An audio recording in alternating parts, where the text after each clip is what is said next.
Enjoying this novel? You can support the author and help bring more amazing content. Your support makes a huge difference. The link is in the description. Check it out. After completing her challenges towards several martial halls, her points had risen again towards the limit, so she couldn't help but ponder over what to do next. After becoming known and famous for her martial arts within Zou and the previous island, she was receiving many points per day, and now that she had defeated the martial halls on Kano, her name was spreading very quickly. The more people that knew of her because of her achievements, the more points she would gain per day, whether it be from many ordinary people who would give her a point per day or 10 points from those with a higher bounty.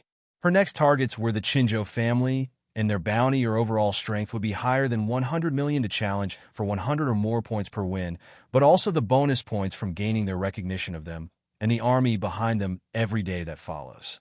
Even if she could not overcome those of them with powerful haki, she would at least be able to gain some insights into her own limitations and get close enough to them to purchase her new skills, even if she is required to go all out and use Electro in a fight against their strongest people.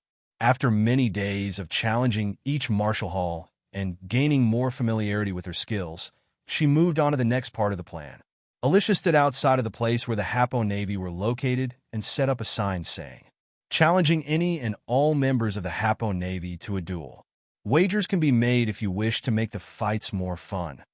Many passing Navy members noticed her as they were taking their break. One man looked at his friends and then took out his berries from his pocket and waved them in front of Alyssia with a look of sympathy. "If you think you can win, then you can have this. But if you lose, you must match it."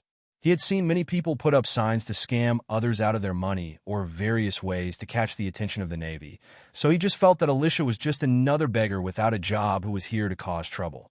The moment she said that she couldn't match his berries that he had wagered, then he and his companions would remove her to stop her from causing any problems. However, Alyssia searched through her pockets and took out a large amount of berries and waved them. "Of course, I came prepared." The man looked at the berries and then sighed. "Fine, let's begin." Alyssia thought for a moment and then turned to his companions and handed them a small amount of berries. "Can you give me a small box or treasure chest with this money, but also a signboard and inks which can be easily wiped clean and will not remain on certain surfaces, please? Whatever I win will be placed in the chest, and the board is for stating how much is inside." Like before, she planned on using the berries within the chest as a lure to get more challengers, but to also increase the number of spectators. Within the martial halls, she only had their disciples to view the fights, so there was a limit to how far her name would spread, but now that she was out in the public, she could catch the attention of many more people within this country. She had already begun to upgrade her systems lacking information with the Happo Navy's various training methods, fighting posture, movement techniques, or any of their usual habits or insights into their own way of fighting that had been systematically trained towards killing and warfare, either on land or at sea.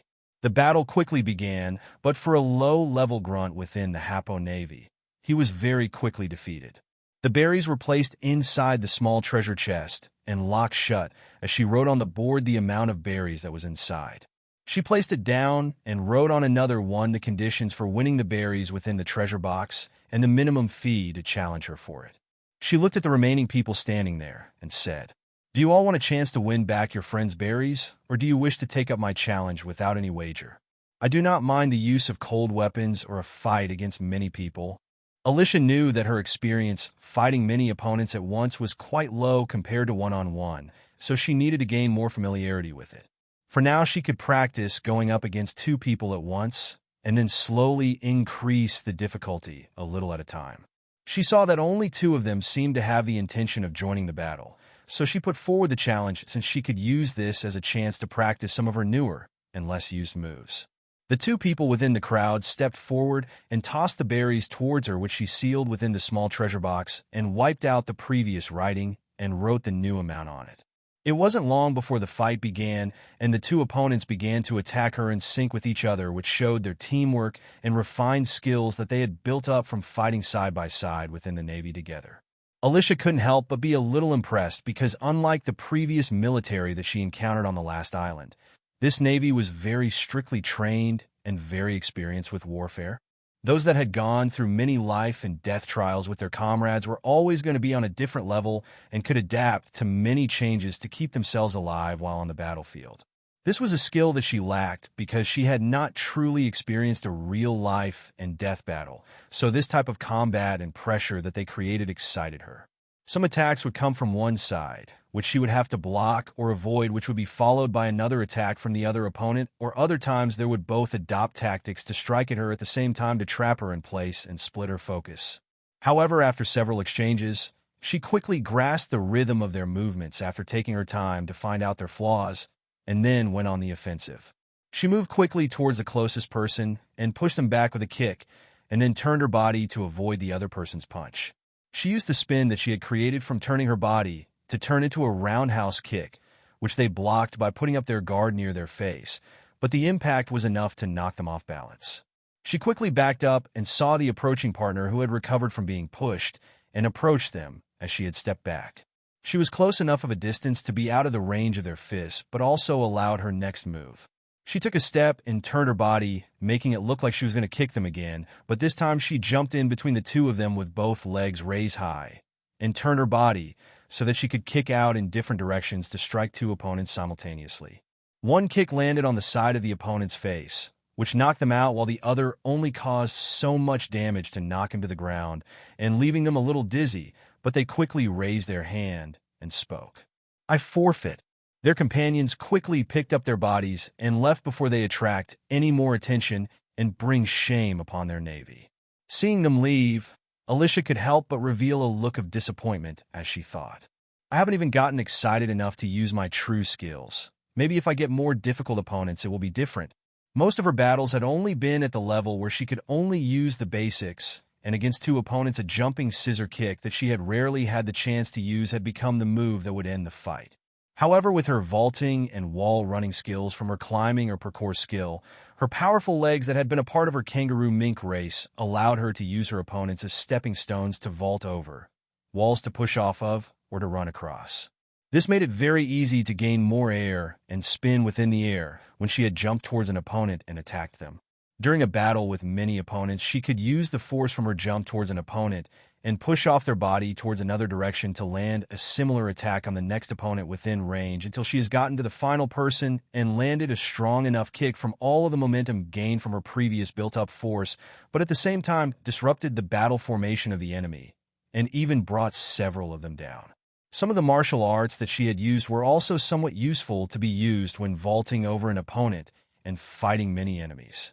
After landing close to someone, she could use her knees or waist to attack or push them so that they are put in the path of their allies' attacks, and that still leaves out more lethal and difficult moves that build up more force from a spin or flip while jumping or balancing or vaulting using her staff.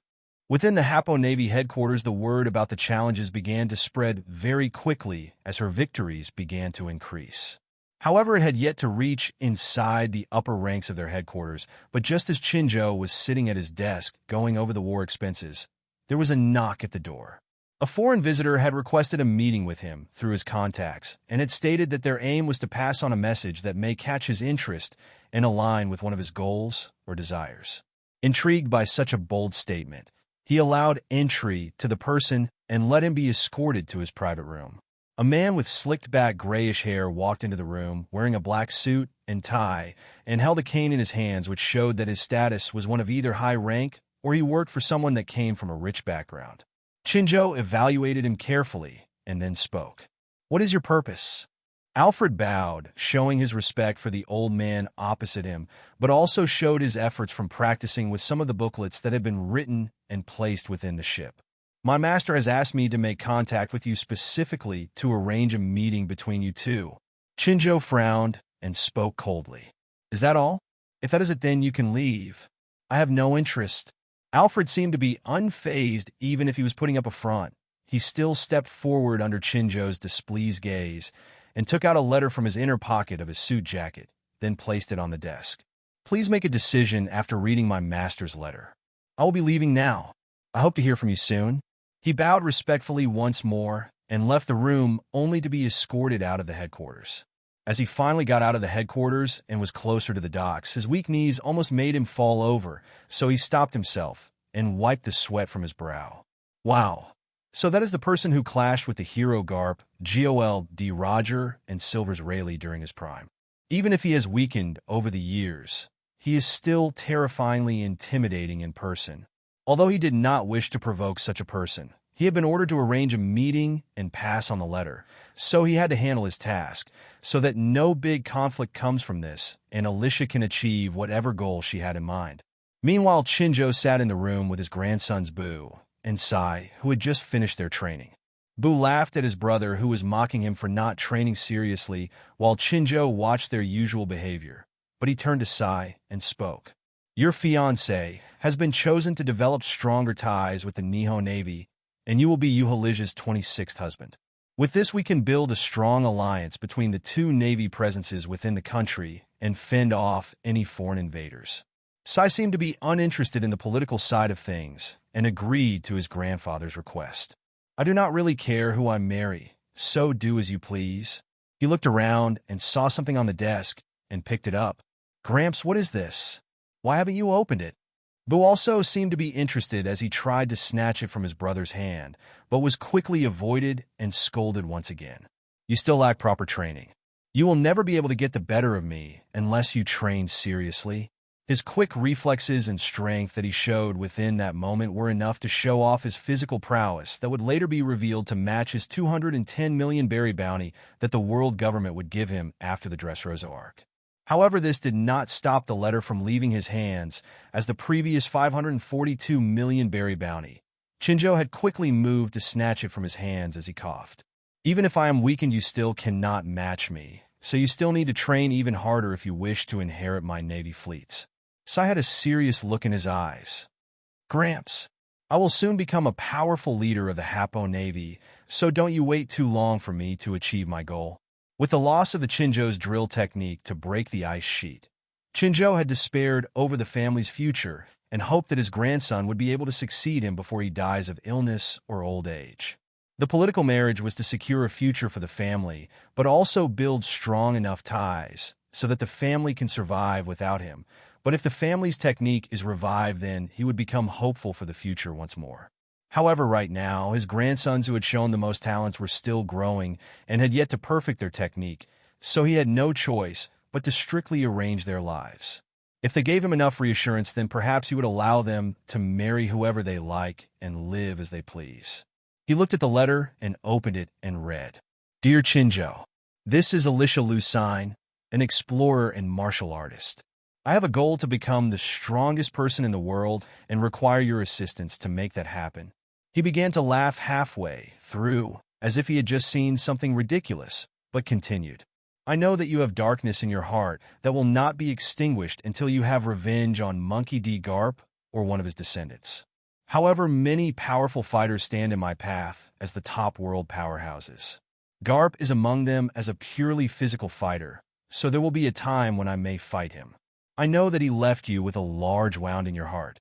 How about I do the same to him as he suffers a defeat to a student that you have taught personally? I hope to hear from you soon. I will be outside your training grounds challenging your people, so I hope that I can win enough times to be able to catch your attention.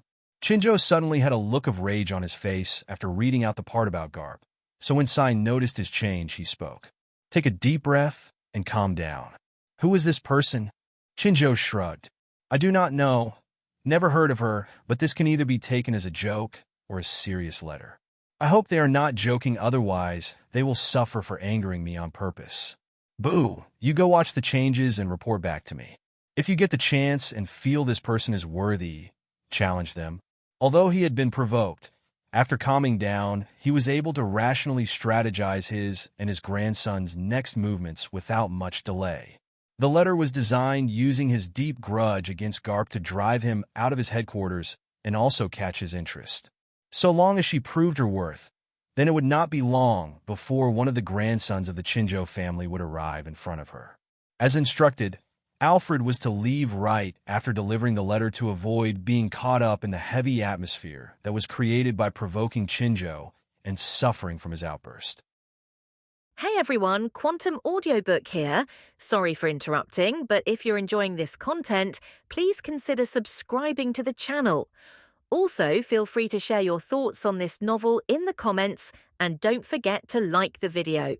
The next couple of days continued with the same thing every day, but occasionally she would change her destination from the Hapo Navy to challenge the Marshall Hall's people once again. She was able to purchase some upgrades to her various skills that she had made breakthroughs in recently and needed to regain some of the points per day. Challenging the same opponents that she had defeated the next day was also an option to quickly gain points, but the limitation was that she could only gain points from that person from one win every day. She started taking on fights against many opponents at a time and slowly building up her experience before adding additional opponents every time as she increased the difficulty. Rather than mastering dodging, parrying, or blocking attacks, she was gaining more familiarity with attacking and taking the initiative in a fight rather than studying and practicing with her opponents. Suppressing her true power and fighting instincts wasn't within her nature, but to learn and perfect her own style, she had to do it that way. But as the difficulty increased, she was allowed to drop some of her restraints and fight more freely. Sometimes she would visit them to just fight a couple of them at once, and then change the destination, or other times she would return to the gates outside of the Hapo Navy. However, this day, she was at the gates of another Navy headquarters within Kano with a larger chest that was full of berries that she had won after many challenges. After making a name for herself within Kano, she still had not heard from the Chinjo family, so she felt that she needed to prove herself in another way. Alyssia thought as she stood by the sign and chest full of berries. Chinjo should wish to establish a political marriage to solidify their country's power, but also his family's stability before he passes away. The Nihon Navy were chosen for a reason, and that would be either their strength, wealth, or their political influence. To be able to have over 20 husbands means that the daughter of the head of this navy must have a very strong character, a great love for her country, or a love for men, but possibly a mixture of them. If I show that the eye can handle the people of the Nihon Navy well enough, perhaps Chinjo may take more of an interest in me. If she is able to defeat the people of the Nihon Navy, who Chinjo wishes to form a political alliance with from the marriage of his grandson, and she still does not catch his interest, then she really did not know what to do to be able to meet him or his grandsons in person. Truthfully, her patience was running out.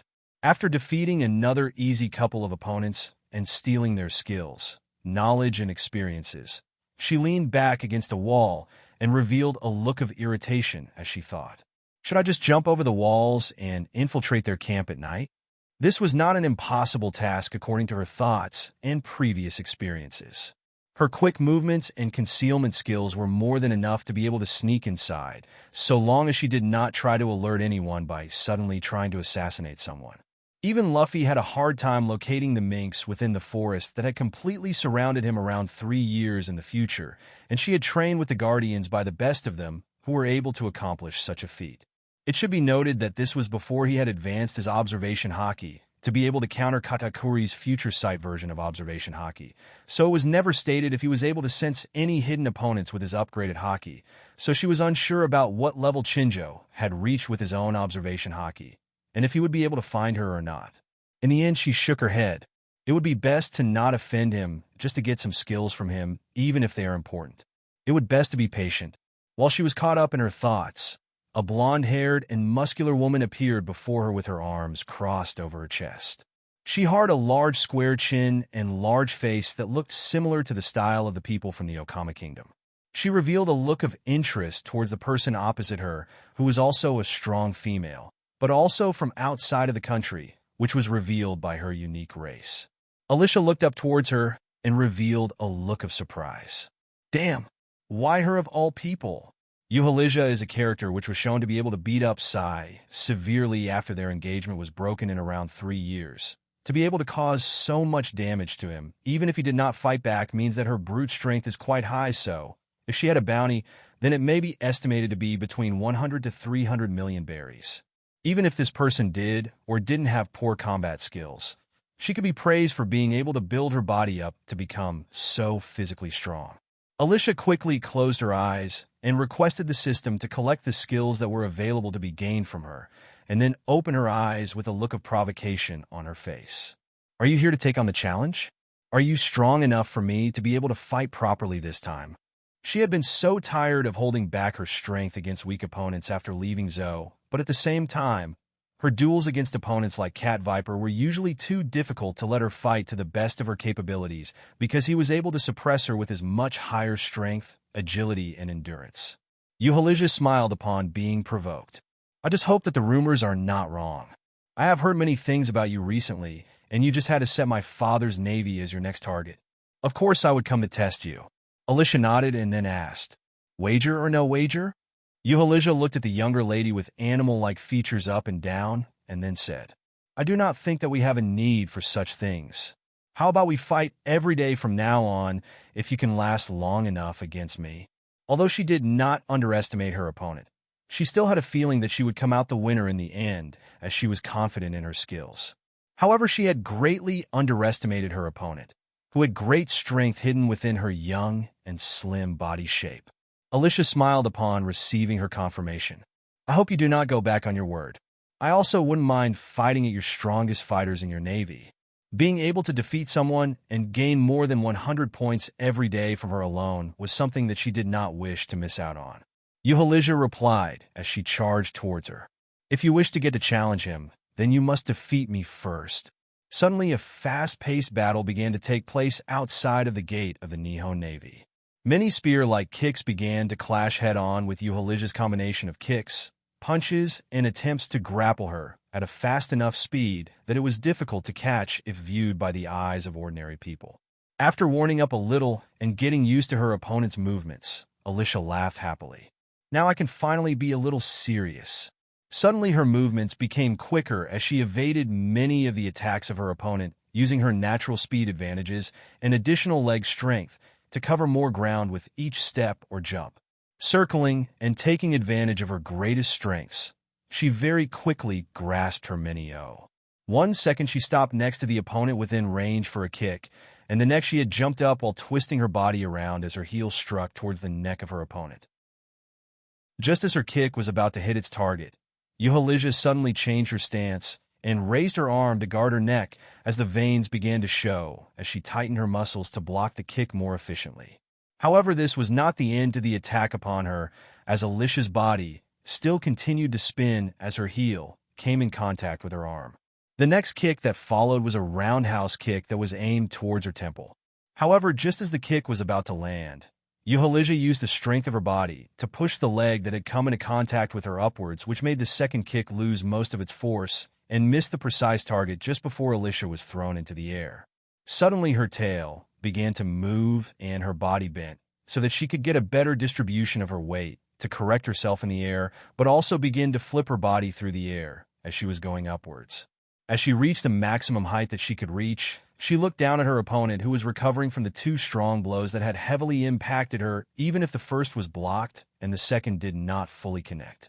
It could be seen by some cracks in the ground where she was standing that Alyssia had to disperse some of her attack towards the ground as she took the hits directly. The spin helped to generate more force, and the attack was from above and aimed downward, so when she tried to block it, she had a hard time dispersing the overall damage that was done even with her strong body and techniques. She held her forehead, which had taken the second kick, with a pained look on her face, then lifted her head to look at the sky. What she saw next gave her an ominous premonition. From above, Alyssia had the assistance of gravity and the spin that she had built up from the impact and being thrown into the air. So as she reached the maximum height that she could reach, gravity began to work once again and force her back to the ground.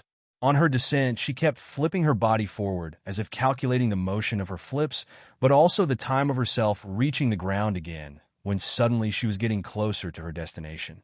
Alyssia raised her 2 arms up to block, and they began to show even more veins on her muscular body, which showed how much strength she was drawing from her body, but on her face, she began to show a look of astonishment and worry the moment she saw Alyssia's final flipping rotation during her fall. She tightened her body and began to prepare to attack as her leg came downward, which carried a powerful force behind it.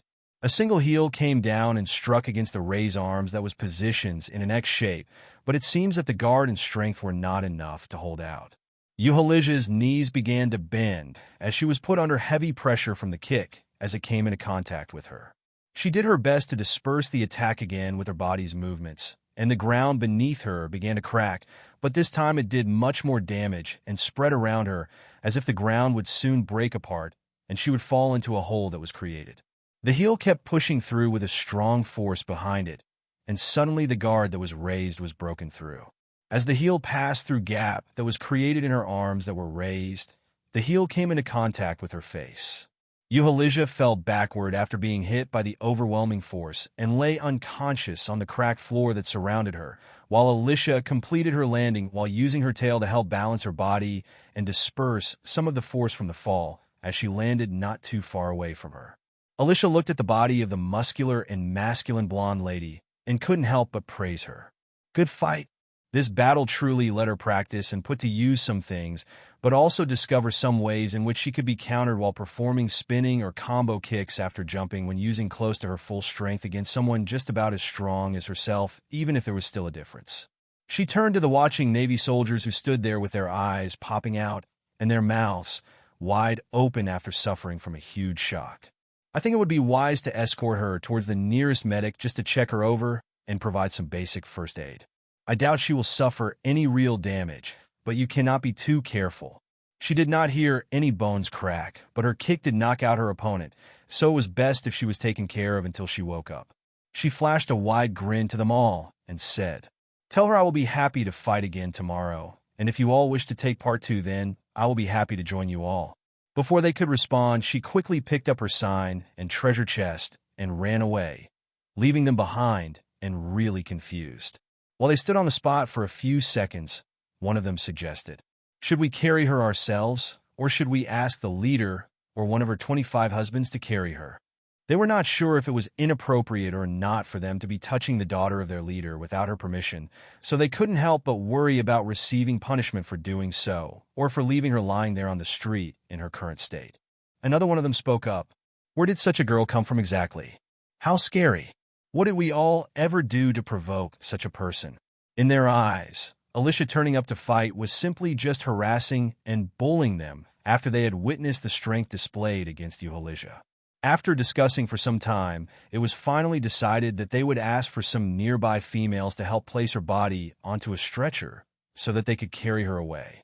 On her way back to her ship to absorb the new insights that she had gained from her battle, a large figure stood over her, blocking her view. He had 3 large axes on his back and a large rounded belly, long orange hair, put back in 2 ponytails, one in the back to the right and one over the left side of his face. Upon identifying who it was, Alyssia pulled down her fedora to cover her closed eyes and the slight smile that appeared on her face. She did not miss her chance, as she purchased up to the intermediate rank of the 8 impact fist that was recognized as a unique skill.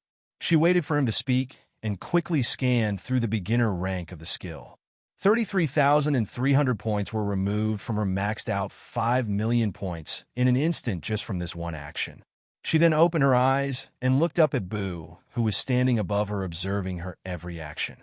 "I am sure you came with a purpose, so please speak up." Boo coughed and then spoke with a tone full of annoyance. "You sure have made a name for yourself lately. Tell me now, what is your true purpose? You do realize that what you have just done will cause Alyssia to act against you. Alyssia has full control of the Nihon Navy and dotes heavily on his daughter, that such a loss that she had suffered would result in his wrath." Boo recalled that large man who was much bigger than most others. Even if he was still smaller in build than his grandfather, he was still someone to be feared for his strength, but also the military power behind him. Nobody would wish to be on his bad side, not even himself. However, Alyssia seemed to be unfazed by such a thing. "It's too late to think about it now. What is done is done. I simply want to challenge strong people and grow stronger. That is all. One day I wish to challenge the world's strongest fighters to a one-on-one battle." Now that part of her task had been completed, she did not need to rush anything, as she could now go back to train the new martial arts ability from scratch. Boo sighed and then spoke. "Come to the Happo Navy gates tomorrow, and we will arrange a meeting for you with my Gramps."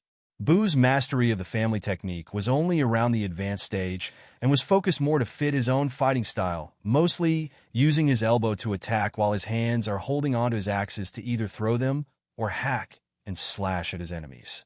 even if he did not focus on a direction that suited herself.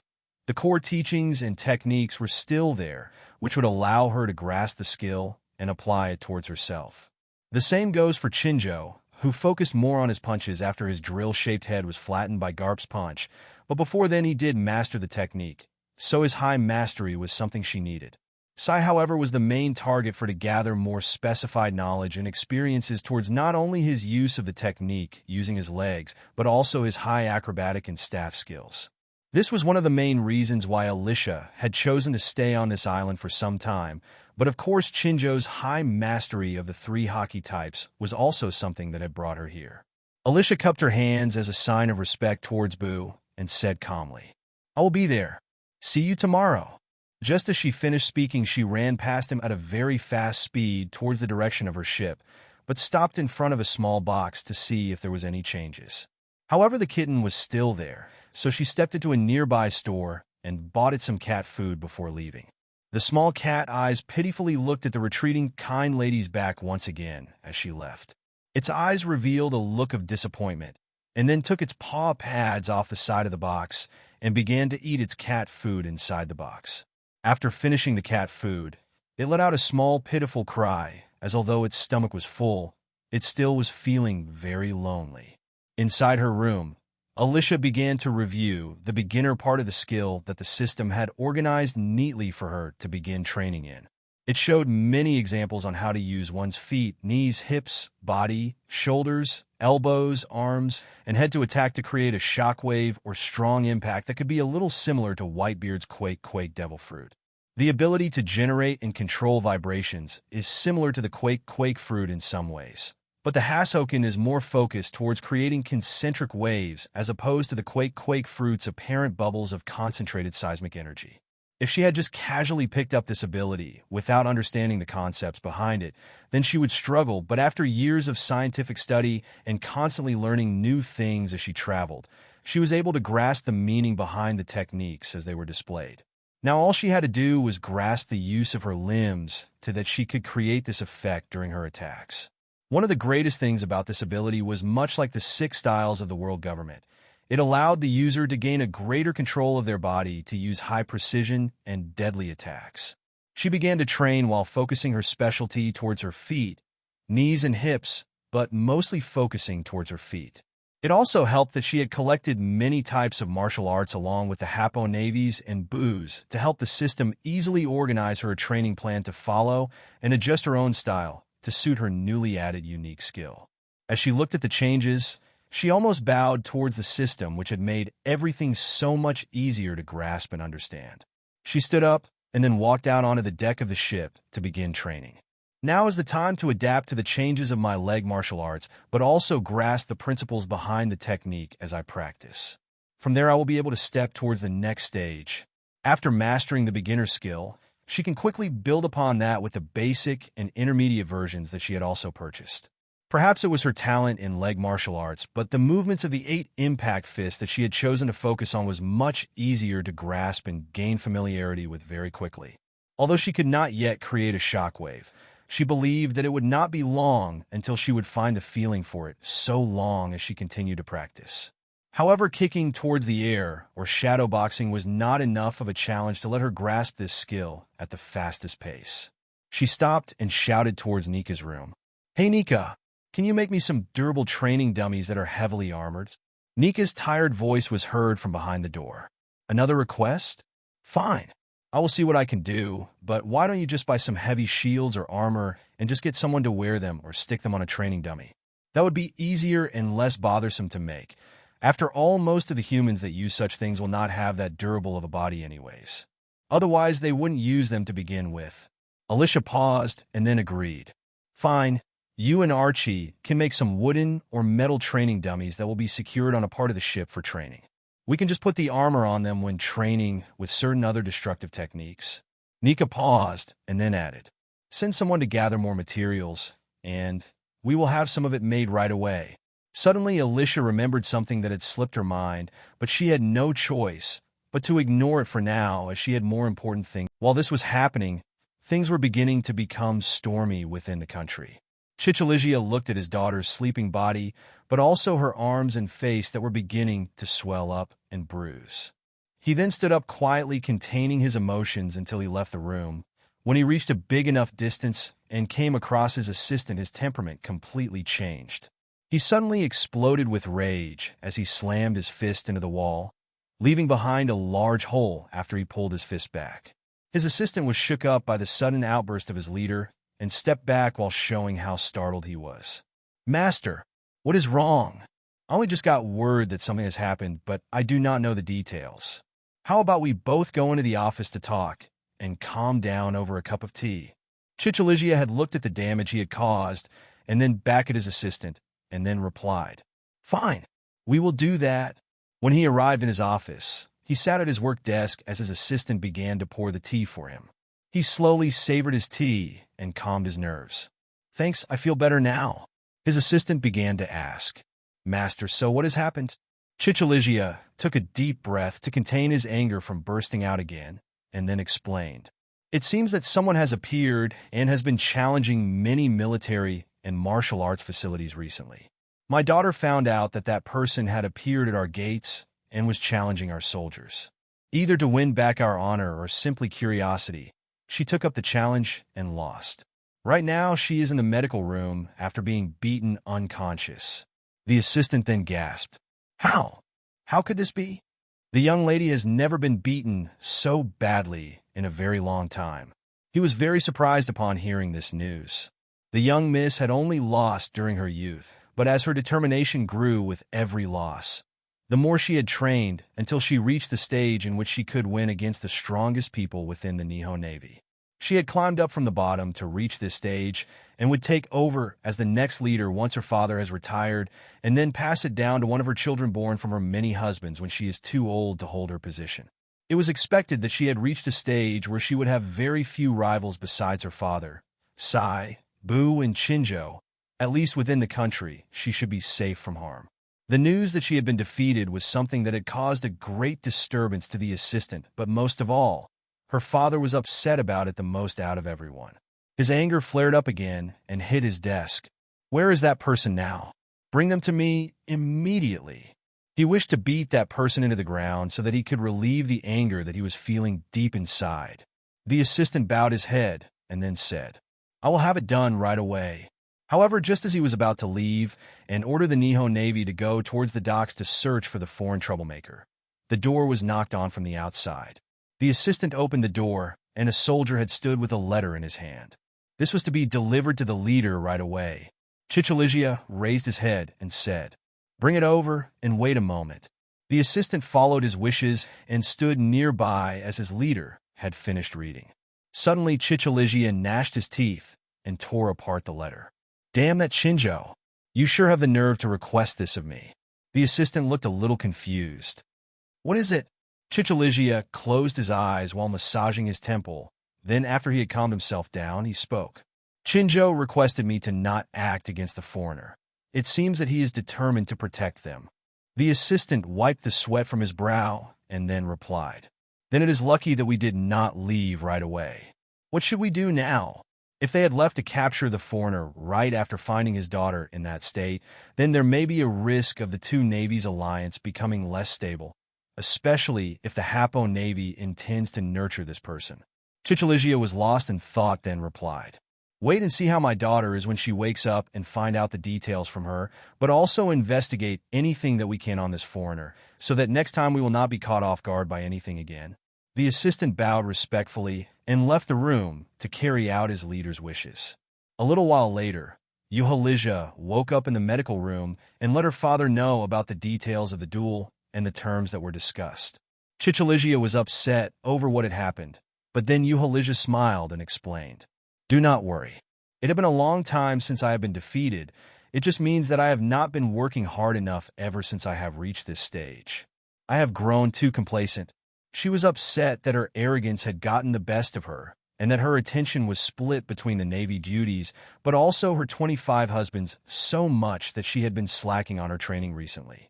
This defeat was both a wake-up call to show her a weakness, but it had also lit a spark upon her competitive spirit. Now that she was awake, she said to her father, put me through some heavy training. Do not forget to arrange a meeting between yourself and Alyssia Lucine. I believe that she will wish to fight you to prove her martial arts accomplishments, and I will also work hard to surpass you, so even if you are defeated by her, I will be able to defeat her one day. I will earn back our family's honor. Alyssia gave up completely after listening to his daughter's determined words and let her do as she pleased. Meanwhile, within the Hapo Navy headquarters, Bu was telling his grandfather and brother about how Alyssia had defeated Sai's arranged fiancé. After the discussion had begun to determine if they would support her, they immediately sent the letter over to the Nihon Navy and then began to listen to what information he had collected and what he had witnessed. Bu stood in the corner of the room and said, "To be honest, I am unsure if she has shown her true strength yet. It also seems like she is just testing the effectiveness of some of her techniques, but she is constantly improving the more that she fights." Shinjo sat back in his seat and then said, "If we do support her, then I will not make it easy for her. She will have to suffer in order to grow quickly." Sai looked towards his grandfather and then nodded. "There are many opportunities to gain experience right now, so perhaps we can use this to kill two birds with one stone." Shinjo revealed a cunning look on his face as he listened to his grandson's words. "My thoughts exactly." After another day of training, Alyssia left the ship once again and headed towards the Hapo Navy headquarters to begin whatever had been planned for her by them. She was a little nervous, but she knew that perhaps they had chosen something that she would have to get used to if she wishes to survive in this world. After staying in Kano for some time, she had purchased some of their clothes that had different styles of robes, tunics, and dresses of different types, whether it be of the Hanfu, Qipao Chongsam, and Tang styles that she recognized from her previous life. She quite liked the silk clothes and the vibrant colors and designs on them. So during her time in Kano, she had purchased many different pieces of clothing, so long as they did not interfere with her fighting too much, and had them modified to suit her body in various ways. Today she wore a Hanfu-styled robe accompanied by a dress, but much like the dresses worn by the likes of Alyssia and Boa Hancock, there was a slit in the dress going down and becoming wider as it went down the side of her leg to allow her to still be able to freely make use of her legs, while it had also been modified to allow her tail to hang out the back while she wore a pair of slippers and long socks underneath. The color of the dress was black with a red strip where the robe is wrapped around her upper body, creating a Y shape before it reached her waist where her dress starts. The dress had a matching red color, but as it moved downwards to her knees, it began to fade into the gray beneath it. What? Although she was not used to wearing such a style of dress, she felt that it was only proper to follow the usual dressing habits of the people of this country, especially when she was meeting someone important. If she was underdressed for such a meeting, then maybe she would be looked down upon, even if characters like Shinjo might not care too much about it. She had also tidied up her messy black hair to make it seem neater after leaving her hat behind, since the latest full moon had already passed recently. She calmly stepped into the headquarters as she was led into the main office, where she had met the three main people that she was expecting to meet. Before even waiting for them to speak, she sneakily closed her eyes as she held her arms out to cup her hands together and bow. I got it. Right away, she ordered the system to collect all of the intermediate grade information and experience from the remaining two of them because of their varying differences in fighting experiences and mastery, but also purchased the Conqueror's Haki up to the intermediate grade and the staff and acrobatic skills up to the advanced grade 2. After the 5 million had the 33,300 points removed the day before, she had also spent 55,500 to purchase the Conqueror's Haki up to intermediate grade, which left her with 4,911,200. Then there was the upgrade from intermediate towards the advanced stage for staff wielding, which took away 200,000 points, and also the acrobatic skills, which she had to purchase at the intermediate and advanced rank, which came to 220,000 points, which left her with 4,491,200 points.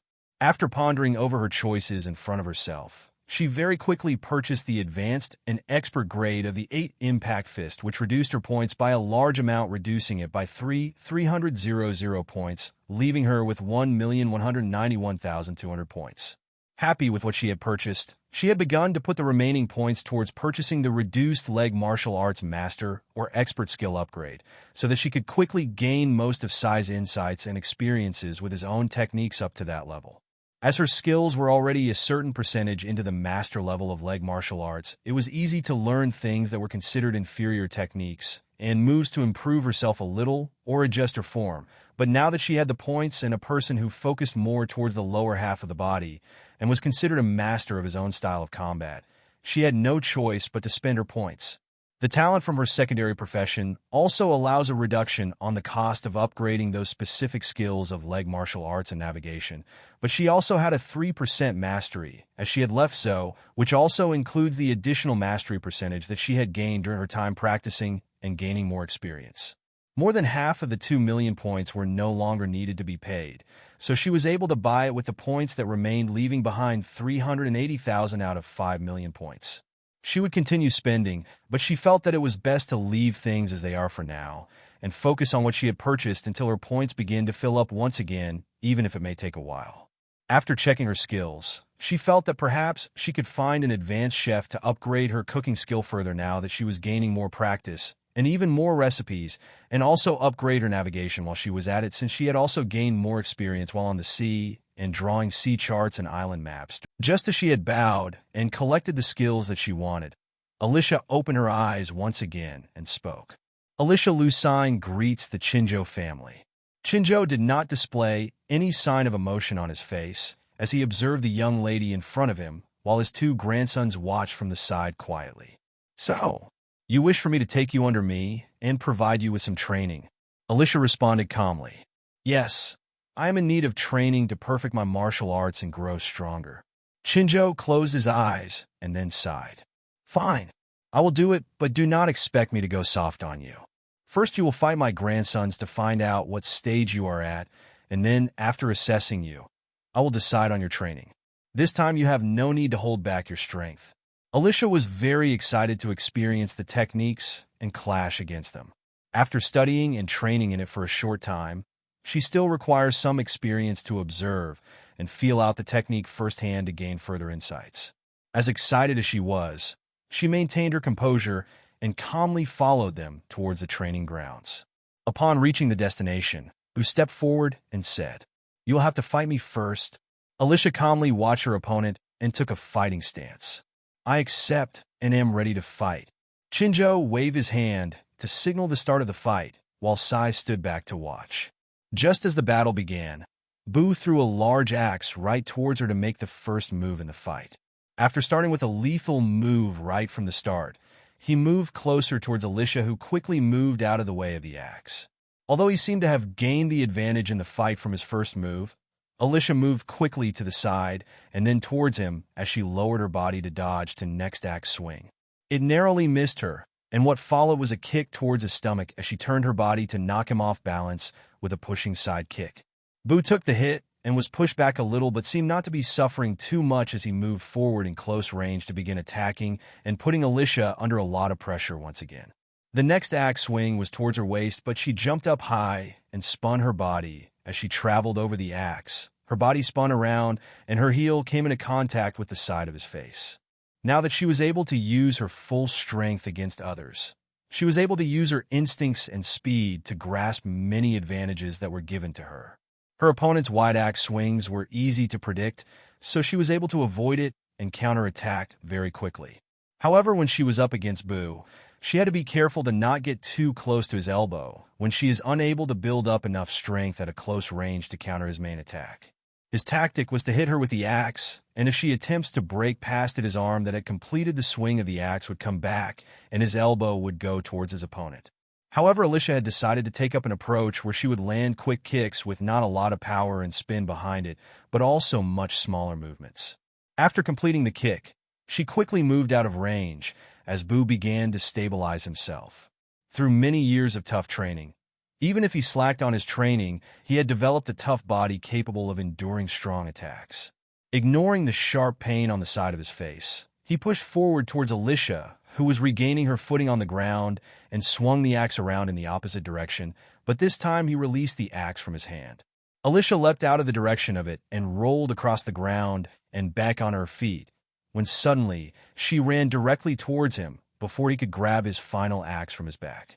This time, as he went to reach towards his back, he noticed that she was getting close, so gave up on his decision and struck towards her with his elbow, creating a shockwave. His elbow came down from above as Alyssia countered with a high heel kick. The speed that she had built up during the short distance and the slight spin of her body let her gain enough power behind her kick. After reading through the advantages and disadvantages of the 8-impact fist, she found one way to directly counter the technique. The 8-impact fist creates a shockwave that can be used to defeat strong enemies and break through shields and armor, but there is a way to beat it, and that is with brute strength during a direct confrontation, or simply avoiding or redirecting the attack's direction away from herself. Garp was able to do this with a fist to be able to break through the completed version using his drill-shaped head, but during this battle Alyssia knew that his technique was still incomplete and not up to the level of his brother or grandfather, so she did not need to fear a direct confrontation. The shockwave began to become more chaotic the longer that they had stayed in contact as their confrontation continued. Meanwhile, Chinjo and Sai looked on observing the power confrontation carefully. What surprised them the most was that someone who was at the age of 16 was directly clashing with Bu, who had trained with their family's martial arts from a young age and gained a lot of experiences in combat. But despite their age gap, she was not losing out on this confrontation so far.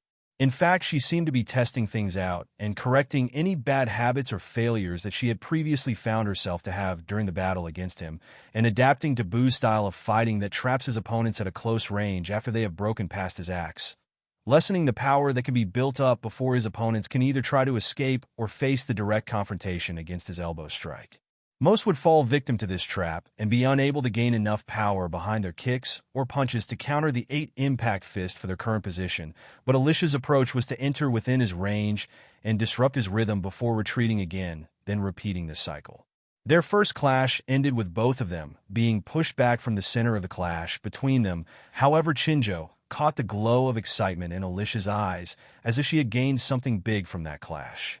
Bu took some steps back and looked flustered as he removed the final axe from his back and charged at her again, swinging from above, but Alyssia had been quick to avoid it as it slammed into the ground, creating a huge cut on the training grounds flooring.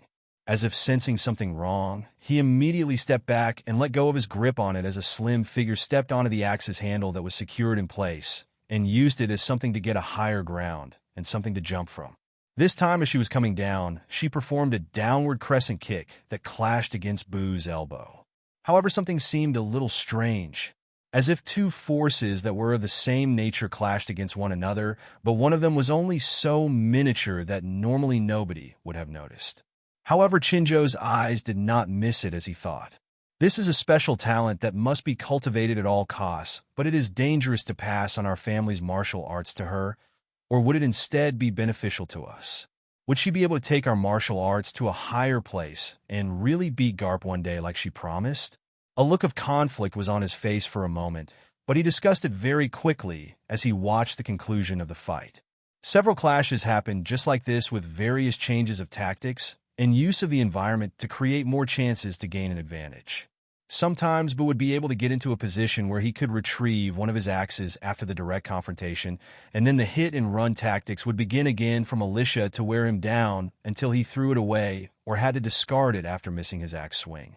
With each clash between his 8-impact fist using his elbow and Alyssia's foot, they always seemed to hold out until they were forced to separate, but every time they did, Alyssia seemed to have shown less and less use of the strength that she had used on their first clash, but strangely enough, she was still not losing out. It was like a predator playing with its food and getting its amusement from it until it devoured the fish when it only had one use left. Alyssia was clashing against the 8-impact fist of Bu and gaining more understanding of it, and was grasping the feeling behind it. With every clash, she was improving little by little and being able to lessen the amount of her strength so that she could continue the fight to gain a greater mastery of it. The battle went on like this for a while until she finally became serious and overpowered him, breaking past his elbow strike and towards his chin. Alyssia had finished experimenting and getting a feel for the technique firsthand, and now decided to harvest the points that she would gain from defeating him. Looking at his beaten-up grandson, he then turned to Sai and asked, "What do you think?" Sai looked seriously at Alyssia and then stated, "Strong, but I feel that while her martial arts are constantly evolving and becoming more solid, there is a problem. It's as if she is trying to combine different things into her martial art to perfect it, but does not know how to correctly do so. She is having to resort to a lot of trial and error until she gets it right. She is very perceptive and able to master the other person's martial arts and adapt it to herself, but there will always be limits to a person's strength when they have yet to master hockey. She has displayed no signs of using it yet, so I cannot know if she has reached that stage yet. Shinjo nodded and then said, "Test her out." Sai responded as he walked towards the training ground. "Yes, Gramps." Sai's observation was accurate, but he seemed to have missed a thing or two that Shinjo had noticed. It was true that Alyssia had been trying to merge many types of skills into her martial arts to develop her own style, but found herself advancing slowly, as she was forced to go by trial and error. A style of combat often included either one element taken to the extreme or a combination of different skills or concepts. Bon Clay uses a combination of dance and leg martial arts. Sai uses a combination of leg martial arts, acrobatics, and staff or polearm skills, but there is also Bu, who has combined his own upper body martial arts with axe wielding and throwing. It isn't just martial art styles that can be combined, but also other skills if they are compatible with each other to create even stronger skills, knowledge, or special abilities. So I was able to spot that her leg martial arts may be on the verge of reaching completion, or at least close enough to be able to call her a master martial artist capable of taking part in a championship match, but she still had some flaws overall. Just as he approached his beaten-up brother and looked to the other men and women in the background, he signaled to have him removed, then turned to her and said, "I am your next opponent. Do you wish to take out a weapon? I doubt that my weapon will be so easy to avoid." Alyssia smiled as she thought, "It seems that he has noticed." She looked down at the torn dress that had been cut as she was avoiding Bu's axe either in the air. When she was sidestepping, the clothing still got ripped. A reminder for next time, when going to a meeting and there is a possibility of combat, wear a shorter dress or just wear pants. Sigh. As she saw the state of the long dress, she sighed and then tore it so that the length would be shorter, but underneath was a pair of shorts and a leg strap that contained the parts of her staff. "Then give me a moment." She quickly assembled her staff and began to spin it around to practice a little. Sometimes she would spin it and move it around to her back, neck, or shoulders, and even drop it to catch it with her feet, as if juggling it until it came back up into her hands. Although she could not be said to be a master of the staff, she had gained much practice, and the acrobatic and climbing skills did come in handy to helping her try out new tactics. For this fight, she chose to use blunt edges rather than the lethal side blades, so that she could best use her staff to counter his weapon, but also match and learn his movements to mirror them. The strongest person who has a combination of acrobatics, staff skills, and leg martial arts in her location would be Sai, so what had been made by the system was focused more towards his style. What she needed to do was reconstruct that for herself through this battle, and find her own flaws in the way she using her skills together. Very quickly they began to clash. This time the battle wasn't so involved with hit and run tactics or traps, but instead the clash of the pole arm against the staff as they rotated their weapons and build up more power behind it. As they were both forced away from each other, they both went on to the attack with a sudden counter, using the force of the blow to vault their body up and attack from the air with their feet. The clash this time was more one-sided when it was judged in terms of power of their technique, but Alyssia still was able to hold on with pure strength alone. Both feet were pushed towards the ground, and they quickly changed to their weapon once again. The fight that took place was an exchange of similar moves and tactics that involved spearing or sweeping of their weapons. Then, after the confrontation, a series of kicks and acrobatic or jumping kicks were exchanged. This pattern continued for a while, but Alyssia seemed to be on the losing side from the beginning. A little later into the fight, she was gaining a greater mastery of her skills, but also the combinations after learning a thing or two from her opponent. Each exchange allowed her to also gain a greater control over her shockwave skill, so she was beginning to put some pressure on Sai. Shinjo looked on from the side and said in a low voice, "Just one long battle, and there is already this much of an improvement. What a monster! Now I know for sure where and how I will begin with their training." Even if she was displaying incredible improvement in front of his eyes, he knew that perhaps she was still holding back a little of her true strength so that she could focus on the pursuit of her martial arts through this experience. He looked at his grandson and said, "Do not hold back anything." Sai nodded and then charged again, but this time he had a black coating surround his foot as he clashed against Alyssia's attack. However, as this happened, a white light sparked around her foot as she made contact with him. Suddenly, there was another ding that went off in her mind. The combination of the 8 impact fist and electro clashed against the armament hockey and the more powerful 8 impact fist, but suddenly the very center of the impact exploded, pushing Sai backwards with a look of confusion on his face. Electro had always been her trump card, which should only be played when in danger, but right now she instinctively acted to defend again the armament hockey. After many beatings from Cat Viper, she had gained a little bit of a trauma of hockey, and it's attacking and defensive that it grants the user who coats their body parts in it. Many times she had been beaten up and experienced the hard blows to her body. When she saw Sai activated, she acted on defense to add Electro to her attack. The combination of the 8 impact fist at the level of mastery that she had reached when combined with the sparks of Electro helped to create an explosive reaction that could break through Sai's own combination very quickly, and she had yet to use her full strength or a much larger amount of Electro in her attacks. She looked at the damage created by her kick and couldn't help but smile.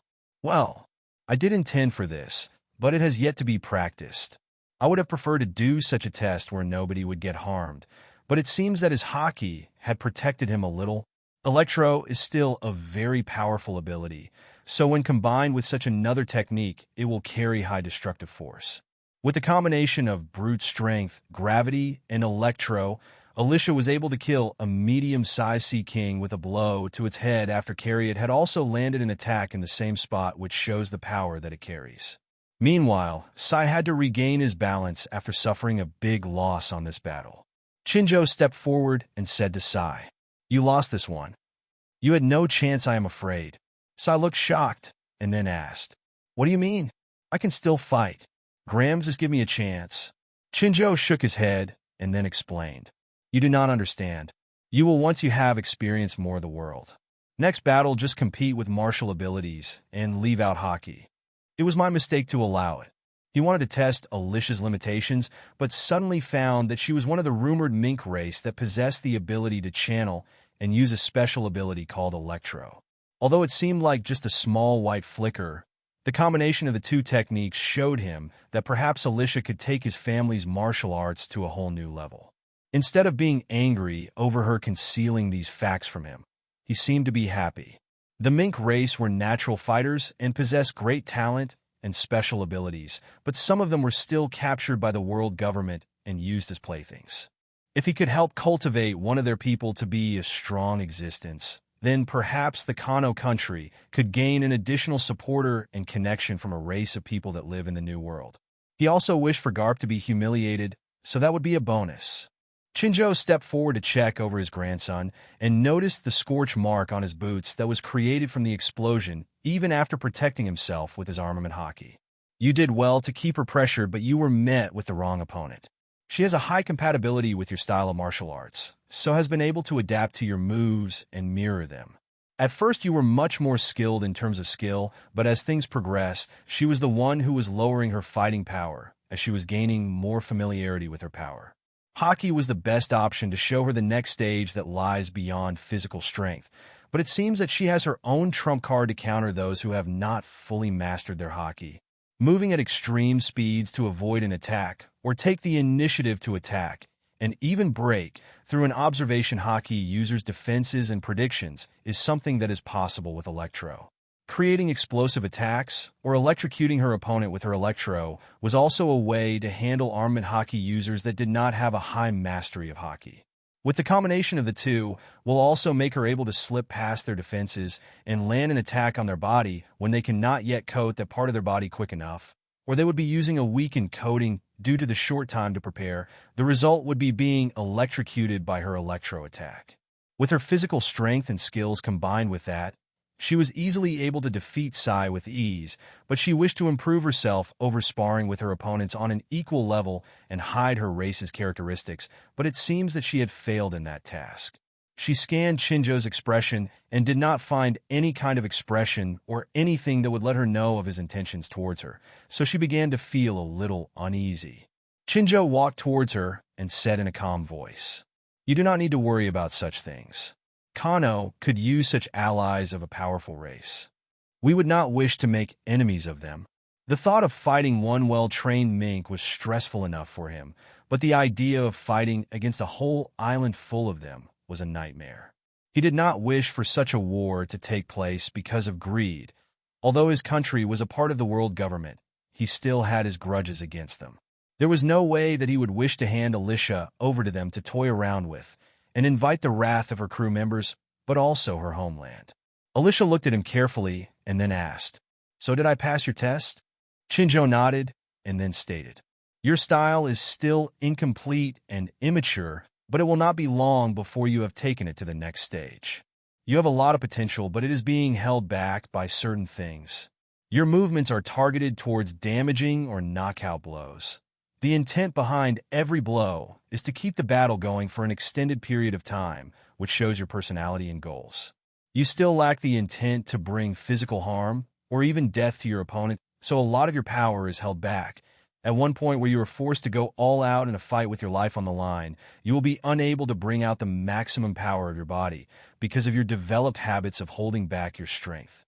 He easily recognized that she was not used to killing her opponents and had the wish to fight them again. Oftentimes, this would help to let her opponents grow stronger after their defeat, so that they can provide a better battle the next time and gain many rivals, but at the same time her mercy towards her opponents was something that was creating a large weakness for herself. Kan-Gar-Chu added, "Since ancient times, martial arts have been developed for many purposes, whether it be killing or protecting. The most common and favored way of martial arts is the killing techniques that have been developed over many years of warfare. Every movement has to purpose to harm the opponent and even kill them without wasting a single bit of the hidden strength of the body. From now on, I will help you get rid of your bad habits and bring out your full potential." If she continued to hold back and not know about her body's true potential, then she would never truly reach her goal once she came across a strong enough opponent.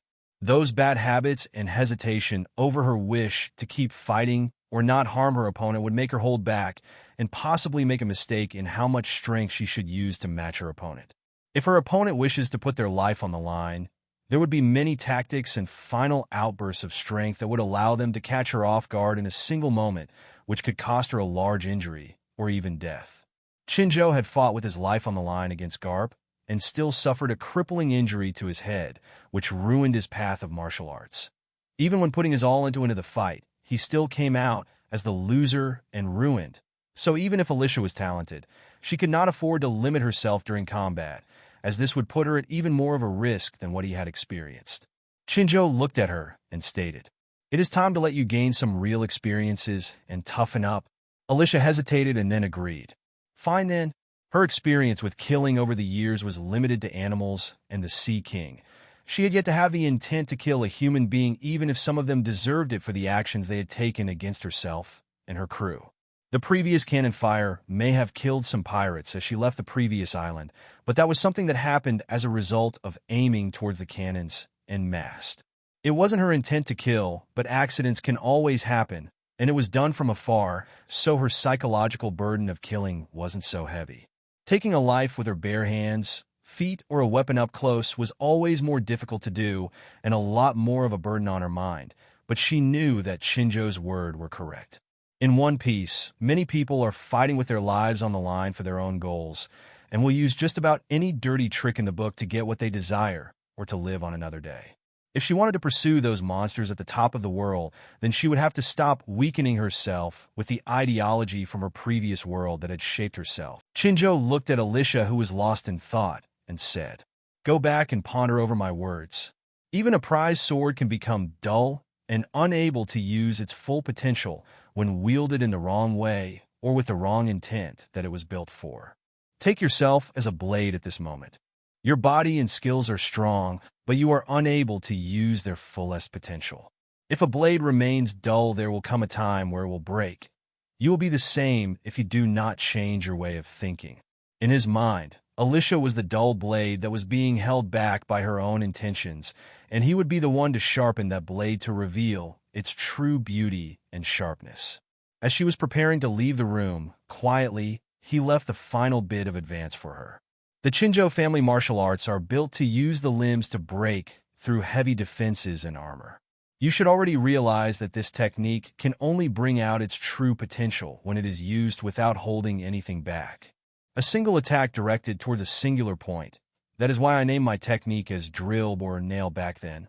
The intent was to pierce through any defense, whether it be metal or even a human being. No mercy would be shown and nothing would be held back. Only then could I master my own martial arts in the past. I believe that you have the right tools to do the job, but not the right frame of mind. Try to picture the act of hammering a nail into a wall or piece of wood in a single hit of a hammer. The right use of force must be used to pierce the nail straight through without causing any damage to it. This requires a lot of precision and control, but also a strength behind the hit to make sure that it passes through cleanly and without damage. My family's technique runs on a similar principle. Any hesitation would lead to the nail bending or the nail not breaking through or being stuck in the wall at an angle on the first hit. What we need to do is make sure your limbs continue to go straight through the toughest defenses without breaking or being unable to completely break through on the first attempt. At first, Alyssia was quite high-spirited, but now she was lost in her own thoughts on how she had been walking down the wrong path, even with the help of the system. The system was not an omniscient tool that could lead her towards the right train of thought. It merely gave her the direction on where to go and pointed the way. How she applies what she has learned and uses it is all down to herself. Just like how a dancing fan could also be used as a tool to kill, or a sword could be used in dance. Various types of skills and knowledge could be used in the same way for a different purpose. Her martial arts were good for sparring and long fights, but lacked serious life and death experiences and the intent to use every bit of her power to cripple or kill her enemies. Back on the ship, Alyssia closed her eyes and checked the system log. Ding! System requirements have been met by the host to open the next feature. Ding! Host has gained expert grade on 1 or more skills. Ding! Host has gained more than 5 advanced skills. Ding! One of host's main talents has reached the expert grade. Ding! Host has collected skills from at least one expert who has combined their own skills together. Ding! Congratulations, host. The skill combination feature has been unlocked. For details, open up the feature on your system panel. Ding! Congratulations, host. A combination of a unique skill and a racial ability has been combined together to create new possibilities of a new skill combination or special move. Would the host like to name this new skill? Y/N. Ding! For the achievement of creating a custom skill with the potential to be around the S+ rank on your own, you will be rewarded with 500,000 points. Alyssia looked at the system window and sighed. It took 16 years, but I have finally unlocked this feature. She remembered putting in this feature so that it can assist integrating different skill sets that were compatible with each other after the player had reached a certain stage in the game. This was an optional tool to be used, but when someone had reached the stage where their progress would be limited with one skill, there would be other skill options open to make use of that were compatible with the main skill to develop the style or specialization of some sort, whether it be focused around martial arts, combination of special skills, or simply a combination of knowledge to draw up a path or blueprint to create various types of weapons or scientific modifications. Nami's climate act has the combination of various types of science within it that had been built upon during her journeys, whether it be after her time in Sky Island, Weatheria, or additional modifications done by Frankie and Usopp. The climate act itself uses various scientific principles and weather science and combines it into a staff-shaped weapon that can be used to attack, defend, hide, restrain, and also a variety of other different uses. The system combination feature allows such things to become possible so long as there is enough skills and knowledge to be combined together with enough compatibility. Alyssia thought for a while and then decided to just name the combination of the 8 Impact Fist and Electro. System.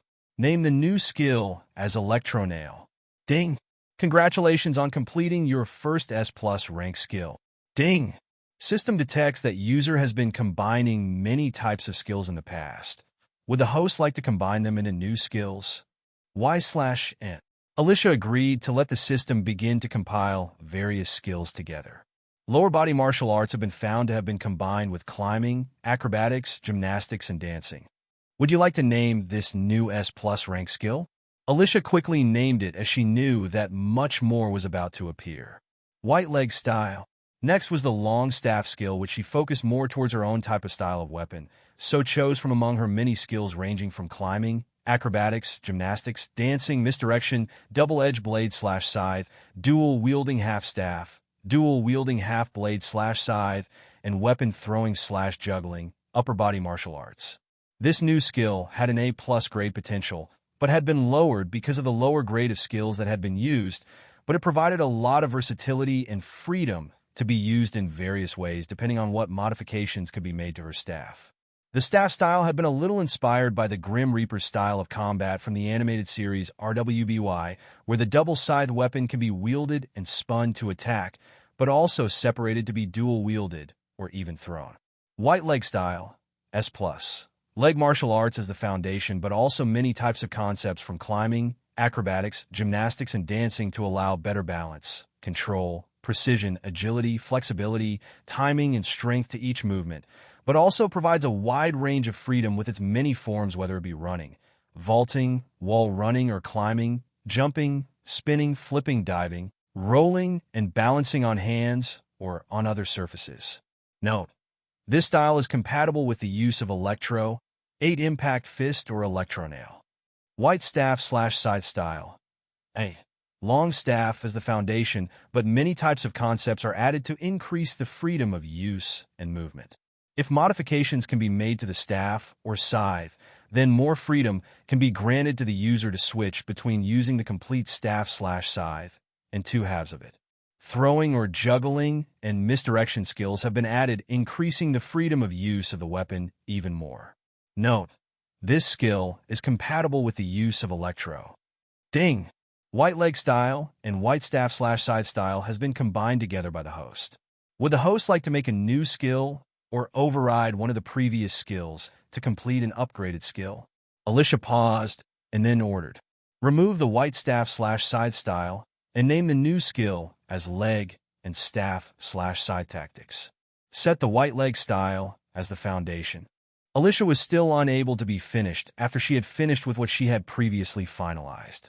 The next notification notified her of other possible combinations that she had been using in the past, so what she had finished next was cartography S, navigation as the foundation, and combining it with the science, mathematics, scholar, survival, detection, and drawing skills. This skill allows the user to calculate and predict changes on land and water from weather patterns, but also various other conditions in the surroundings or intruders within a certain environment. The combination of skills also allows detailed maps to be drawn with accurate measurements. Reading other maps and books with the scholar skill on weather patterns and the surrounding islands will also help to gain more knowledge towards filling in the blank pieces of what potential dangers could be on specific parts of the map. Environment and structural analysis, S+. Navigation as the foundation and combining it with the science, engineering, mathematics, scholar, survival, detection, concealment, climbing, acrobatics, gymnastics, assassination, battle tactics, misdirection, theft, and drawing skills. Similar to the cartography skill, but has a greater insight towards concealment, detection, misdirection, and assassination, and where to attack from that would prove to be most advantageous, or to find ways to hide or run away from others while covering one's own tracks, and leading the enemy away your position or next destination, whether it be within a forest, small town, or within a building. This skill is also good for analyzing the security and traps within a place if it is to be robbed at a later date. Maps and plans for the stealing of an item can also be drawn up along with other types of maps for other drawn-up plans, which also includes other environmental changes like predicted weather patterns and other factors that may lead to a failure of operation. Calculated shooting, B+. Shooting as the foundation and combining it with science, mathematics, engineering, detection. Calculating the trajectory of a cannon or a gunshot before firing at a target from a distance or up close, but also the result of a bullet ricochet or various changes in the environment. Skill shot, SS. Shooting as the foundation and combining it with the calculated shooting and environment and structural analysis skills to provide the right environment and placement to get the best assassination shot possible and escape after pulling the trigger before being discovered. This also works well for countering other snipers or riflemen to shoot and then change position again and not be discovered. Electro-weapon engineering. Engineering is the foundation and combining it with electro-science, metalworking/forging, mathematics, science, scholar, and drawing. Electro-powered weaponry, or electro-assisted weaponry ranging from cold weapons or body armor to guns and cannons. Accurate blueprints can also be drawn. Electro-transportation engineering. Engineering is the foundation, and combining it with electro-science, metalworking/forging, shipbuilding, mathematics, science, scholar, and drawing. Electro-powered or electro-assisted transportation ranging from ships, wheeled vehicles, or other types of transportation. Accurate blueprints can also be drawn. Medicinal cooking. Cooking as the foundation and combining it with alternative herbal medicine. Healthy and nutritious meals to help the body stay in good health and grow strong. Electromanipulation. Electro as the foundation and combining it with energy theory, Mink biology, science, scholar, drawing, and meditation. Helps with learning how to have much more precise control over electro when channeling it around the body or into a weapon or turning it into a sphere or another shape. Instructional diagrams can also be drawn to teach others how to use this method. Electro-muscle stimulation, A+. Mink biology as the foundation and combining it with electro, energy theory, science, scholar, drawing, meditation, and muscle massage. This skill not only helps to stimulate and strengthen the muscles, but also helps to build up resistance within the body to electro and other forms of electricity, lightning or thunder-type abilities, devil fruit abilities, or natural elements. Instructional diagrams can also be drawn to teach others how to use this method. Most of her newly combined skills that she had been working on or discovered awarded her with additional points along with her previous martial arts skill combinations, which put her back up to a very high amount of points while she used the system's combination feature to directly make the electro-manipulation and electro-muscle stimulation skills without being rewarded for it. Although the skills were a combination of various skills and formed a special skill tree of its own from those skills, it would only truly grow once the skills that formed it had been mastered to a certain level, as the overall skills that make up the combination still need to be researched by herself, or the missing knowledge has been gathered from purchasing the upgrades and filling in the missing parts of the skills from gathering it from many other people. Once she checked the descriptions of them all, she was deeply impressed. Her navigation skill had become a core part of some of the skills that helped to create some unique skills for herself, whether it be cartography, navigation, and structural analysis, and also skill shot. Cartography was a less complicated skill that was used to draw up maps and navigate through land and sea, but to also predict and avoid potential dangers. Environment and structural analysis was more focused towards navigating many types of terrain or building structures to avoid dangers, mislead an enemy, assassinate someone, or even plan an operation of some kind to break in or infiltrate somewhere, but it could also be used to prepare battle plans and tactics during times of war. Skill shot was more focused towards using sniper tactics of firing 1 or 2 shots, and then moving to a different location before being shot by an enemy sniper or rifleman. These skills also gained a bonus from her navigation talent that allows her to learn them much quicker, just like her new combined skills that included her leg martial arts talent. The other skills that she had gained after the combinations were mainly focused towards science, engineering, or electro in some way, so they still required some further experimentation and effort to master compared to the ones that were connected to her 2 talents from her side professions. For some parts, she still really needed to get a hold of some more unique skills from different places to raise some of the skill ranks up, but right now she slowly began to see how useful this skill combining feature truly was. After it had finished triggering the system notifications, Alyssia ignored everything else and began to look over the white leg style carefully and began to practice it step by step, made her crew some food, and then went to study the electro-manipulation skill. Although it was still incomplete, she could still read some books on meditation and energy theory to make up for her missing knowledge and upgrade her skills a little.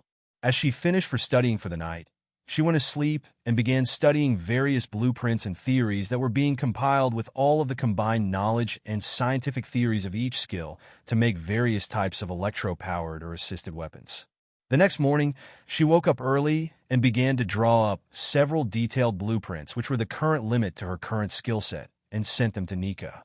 Some were designs for a new gauntlet or greaves that would be more durable, but also handle electro much better, but also many other types of guns or weapons like taser guns, sticks or canes, and also a new design for her staff, which would use a similar design to staff that she had tried previously, but also additional modifications would be made to allow great ease to switch between using a scythe style of combat or a staff.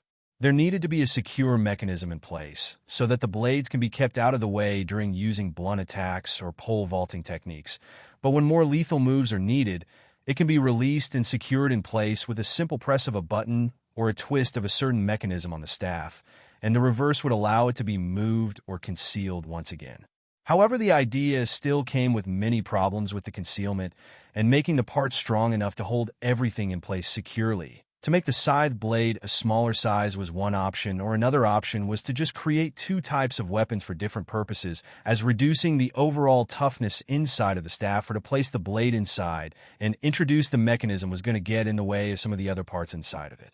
After seeing Boo's style of combat, where he carried 3 axes, she was tempted to carry around 2 types of weapons and switch between them during combat. Suddenly, the image of herself running around with a stick or staff-shaped weapon on her back, while the other was separated in half and attached to her waist, reminded her of a certain teenage mutant ninja, Turtle, who walked around with a stick on back of his shell.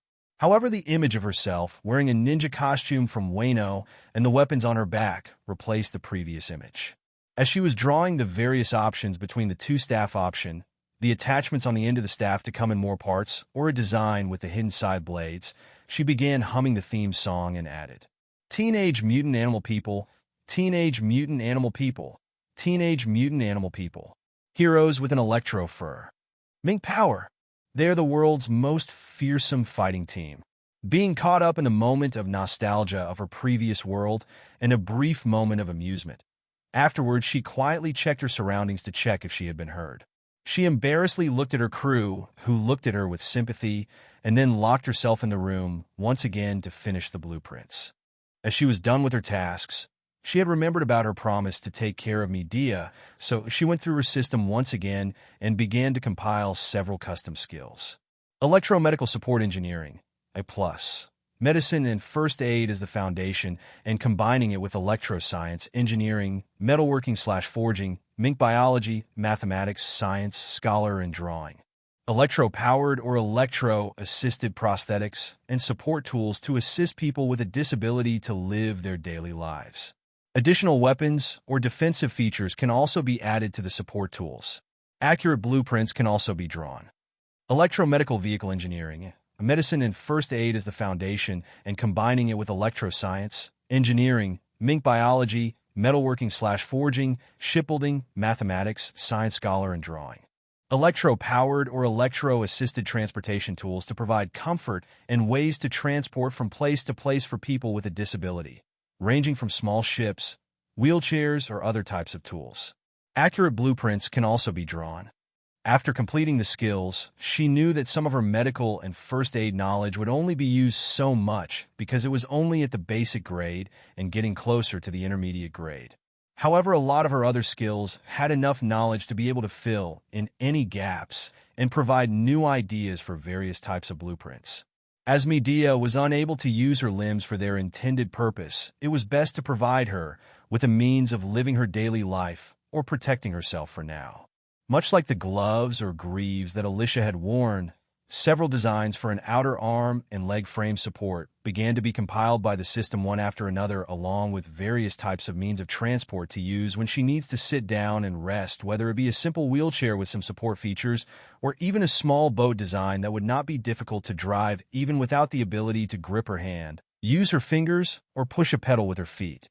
She drew up a simple and efficient blueprint that would assist her in standing without putting pressure on her lower leg and more pressure on her abdomen, waist, and upper leg, and then drew another blueprint that would use the same ideas to create a support for her arms so that she did not need to use her hands to do any other tasks, but instead various tools would be built in, whether they were to support her daily life or even defend herself.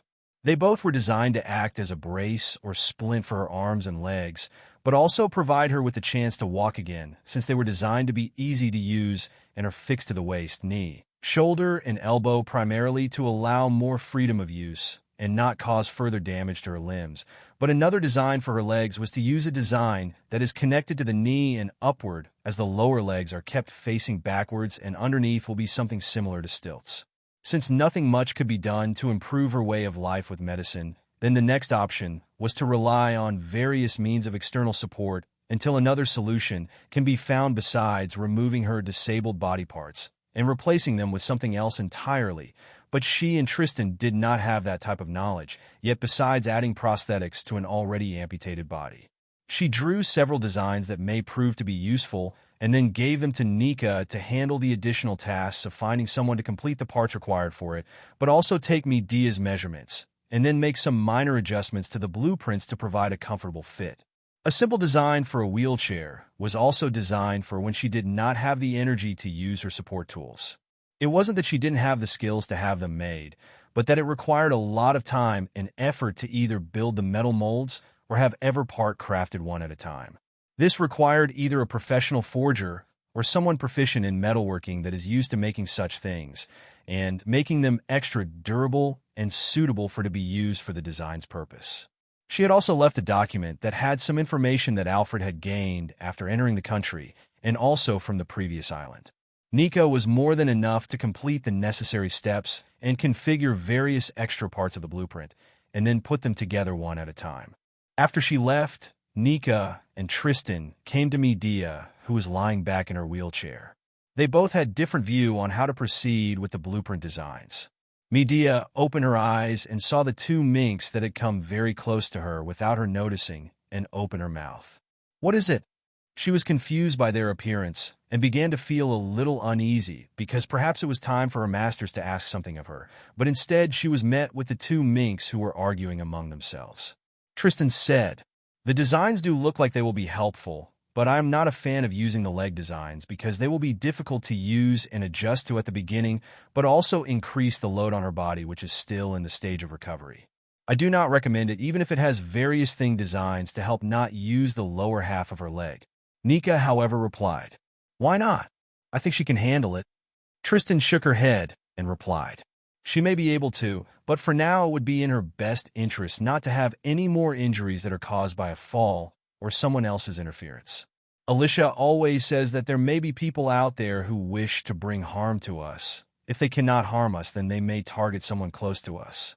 There is no point in spending so much berries to make something that isn't completely stable when she is being attacked, tripped, or pushed by such people." Nika looked at Medea and showed her the images of the blueprints and asked, "Tell me, what do you think would be best for you?" Medea was a little confused at first, but even if she wasn't properly educated in her family, she still read many books and knew a thing or two. "Is this for me?" Nika smiled and replied, "The captain asked us to look over the blueprints that have been made for you until we find a more permanent solution to your problem." She even drew some simple diagrams to show how they will work and additional features that can be added. Medea looked towards Tristan and said, "I will go with the doctor's wishes." Tristan smiled and pointed to the wheelchair and arm brace that had a couple of features built into them and said, "These will be best for your body, but also provide some better protection for yourself. All we need to do now is measure your body, and we will begin getting it ready for you. In the meantime, you just need to get used to what you're already using and continue to improve your health." Nika looked at the both of them and crossed her arms across her chest out of anger. "Humph. Do not bother listening to me, then. At least you could be able to walk around then." Medea sighed and then replied, "I am not in a hurry, and if there is a chance to walk again one day, I do not wish to ruin my chances by ruining what is left of my body." Tristan nodded in approval. "Good." Meanwhile, there was a figure who was standing at a distance away with Archie, Clifford, and Carrot, but rather than listening to those he was with, he was instead eavesdropping on the conversation about the blueprints. He walked over and took a quick glance upon them, and then warned, "If you want those parts to be built without your designs leaking to every part of the world, then you must split up the blueprints and have them all made by the designs of each individual piece at random, so the maker does not figure out its configuration. However, from what we know, the captain intends to recruit that person, so I should come with Nika to arrange everything while Carrot stays to guard the ship with Clifford. I believe Tristan is taking Medea out with her later to go shopping for more of the island's specialties and books." However, his eyes fell on one of the sets of designs and asked as he looked down at the cane in his hands, "Is this for me?" Nika looked at him and back at the blueprints and said, "I believe that was the captain's intention." Your job is a dangerous one, and you are weak, so it helps to have some extra protection. However, that doesn't mean that you can slack on training. What was before his eyes was a design that was the shape of the cane, but it had some extra built-in features. At the tip of the cane was a feature that acted like a self-defense shock stick, but there were also a couple of other defensive tools that came along with it. Suddenly, he felt that his decision back then was the correct one. Alyssia treated them all too well, so he had to pay her back by working hard while she is busy with her own things. As her crew were getting ready to complete their tasks, she had already arrived to begin her daily routine of harassing many fighters for duels before heading to the Happo Navy. As she arrived, Shinjo got up and began to lead her towards a new location as he handed over a newspaper with several bounties on it. Here is your competition for now. These are all wanted pirates or wanted individuals that have become known as super rookies with a minimum bounty of 100 million berries, but also some others who have survived long enough on the Grand Line and have a similar bounty. Some have even gone to the New World and went under one of the 4 emperors. These are your competition if you wish to make a name for yourself, but the younger generation of them all would most likely be your true rivals. Continue to read while you follow me. Reading through the list of names and looking at the images, she recognized 2 of them right away. Fire Fist Ace with a bounty over 100 million and Cavendish with a bounty of 280 million were the ones that she knew because they were part of this or a previous year's new generation of super rookies before the worst generation began to appear. To be named as a super rookie or something similar, then that person must have passed through the Grand Line and on their way caused great or terrible changes to the places they have arrived at during their journey. The more influence or devastation they have built up during their journey, the higher of a bounty they would receive.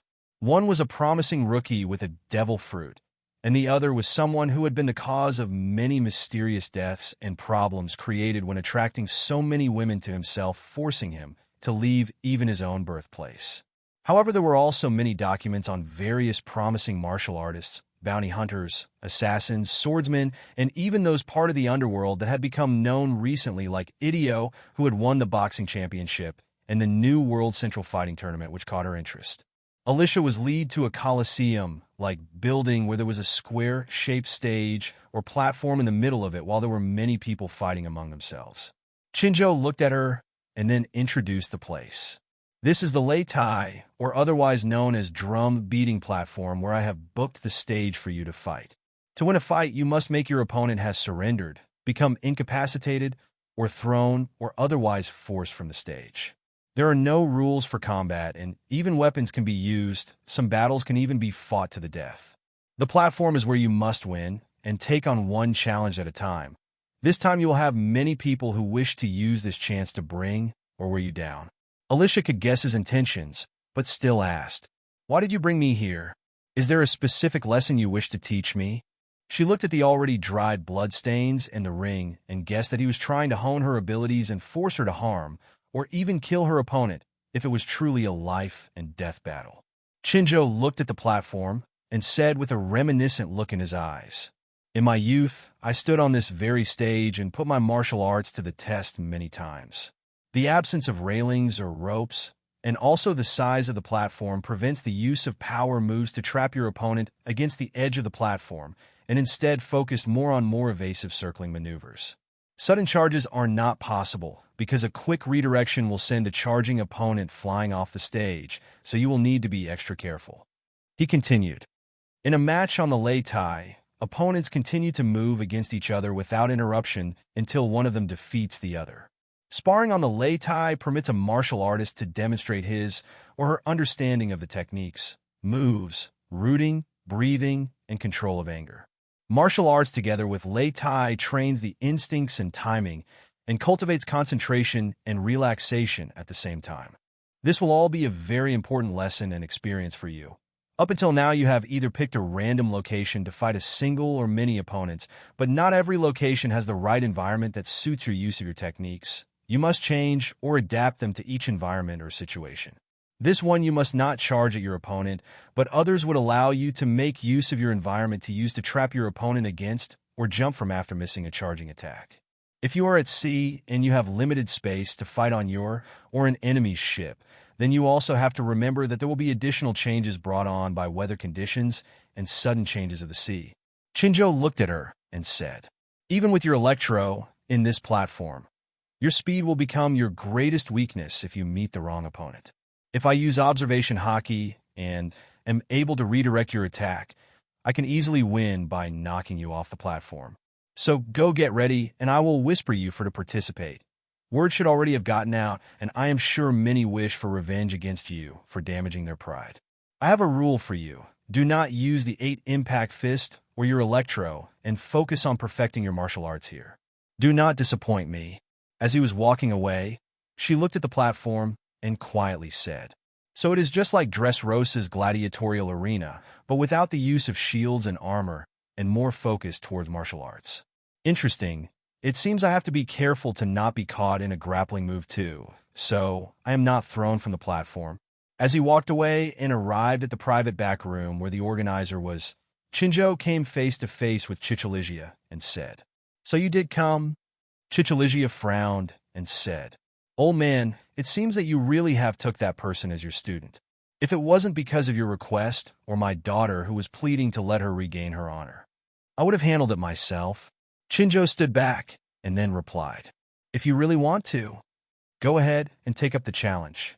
You are a regular here after all." Many individuals had entered this platform during their youth, but the most famous individuals were the Happo Navy and Nihon Navy leaders and their best fighters like Bu, Sai, and Alyssia. Seeing that Alyssia wouldn't be provoked, he said calmly, "This is one of the best training grounds that can teach her many things that we all needed to learn back then.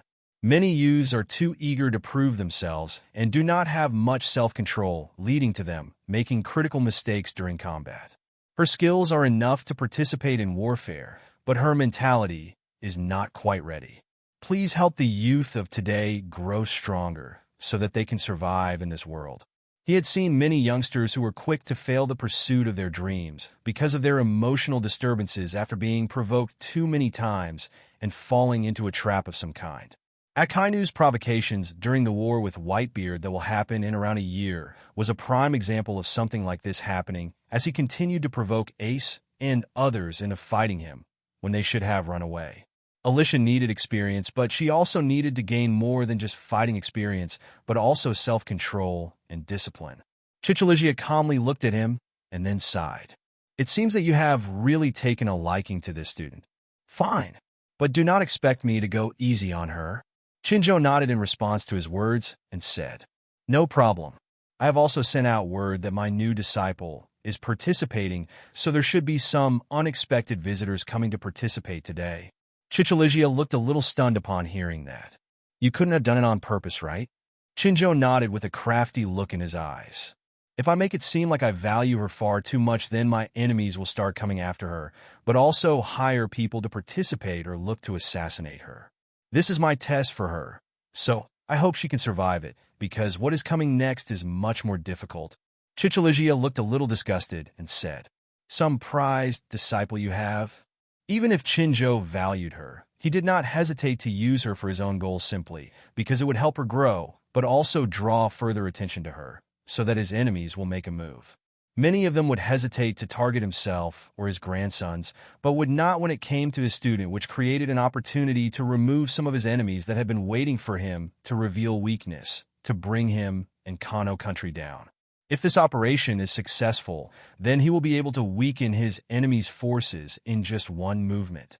Even if he was once a pirate or martial artist during his youth, he is still the Navy leader who is constantly having to strategize to defend his country from invaders that come in the form of pirates or enemy countries. Standing on the platform, Alyssia was able to see many of the participants that awaited their turn, but also many others within the crowd that looked towards her. Some of the groups of people had someone strong with them, or a couple of them, and they had a murderous aura surrounding them while some were better at hiding it. Although she had yet to reach the stage where she could read her enemies completely, she could sense that their intentions towards her held their murderous intent towards her. Many of these people that seemed to wish to fight were those that she could not recognize, but also some familiar faces. The drums began to be played by the people at the side, signaling the start of the competition, allowing the challengers to step forward. As if waiting to see her power before challenging themselves, many stood back and waited as many others walked towards the stage. This type of competition was always best to those who joined later, because the winner would be faced with many injuries or become tired after their many wins against each opponent. Nobody has unlimited stamina, and even if they were superhuman, there would be a time where they would be forced to surrender because they can no longer continue, or there will be a lapse in judgment after fighting to the point of exhaustion or suffering an injury during a previous fight. First, an old man stepped forward and took up a weird form as he reached the platform. He seemed to be very focused towards keeping his body low and keeping his legs bent, ready to leap almost like a frog. However, Alyssia did not like the look in his eyes, which contained a gleam of murderous excitement. After checking the rules and knowing that this allowed many types of weapons, she remembered that not everyone would play according to the script. Hidden weapons, although frowned upon, were not banned, so she had to be careful of her opponent when she believes that victory is ahead. This man gave her a feeling that he had killed many people. The announcer shouted to the crowd, "Alyssia Lucine will begin the Lei Tai. She is accepting all challengers one by one. The first challenger is the final master of the Toad style Pa. His reputation is widely known for being ruthless to his enemies and also being a hired assassin. Now the battle will begin." The moment the fight begun, Alyssia began to circle him and prepare to kick as he made a move within her range. The old man continued his strange movements as he took on the form of a toad and began to keep his hands flat on the ground until he kicked his body to a standing stance to begin the fight. According to the rules of the platform, no time wasting was allowed, and the battle must go on without any delays. He looked like he was going to kick at Alyssia, but instead turned his body so that he would land in the same position as before, but as he was landing, both of his back legs began to kick out before landing down low again. But Alyssia had already grasped his style and techniques after collecting his skills in her system. Most of his kicks were developed to be shaped like toad or frog legs, so they would either be done from a jumping position facing forward or backward, but also several other kicks would include flips or turns that would land on his back or front to allow kicks from below to catch her by surprise and staying out of her line of sight, or a simple variation of a side or hook kick. At first, she had been unable to grasp this strange style and was sometimes on the defensive, but it did not take long before she showed her superior skills and strength. As the old man was changing between low, medium, and high kicks, she began to do the same and match his moves, but as the old man stood up, she got close enough as his knees were bent to bring his body up and stepped on his knee to vault her body up. She kicked off his knee with her right foot, which caught him by surprise. Then as she was close and rising up, her left leg went upwards across his face. As she had completed the second foot movement or kick that went from the knee to face, her body continued to turn, giving her enough of a rotation to use her other leg with her back facing him to perform a back kick to his face and push away. The old man tried to recover from the hard kick to the face, as he was an experienced veteran with a powerful will, and resorted to his final trick. As the old Toad Master, his final trick was his hidden weapon. The concealed needle was wrapped by his tongue and acted like a blow dart. Just as he was about to use it, Alyssia could faintly sense that he was not finished. The tail that had rotated overhead the old man to provide more of a spin to her body came downward.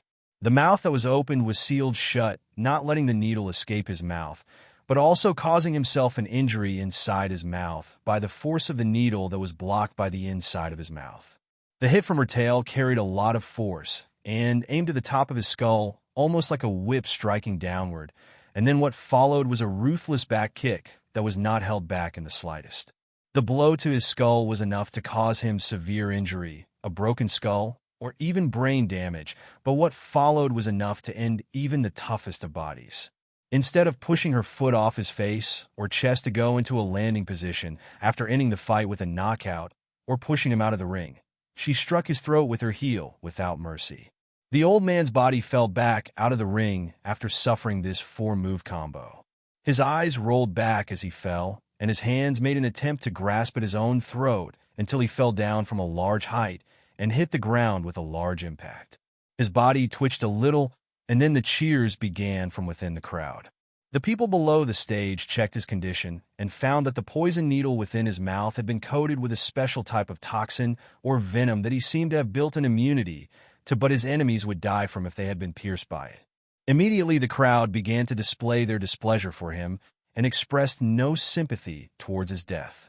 This wasn't the first time using her tail in a fight, but this was the first time that she had used its full power against someone that wasn't one of the minks to attack, rather than using it to reduce the force of a fall, keep her balance, or help increase the spin while in the air. Kangaroos are five-limbed creatures, and the tail is a part of the lower body. She had gained many insights into how to use her tail during combat thanks to her talent and sub-profession, but she had also made sure to not slack on training to strengthen her tail along with the rest of her body, which made it so much easier to balance herself, but also use it as another limb to attack with if it is needed. Her act of not using it was merely to hold back a deadly card, and she was unable to hold back once she had begun to use her tail to attack, as it had become a deadly weapon once whipped and slammed down upon her opponents. She had realized her opponent's intent to kill her early, as his every move was made to harm her, but she still held on to that single shred of mercy until that final moment. She looked down at his dead body and said to herself, "A worthy opponent has died, just like that. But this is also my respect towards an old master. He deserved a worthy death." Rather than dwelling on her first kill, she wished to focus on the lesson that Shinjo had been providing her. Killing or injuring an opponent in this ring was not to be thought about in a bad way, but instead as a thing that every martial artist must face in their life. Every battle will be hard fought, and one will come out as the winner. Oftentimes it is better for the loser to die rather than live on in disgrace. On this platform, life and death are not guaranteed upon stepping upon it. Her opponent also showed no intent to back down or give up on trying to kill her, even if it was at the risk of his own life, so she had to put an end to the fight before she was hit by something dangerous. Upon hearing that it was a deadly needle capable of killing her, she steeled her will and no longer took this place. Although she did not know about Shinjo's deeply hidden intentions, she could only go on and fight opponent by opponent, whether it be people, using various animal styles ranging from the crane style, tortoise style, serpent style, and even monkey style to various sword, staff, or even altar users ranging from various local martial artists, and also some who seemed to be heavily trained in warfare and assassination. While some fights ended with a knockout blow or a ring out for the opponents that had took the fight seriously, she began to encounter many who would not rest until they had killed her to prevent Shinjo from gaining another talented person among his ranks. In response to their desperate attempts to strike her vital areas, she responded in the same way and began to hone her killing moves from her white leg style. Sometimes she would use her opponent's body to step or jump up like the fight with the old man and other opponents. She would adjust some moves to get close enough to land a deadly knee strike to her opponent's face while her hands held onto the back of their head. Although her style did not include upper body martial arts, it still had various uses for her hands for various forms, whether it be grabbing her opponent, guarding her upper body, vaulting over an opponent or object simply, or kicking from a handstand position. Sometimes she executed some grappling moves to provide some versatility, and also included a scissor kick grappling move with her legs to bring her opponent to the ground, and follow up with a heel kick from a sitting position towards their head or throat. Other times she would cartwheel, or use her arms to spring her body to kick upward to her opponent's neck, shoulder, temple, or chin, and she would include various high jumps that followed with 1 to 3 kicks ranging from crescent, roundhouse, front and hook kicks aimed at their stomach, ribs, chin, temple, and neck. Whenever she was too close, she would use her tail to attack their lower body while preparing for another kick upon rotating. Some push kicks were used to keep the distance, but she had focused on learning her style of combat thoroughly. Even if she had been put on the defensive by an enemy's skills, she could use her tail, legs, knees, and hips to attack her opponent up close and gain enough room to create enough of a range for her next kick to land upon them.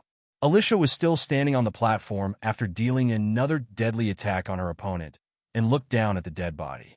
She sighed upon seeing yet another opponent who had been desperate to kill her, and then looked towards the audience who were cheering and said quietly, "That would be more than 10 who have been after my life.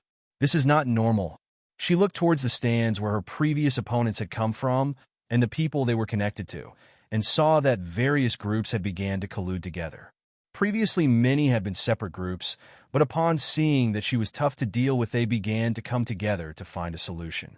The muscles and bones in her lower body were far too strong after many years of training, but she also benefited greatly from not only her talents, but also her racial advantage, which provided her with a very tough leg bones and muscles. With many years of training and honing her body, she was able to have a larger reach and the ability to kick quickly with her legs that was much better than ordinary humans, but still slightly inferior to the long-legged tribe, who had a much longer reach.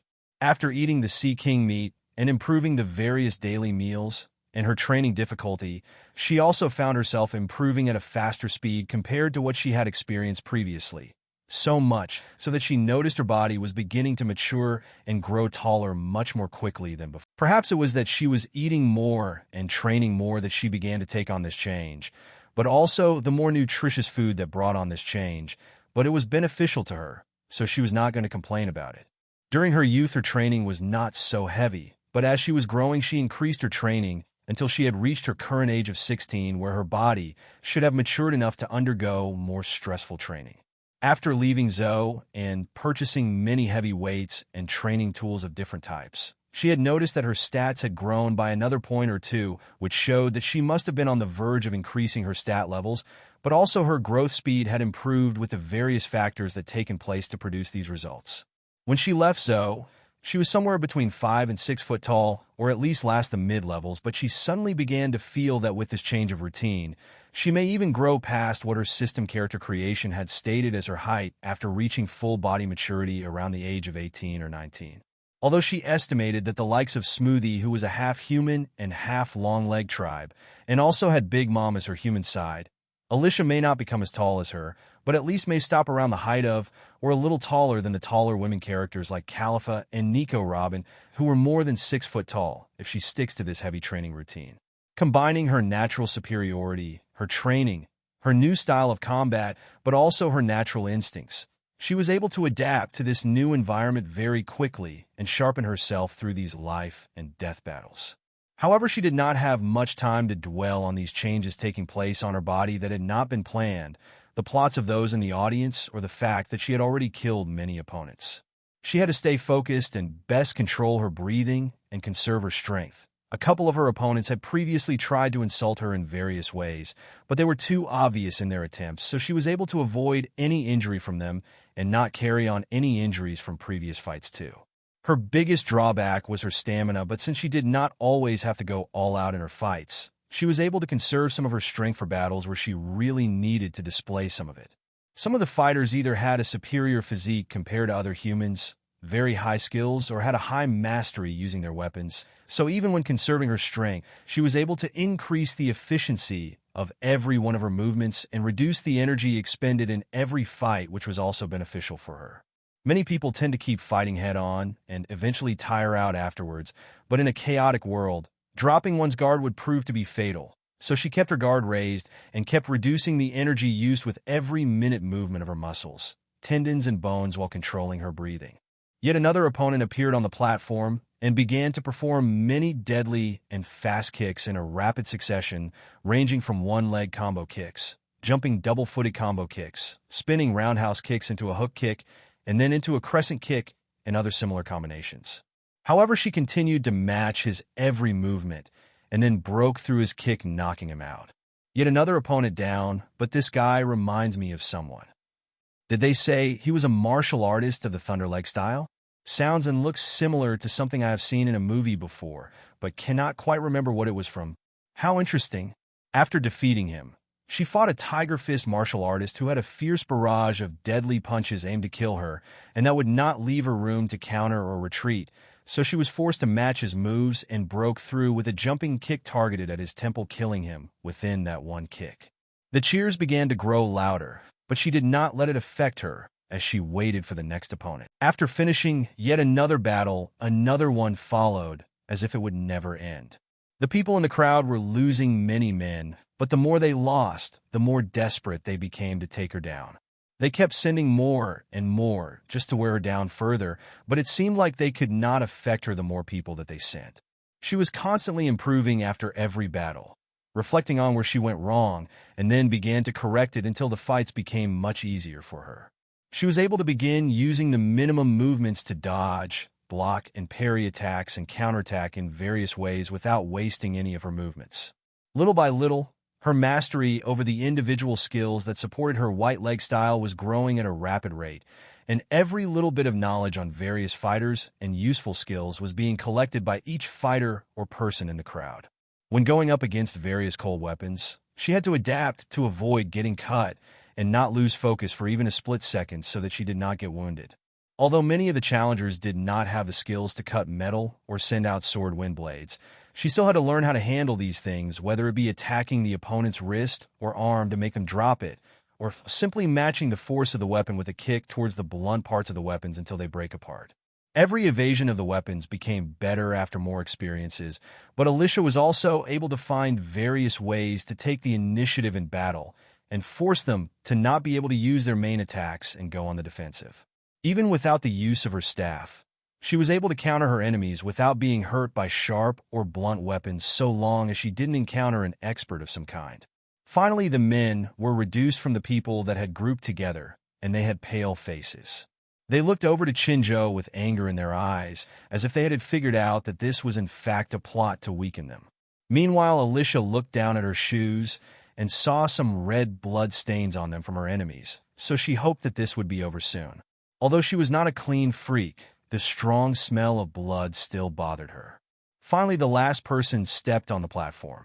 Alyssia stood opposite her near the edge of the platform and said, "It seems that Kan-Gar-Chu has invested a lot into you. A shame, though. You are still not mature enough to be invincible yet. Come." However, Alyssia smirked back and replied, "Hey, old man, do you think I will fall for such a lame trick?" Alyssia, who she had fought before, had a lot of varied moves that let her grapple, block, and parry her opponent's attacks, but the most important thing that Alyssia found was her foot movement techniques, and the way she moved her body to redirect attacks away from her, or redirect the damage to the ground and disperse some of it. Alyssia should have similar or better skills than her, but also a more cunning way to use them within this platform. The image of him standing on the edge reminded her of a certain fighter who uses a similar tactic to throw her opponents off the fighting arena, and that was Rebecca from Dressrosa. Alyssia was simply provoking her to attack, so that he could redirect the force of her attack and send her off of the platform immediately. So when he was found out, he sighed. "Well, it seems that you're not stupid." Truthfully, he was impressed with her and did not wish to fight anymore, but he had already promised Kan-Gar-Chu. He wished to not disgrace himself in front of everyone, so resorted to this tactic, but failed. The moment the fight began, numerous attacks landed on his body, but various movements let him step back or rotate his body a little, so that the kicks did not land completely. However, Alyssia grew used to his routine very quickly and showed no mercy to the old man. Upon unleashing her full strength, she quickly overpowered him and switched her tactics to using various attacks that would not be shrugged off by him. First, she targeted his legs, and then began to attack while he was slightly off balance and unable to disperse all of her attacks so easily. A barrage of kicks continued to hit him, targeting his body in many different locations very quickly with both feet, while her tail held her balance for a short few seconds, not giving him the chance to change his stance between kicks until he started taking heavy damage and was pushed back. As she landed, Alyssia jumped towards the upper half of his body that she could not reach due to his large height and kicked as she was within range of his head. He had suffered a strong kick to the face along with the rest of his body, and he did not have any other special abilities to dodge her attacks or block them, so he willingly gave up. "I surrender. You win."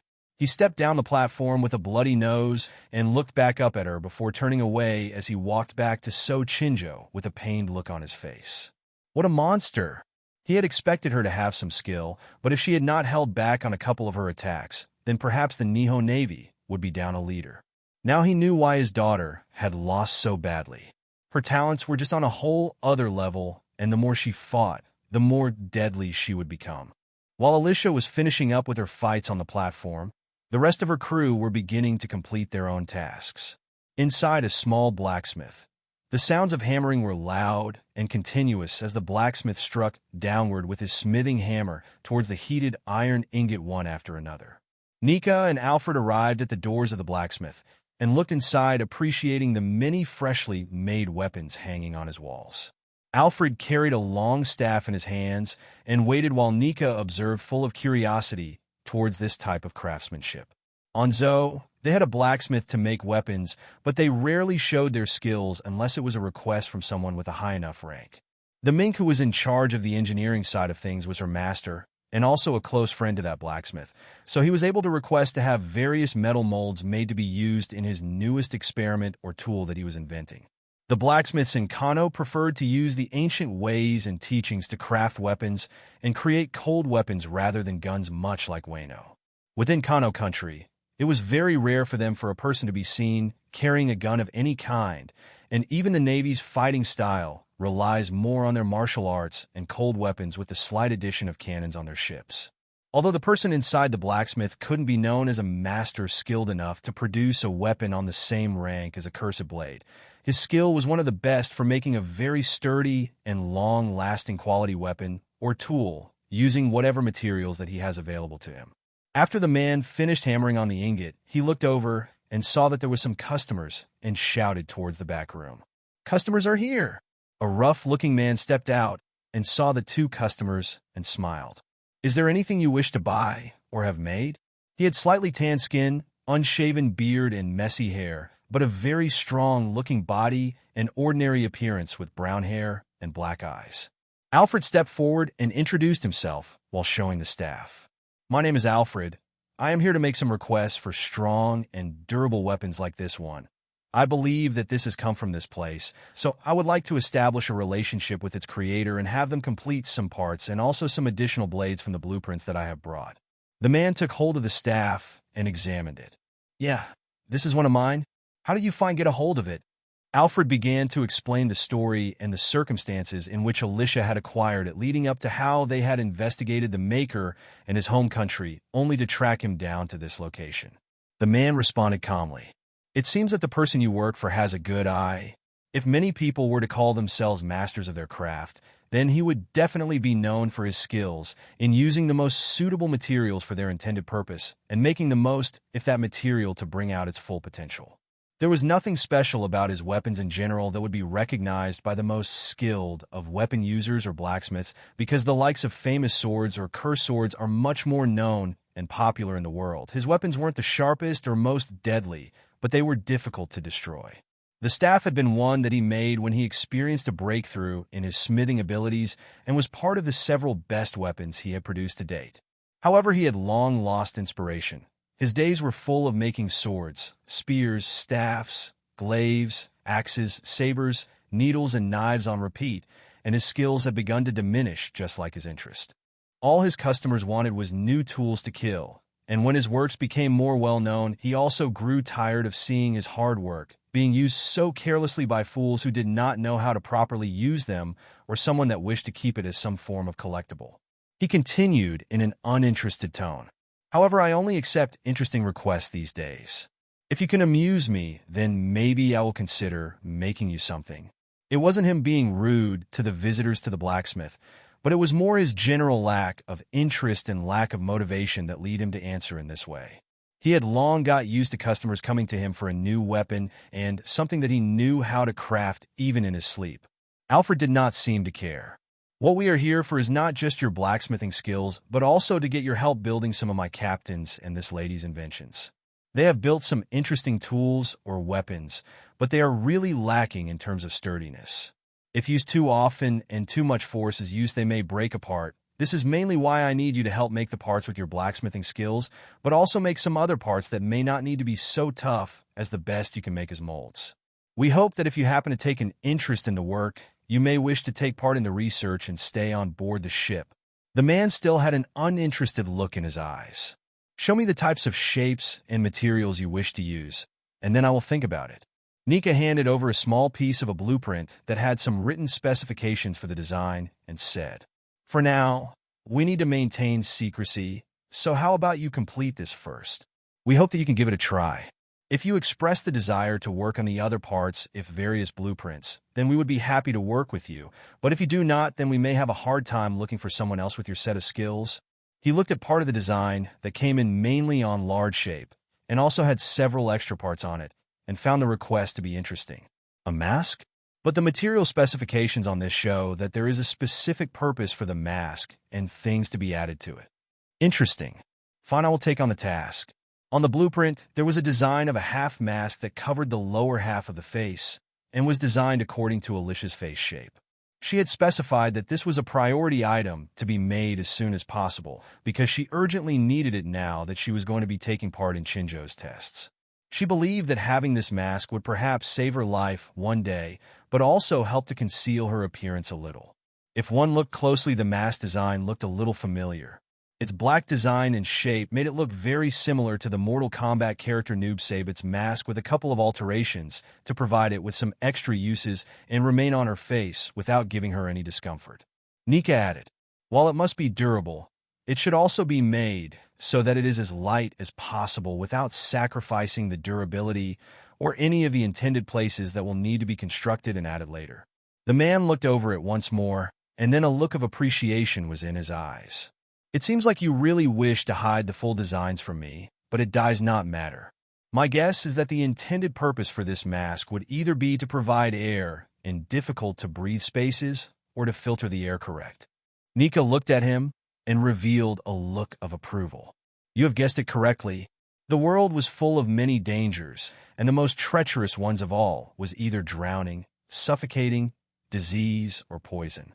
No matter how strong a person's body is and how strong their haki, if they cannot breathe or the air around them has been polluted, they would have a hard time surviving.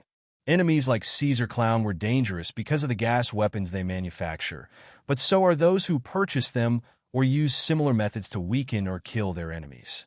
Brooks' crew died from poison. Caesar blew up an island and made it inhabitable due to the toxins in the air. Queen deploys diseases in combat, and even upon his own crew members creating chaos. Jack released a weakening gas onto the Minks to defeat them, and Don Krieg released a deadly poison gas bomb upon the Baratai during his confrontation with Luffy and Sanji. These were just examples of the hidden dangers that Alyssia feared, so she had requested a mask to be made with an air purifier or gas mask function. Upon seeing that the man had taken some interest in making it, Nika and Alfred went to purchase a couple more materials that were needed for various other parts of the blueprint designs, while Tristan and Medea were busy with their tasks of gathering any useful or seemingly interesting books, clothes, or other things that caught their eye. Clifford, Archie, and Carrot had another uneventful day on the ship. Besides undergoing their usual daily training and chores, they spent the rest of their time honing their own specialties. Carrot kept practicing the parkour and various acrobatic movements that were taught to her, while Clifford was practicing his two-sword style and movement techniques. Archie spent most of his time looking over the ship for any faults or damage, and afterwards began reading books on carpentry and shipbuilding. After completing her task for the day that had been set by Chinjo, Alyssia walked towards the direction of her ship after feeding the kitten. Many things were going on in her mind, but she still kept a calm face as she strolled through the streets. Some thoughts were doubts about the path in which she would walk, and if Chinjo was truly the best teacher for her right now. Other thoughts were on the fact that she had just killed several people all in one day. Even if she had wished to show mercy, her opponent seemed to take her mercy as a sign of weakness and began to act more fiercely in order to kill her. Perhaps the various manga or anime that usually has the protagonist that beats their opponent, understands their point of view, and then befriends them after mutual understanding is reached was not her way of doing things. She was no Naruto or Luffy who could knock out her enemy and then listen to people's sob stories of how they had turned evil, nor was she someone who saved those who were in the pits of despair. This world already had one Joy Boy that travels the world and acts as a shining beacon for those in despair.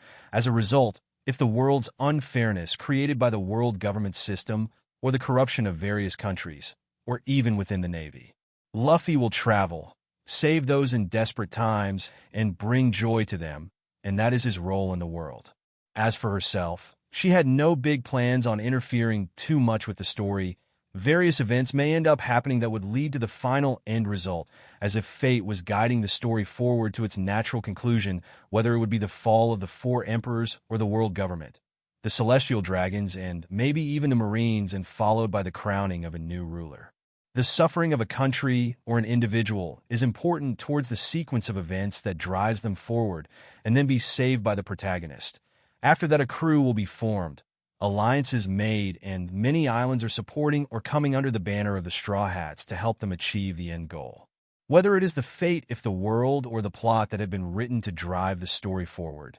This was now her own world that she was a part of, and she did not have much of a liking for the world government as a whole. But who is to say that the world will not fall into chaos after their fall, or if it is stable, will the next rulers become as corrupt as the previous celestial dragons? It was difficult to guess how things would turn out, but most of the actions that Alyssia had witnessed upon reading the manga made her not like them very much. They had also put a bounty on various minks in the past who left to explore, so she could not forgive them. Even Kano Country's Happo Navy was one of those that would ally themselves with Luffy in the future. So this was a sensitive place to be, but she needed to be here for the various skills and training. There was a limit on how much she could simply ignore for the progression of the story to be completed. Pedro's death was one of the things that she wished to change along with the loss of his lifespan, but there were also various side characters or countries that were only briefly mentioned or had an appearance which the protagonist had barely had contact with during his journey. Her actions should not change too much to affect the various series of events, but also let herself correct a thing or two and get a couple of benefits for herself. Her goal had always been to enjoy the world and travel while challenging strong people. Whatever she gets caught up in, she just had to deal with it when it came and would not force it. The very idea of looking for trouble and being the central part of a power struggle or conspiracy did not sound good to her. Luffy and his crew were often lucky that many things had gone their way during their earlier travels that lead them to stop a war, overthrow a tyrant, or save many people who had been trapped by a person's devil fruit abilities. If she chose the wrong side, she could end up on the wrong side of a war or history. Stories would be told about the great terror and devastation she had caused in many years to come, and that would be if she had survived being hunted down as a wanted criminal. Right now, she was free from such things and had built a slight connection to a world government-affiliated country and their two armies, but right now it wasn't that strong. Shinjo may have taken her as a student, but he still did not out his full trust in her. As a former pirate and the Navy leader of the Happo Navy, who also had the trust of his king, he had a smart head on his shoulders and could guess that she had other intentions for coming to Kano. What he did not know was that she had already achieved her goal, but was now just sticking around to gain further experience under his teachings. Many thoughts like this flooded her mind, and she wished to organize them all one at a time as she walked through the streets, when suddenly several chains came towards her from different directions. Fortunately, she had remained vigilant and was able to carefully avoid them as they tried to capture and restrain her. The heads of the whip also had a pointed end that would be capable of piercing or whipping her body, causing a high amount of damage. Before leaving, Shinjo had given her some advice that the lesson was not yet over, and her guard should not be dropped no matter what. She was a little confused why he said so, but now she had figured out why. Just because those people had given up on taking her out on the platform did not mean that they had given up their goal. Oftentimes, when someone is high off their victory, their body relaxes and drops their guard, leaving them wide open for attack. After experiencing many victories, she would be feeling pleased with herself, and on the way home, she would be vulnerable to attack if she was suddenly ambushed by many people. Each move was either lethal or used to restrain her, as the many chains were aimed to wrap around her limbs and waist, while some were aimed at her heart or throat. Many of the people wielding the chains stepped out with another chain whip in their other hand and began to become more serious in their attempt to kill her. Alyssia saw their style of combat and then showed a look of anger in her eyes.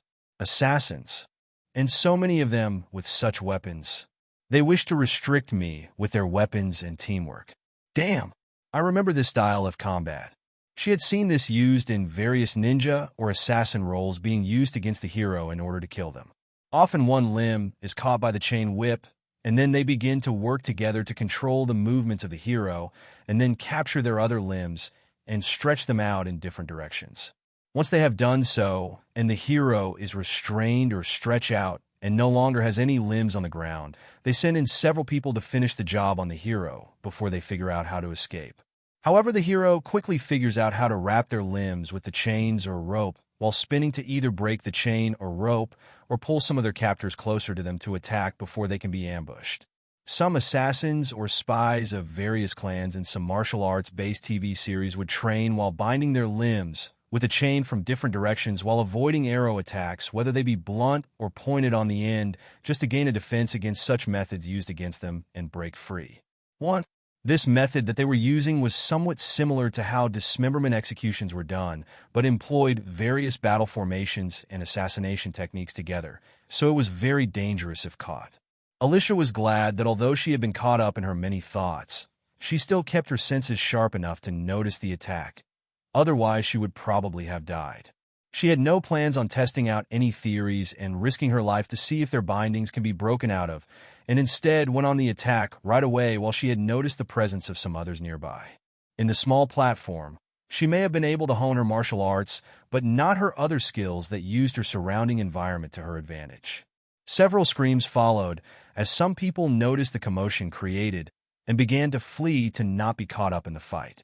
She quickly dodges another series of attacks and lightly stepped on the ground to quickly appear before one of the attackers before they could pull back one of their whips or send the next one out. A quick jumping kick was done towards his throat without mercy, and then as she did so, she used him as a stepping stone and arrived next to his partner to kick him in the side of the head with just as much force to kill him and knock his body over. Her other foot lightly landed on the other side of his shoulder, and as his body was falling, she pushed herself to the last man who was standing in this direction, killing him swiftly before landing. Upon landing, she fled away from their bodies and used the falling bodies as cover before getting cover near one of the buildings. She disappeared from their line of sight and was no longer in the most dangerous place in the center and moved forward to meet another opponent. Rather than meeting him head-on as he wielded a sword, she jumped to the side of the building and ran along it until she got close enough to push her body off the wall towards them.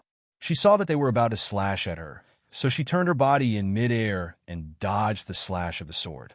She landed on the other side of him after jumping over his head and was very close, so hit him with her waist to gain enough space, and then struck him to the back of his head, killing him instantly. After dispatching her enemies on one side, she expected them to continue to pursue her, so she could guess where they would come from. He had attacked in a star formation with several people in each group, several people using a needle whip to assassinate or capture her, while mainly aiming at one part of her body.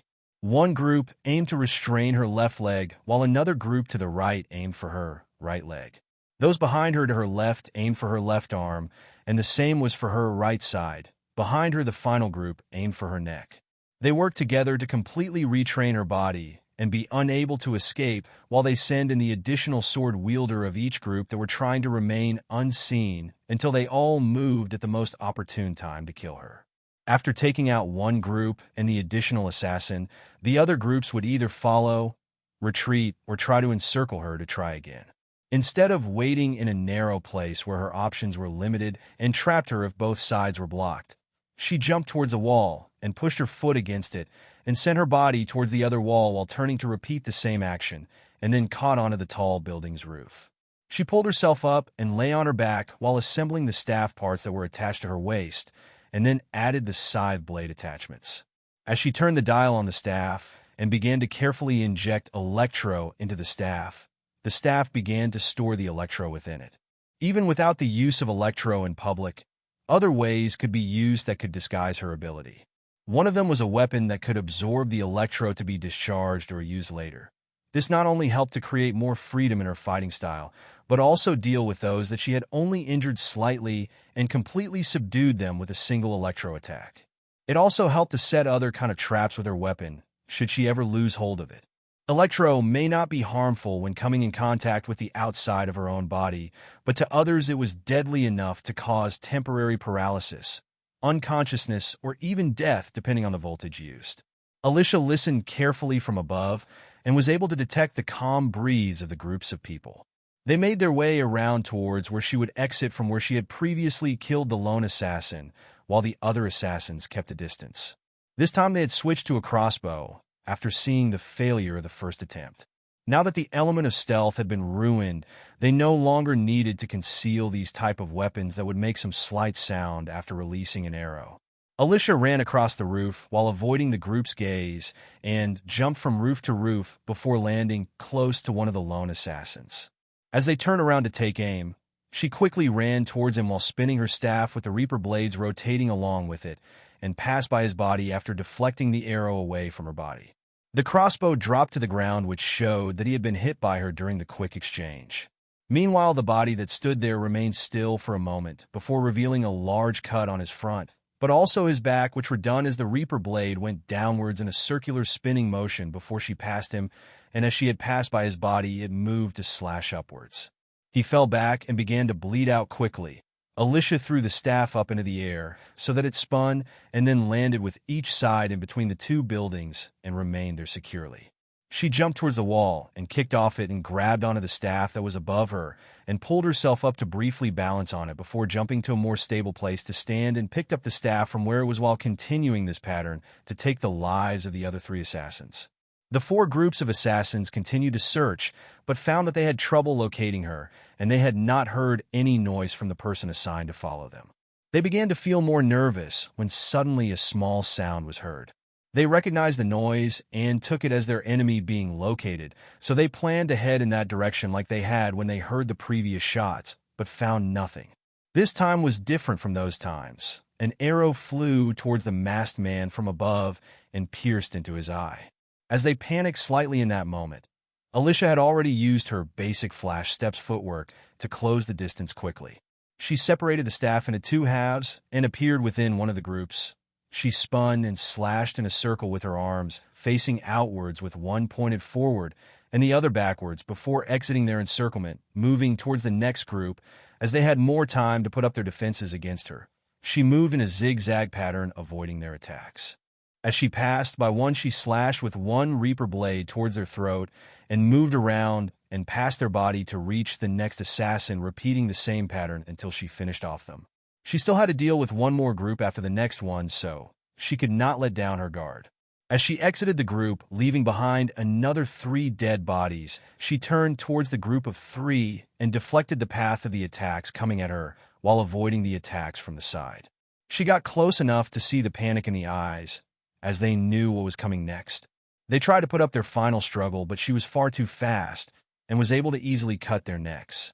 This time, the 2 remaining attacks were ruthlessly aimed at their own companions out of desperation and narrowly missed her body as she dodged with a cold look in her eye. Instead of getting closer, she used her thumb to trigger something, and a slight ticking sound followed as she threw the 2 scythe blades towards the 2 remaining assassins. As the approaching weapons came within their reach, they tried to defend quickly, but they had already sent the 2 chain whips in their possession towards Alyssia in their final attempt to kill her. They did not have enough time to pull them back towards them before the blades entered one of their chest and the other on their leg during their desperate attempt to dodge. A cold sweat went down their backs, but at the same time, they were relieved that the wounds to their body may or may not prove to be fatal, but it wasn't enough to kill them. They quickly made the decision to run away in opposite directions, so that even if one of them were captured, the other may get away and inform the higher-ups of their failure. However, a strange ticking sound began to end, followed by a click. The weapons in their bodies suddenly released a surge of white light and electrocuted their bodies, making them drop to the ground, bleeding out and unconscious. It was unknown if they would be able to survive at all now that their wounds had been destroyed even more by the release of electro deep within their bodies. Alyssia looked at the many dead bodies around her and sighed. Man, the mink instincts are really something else. They let me be able to quickly dodge incoming attacks and take on many opponents at once. But is this also an animal instinct? Is this why I do not feel so disturbed about killing now? Is it simply adaptation to new environments and behaviors to survive, or is it just that I just do not feel any guilt for such people? A predator would feel no remorse as it killed its prey or enemies as it fought over food, territory, leadership, or a mate, and as a mink, she carried animal-like qualities that had somewhat influenced her from deep within her bloodline, or it could be the influence of her passive skill. Whether it was the previous kills on the platform or the many assassins she had just faced, the first kill was the hardest, and then afterwards it was no longer so difficult, as if she had been suppressing the primal survival or killer instincts of a beast within her, and they had been unleashed upon killing her first human. She didn't like this feeling of being able to kill so easily, but she just had to accept this as a permanent part of herself that would help herself adapt to this world. She could show mercy on her enemies if she chose to, but there were times that called upon a ruthless heart that would not hesitate to slay the foe before her, or she would be at risk of losing her life, or even losing those close to her. Alyssia didn't ponder on these thoughts for long as she picked up her weapons from her enemies' bodies and finished them off cleanly.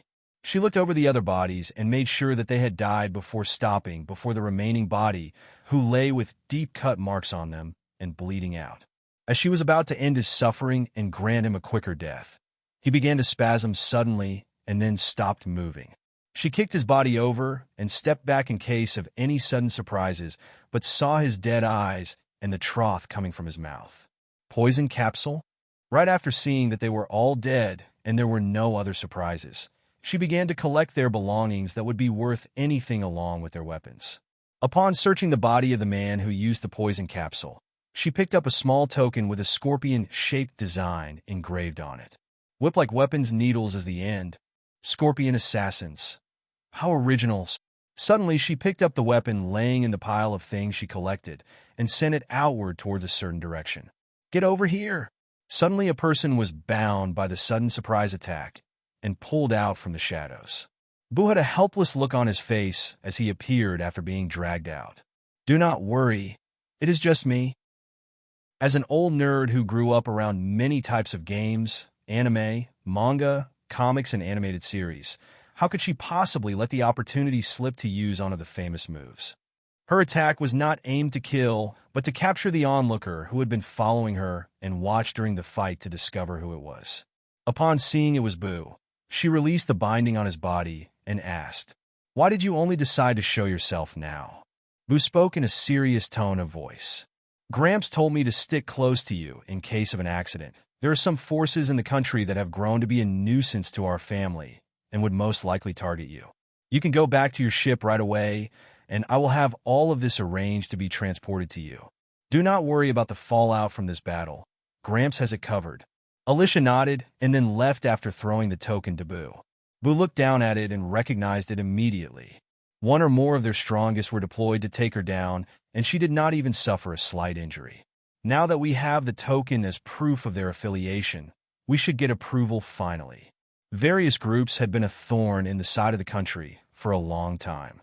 In order to gain more status and prestige, many officials or families did not rely on hard work to rise up, but resorted to using tricks behind the scenes. The most common tactic was disrupting their competitors' tasks, causing them injury and even assassination. Many groups had been supported by the corruption within the country, and even the royal family, Nihon Navy and Happo Navy, were helpless since these forces belonged to another large family in Kano. The power structure was that the royal family ruled of Kano and had their own private guards and army, but the ones deployed to maintain order were the Happo and Nihon Navy. There was also another large family that was considered a great family or a pillar of the country, but were also known to be power-hungry. They used many methods to control the country's dark side and establish power. The assassins that were sent were a branch organization belonging to their family that had continued to cause problems, but they always struck to kill and left leaving no evidence tying them to the family, so it was difficult to arrange an investigation or a way to remove them. Now that a high-ranking man of their organization had been lured out and left behind their token after their death, they had enough cause to begin launching an investigation. Boo took the token and arranged the bodies to be sent to the Happy Navy headquarters right away and arranged a meeting with his grandfather. "Gramps, we got them this time. Quick, go talk to the king and Alyssia, and let's quickly get approval before they can run away." Shinjo looked at his grandson and sighed. "There is no need. I have already arranged everything. I had a feeling that something like this would happen, so I met them before to discuss the plan. Saibu, it is time to remove the scourge of our country once and for all, but also cause those fools to lose their power." What followed was a complete sweep of the assassin group's headquarters, slaughtering many of them and capturing a couple of them alive before they could use their poison capsule. Lots of evidence was collected after the attack and investigation. The Happo Navy and Nihon Navy continued to sweep through all connected places and organizations through the night and capture any of those with connections to them. Everything collected was put before the royal family the next day, and the combined strength of the two Navy families and the royal family were more than enough to use all of the evidence collected to strip that family of their status, wealth, property, and their freedom. The support of Alyssia, Alyssia, Qinzhou, Xianbu, along with their subordinates and the royal army, were more than enough to capture their enemies within the country one by one. A decisive blow was struck, bringing more stability to the country, but where there is a removal of a power that controls the darkness of a country, there will always be a void to fill by those who had been waiting for this kind of opportunity. Whether it is gangs, illegal goods, drugs, assassination, or thefts, there would always be those who would see the opportunity from the fall of the leading power of the underworld and attempt to become the new boss with either of those things, whether it be someone who was an underling and had survived or a newcomer who had just gotten into the criminal underworld. Time would tell if the country would recover and become more prosperous, or another form of evil would grow from the remnants of what that family had inspired. After seeing everything had been sorted out smoothly, the king sat back on his throne, overlooking his loyal navy leaders who had succeeded in completing their task in just a week that had started in just one night. How is the situation? Are there any who evaded capture? The king was named Ramen and is a man with a tall bald head that has a Chinese dragon tattooed on the left side.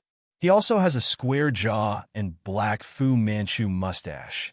He wore a long green robe with white collar and cuffs, a thick metal chain as a necklace, and a pair of small circular sunglasses. As a king who had a say during the world government's leveling meeting between the affiliated countries, he had some influence over matters of the world, which made his role very important for the country's stability and future, so Qinzhou and Alyssia respected him, even if they did have their own thoughts about the world government. Meanwhile, Alyssia had been experiencing different types of training, ranging from climbing up the tall mountain to better help managing her use of energy, but also to control her breathing. She also underwent a type of training that was common in China that uses different shaped poles or circular wooden logs that are facing upward and stop at a large height. Some are of a different length or width and spaced out differently, while some others had a piece of wood balanced between two of them. Many were stable, while some not securely put in place. While fighting Bu and Sion, the militia could only place one foot on one of them to balance and walk upon before moving to the next. She had to practice efficiently managing her steps while holding her balance, but also use her movements more efficiently to dodge, block, parry, or attack while keeping her balance, and footing using one leg while attacking with the other or jumping to attack and landing on another. She remembered that during Sai's battle with Lao Ji, he had shown the use of this type of training to gain a foothold on his opponent's arms as they punched towards him and used them to step upon and kick his body higher into the air. This required a great deal of concentration, balance, and agility to be able to pull off such a move, but with her own body stats and the increase of her skills during this training allowed her to gain more control of her body and develop her own battle style to deal with oncoming attacks from fists, legs, additional limbs, or even very large opponents that her legs may not be able to reach if her stats were around the same as them. There are often times where a person with a long reach in boxing or other kicking sports gain a huge advantage over their opponents, while their opponents try to break past their barrage of attacks and get in range to attack with their own attacks. Their efforts maybe not be able to land an effective attack before getting pushed back again or countered. One example in this world would be the long leg or arm tribes. Their long limbs allow their limbs to be used to grapple, wield weapons, punch, or kick from far away, while not allowing their opponents to get close, but some have even developed other ways to use their advantage. Blue Gilly has his own style of combat that creates an afterimage and tricks his opponent as to where he would attack when suddenly his long leg is whipped or speared towards them, while Idio uses a method to bend his arm appendages behind his shoulder to increase the explosive power of his punches that not only punches his target, but still travels beyond them as his arm continues to stretch out before returning to its place, rocketing his opponents far away and sustaining heavy injuries or even death. Alyssia, like most females, would have a certain limit in height and could not match the likes of giants, other special races, or very tall human males who seem to have grown very large and muscular. Although her height may continue to increase as she continues her usual routine that she was on, there would be a certain limit to it, and she estimated it to be around the height of Nico Robin, Khalifa, and Boa Hancock at around 6 foot to 6 foot 5 inches. Meanwhile, Boa Hancock's sisters and some of the Kuja pirates or members of her country that are human may display some varied body shapes and height, quite unlike most human women, which may suggest the mixing of races as a result of their people leaving to island to mate before returning to give birth. Boa Marigold and Boa Sandersonia are an example of those who seem to have ignored the so-called known body types of female human shape and height, as they are even taller than 14 feet, and are even younger than Boa Hancock, so they may be of mixed blood or a result of their devil fruits having an influence on their body. Unless Alyssia was a mixed race between a special race or tribe, she had no hope of ever matching up against those tall, hulking figures in terms of reach. Instead of exchanging blows and hoping hit her enemy, when she has been hit like Luffy, who could overcome this weakness through the usefulness of high-stretching body, she had to use other methods. The methods that Sai had used against Lao Ji were something that she found to be useful and had a high degree of compatibility with her white leg style and her own racial advantages. As the battle progressed each day between her and Sai, she gained a much better mastery of her skills, but also was able to put to practice many of her ideas that she had witnessed in various martial arts movies. The fighters would usually display light footstep techniques, where it was like they could step on water or even a falling leaf to quickly use as a stepping stone to run or jump to another location. They were shown to battle on a building, scaffolding, and even within a large crowd, using either the environment to their advantage by swinging in between the poles or woodwork and kicking at their enemy as they come through, and for the other, balancing or running across the crowd as they stepped on their head or shoulders. This was something that could be done with the right practice, and she had come to that place and met someone who could achieve these feats, but an even better version of it. Sai had great balancing techniques and footwork to match his own style, allowing his to read his opponent's moves and find a way to use the movements to his own advantage by stepping on them while dodging to gain an advantageous position to attack from. However, he was unable to do this against Alyssia, and she could not do the same because they were difficult opponents for each other to be up against since they were so similar. After many exchanges, Alyssia won once again and stepped down after overpowering and knocking him down. Chinjo looked on at his grandson, who was defeated once again and displayed a complex look in his eyes. He could see his grandson becoming overtaken by her slowly, and the more they sparred, the smaller that gap became. This only helped to strengthen his grandson's resolve to train even harder, so he was not overly worried. After seeing his grandson leave, he stepped forward and looked towards Alyssia. The next lesson will be on my family technique to complete the drill. This is quite simple and is basically a teaching of how to use energy. For now, I would like you to stop holding back and show me some of the kicking or moving methods that you have developed with your powers. Alyssia nodded and then began to display several of her white leg style moves while making some changes to the gathering point on her foot, depending on where the point of impact would be, but also displaying how she uses it for her Kanga-tail, flash step, and flash jump unique abilities that she had developed. After watching for some time, Chinjo calmly stated, "I believe that this is your power which you can channel and use to attack or in other ways to increase your speed or stun your opponent, but the way you use it is too wasteful and does not allow you to reach the maximum potential. From now on, I hope that you can practice enveloping or coating the chosen limbs of your body in a layer of your energy. Take hockey as an example. Many people may coat a small part of their body with armament hockey to attack or defend against an attack, but most skilled users are able to coat all of their body or some parts very efficiently and not waste any excess energy while doing so if they practice enough. If you gain enough control of your energy, then I believe that you can efficiently coat or envelop your legs with your power and maximize your attack power by a large margin, but also make a large stride towards the completion or evolution of my family's technique. For the final technique, the chosen limb must be fully coated in hockey to strengthen its defense and attack as much as possible, and then complete the 8 impact fist upon mastering it to a certain level. This way mountains, shields, large humans, or even giants may not be able to handle the destructive and penetrative power behind the attack. Alyssia remembered this concept from some novels where the various characters used chi, ki, world energy, or other names that it was called, and remembered that what she had been doing was channeling, holding, building up, and releasing her own energy at 1 or 2 points similar to chakra or meridian points in the body. The martial artist would reach a stage where they could release energy from their body when they attacked or moved, but upon reaching the next stage, they learned to envelop their fist or weapon in chi to provide much higher attack power. There are similar situations where a character may engulf their hand in energy and suffer a setback when confronted with a more powerful or experienced opponent. But after receiving some advice, they are able to show great improvement and learn how to use their energy better, and also the rate in which they gather the energy is much smoother and more controlled after practicing for some time. 1. Instead of focusing her energy on her feet or engulfing her foot, she should instead focus on trying to engulf her entire lower leg or legs in her electro. Another example of similar control of energy would also be in bleach, which is used by Yoruichi and Soifin, which is named Shunko, which have the characteristics of either lightning or wind. Apart from enhancing the arms and legs for combat, the technique allows the user to instantly neutralize an opponent's movement. The Kido itself can also be controlled and fired at opponents from the body, which creates massive explosions.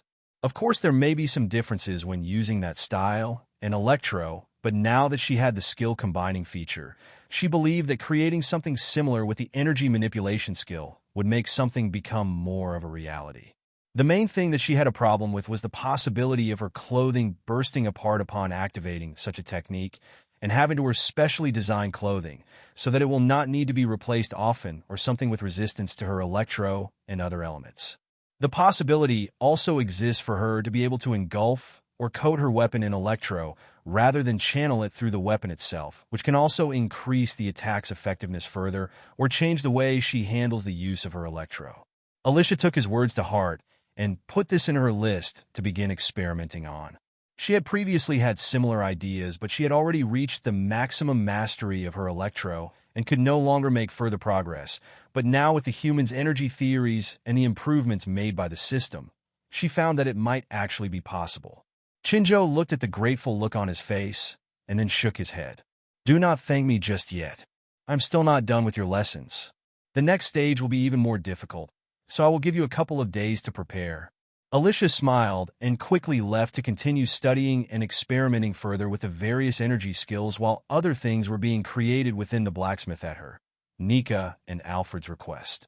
Nika was hard at work assembling many of the parts that had been made so far, and she frequently visited the blacksmith to discuss many things to gain further insights into different types of metals and various uses of them and other materials.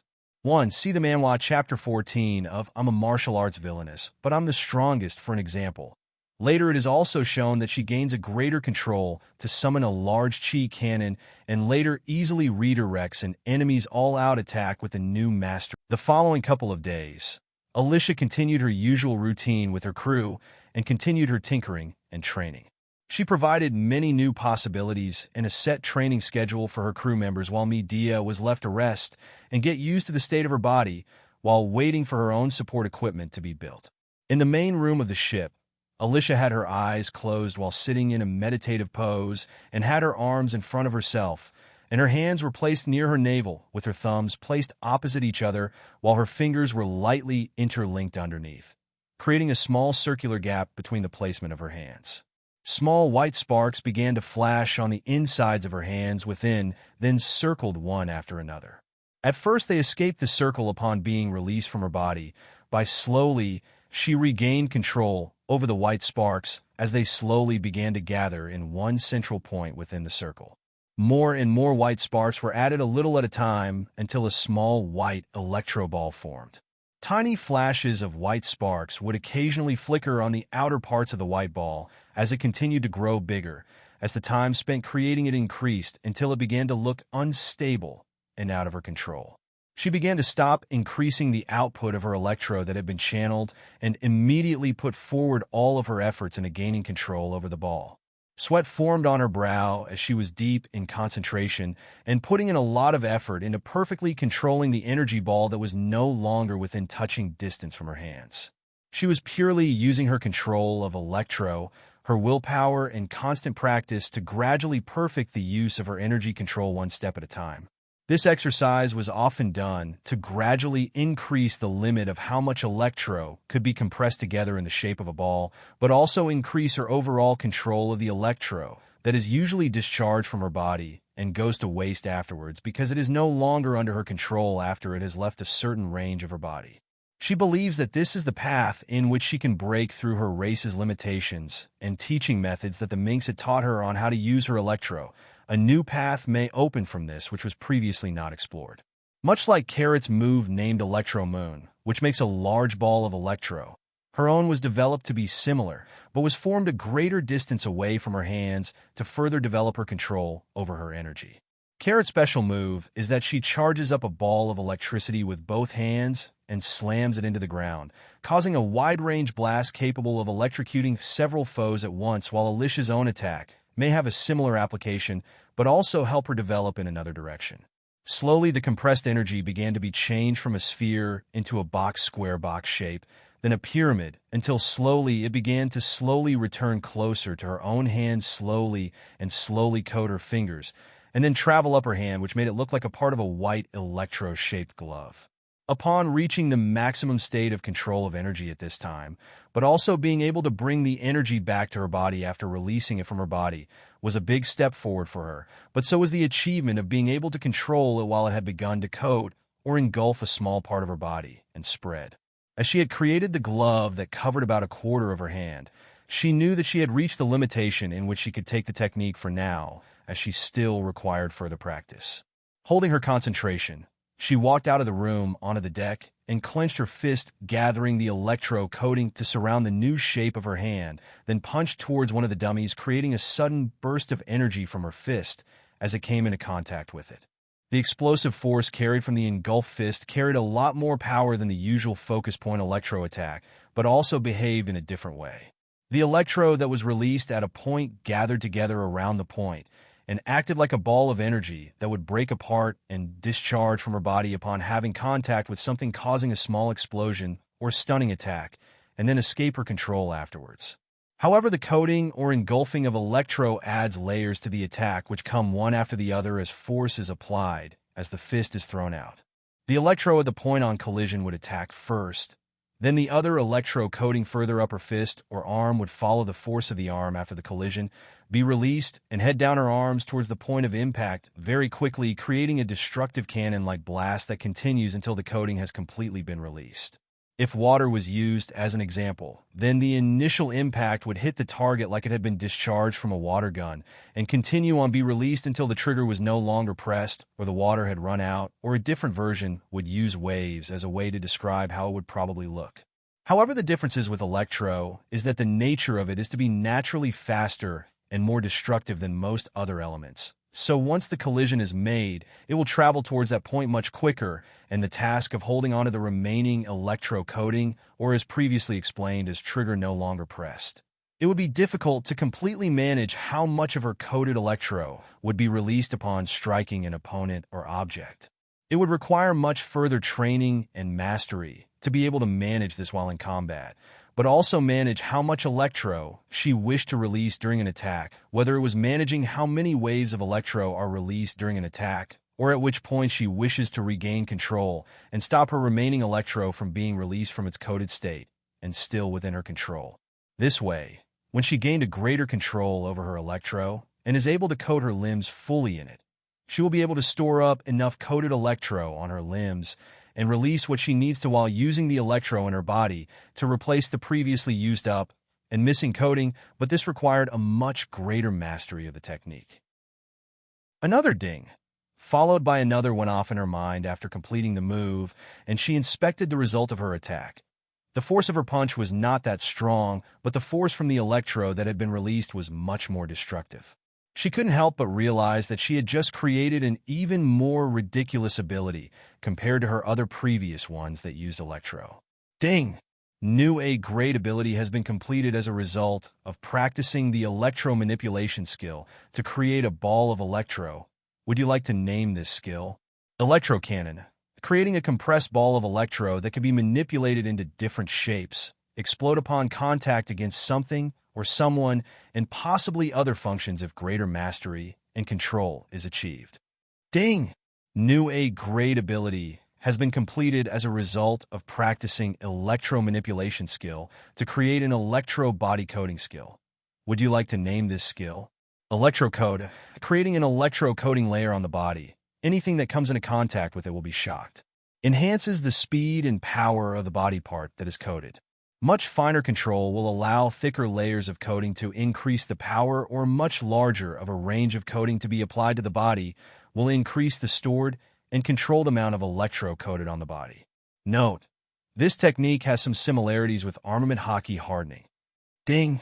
New A+ grade ability has been completed as a result of practicing the electro manipulation skill to create a coating skill and release it upon contact with a surface or as a result of an impact. Would you like to name this skill? Electrowave A+.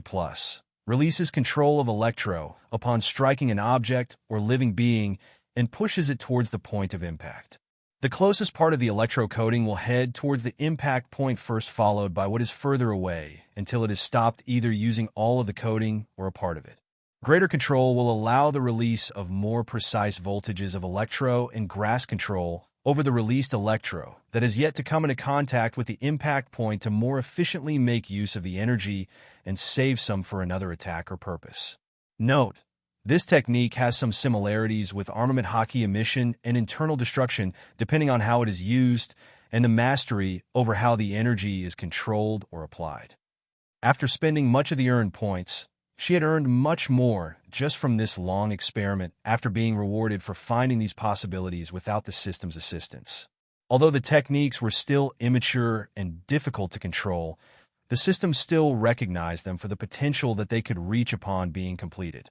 Right away, Alyssia brought up the system screen and began to look at her electro-based techniques that she had previously came up with using the gathering and channeling points on the body, and decided to make some room for the new skills while putting to use the old skill specialties. Flash Step S. Using Flash Step as the foundation and combining it with Flash Jump, Electro Manipulation, Electro Coat, Electro Wave, Climbing, Acrobatics, Gymnastics, Dancing, Misdirection, and Concealment. This allows the user to move at very fast speeds with ghost-like movements. The following should be possible upon achieving a higher mastery: after image creation, air dashing, double jump, invisible speed, wall running, and moving behind the target, then striking. Note: highly compatible with white leg style. Alyssia S. Using Electro Coat as the foundation and combining it with Electro Manipulation, Electro Coat, Electro Wave, Kan-Gar-Heel, Kan-Gar-Spear, Kan-Gar-Drop, Kan-Gar-Round, Kan-Gar-Tail. This allows the user to use electro coating and electro wave more efficiently when focused on the lower body, especially the legs and tail. Using the gathering points and electro manipulation, used up or missing energy that had coated the user's body previously can be replaced or replenished after releasing an electro wave.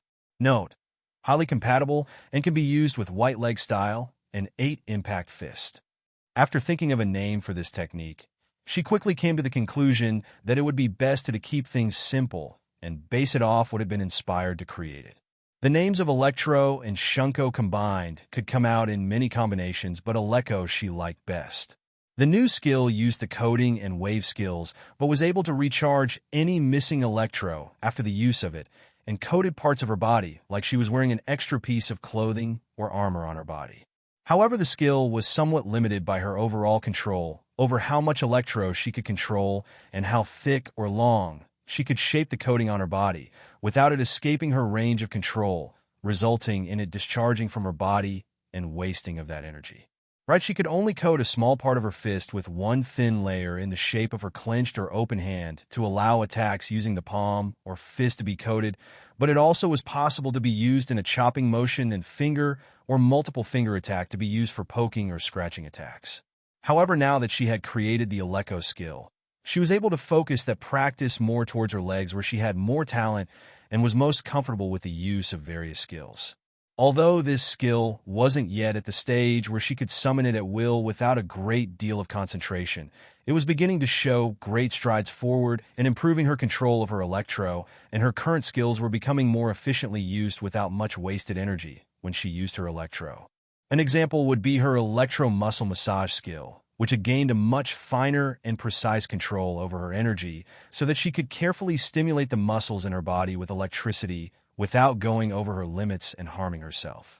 She had also practiced this skill on her crew members after she had gained a higher level of control, which would prevent her from bringing harm upon them. She tried teaching the various methods to the other minks, but it seemed as if most of them had limited potential in that area to be able to grasp the meaning behind her teachings.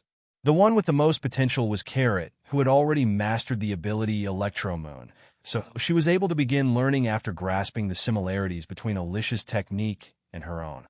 Alyssia's skill set had undergone many changes after being given some insights by Chinjo as she continued to experiment a little at a time.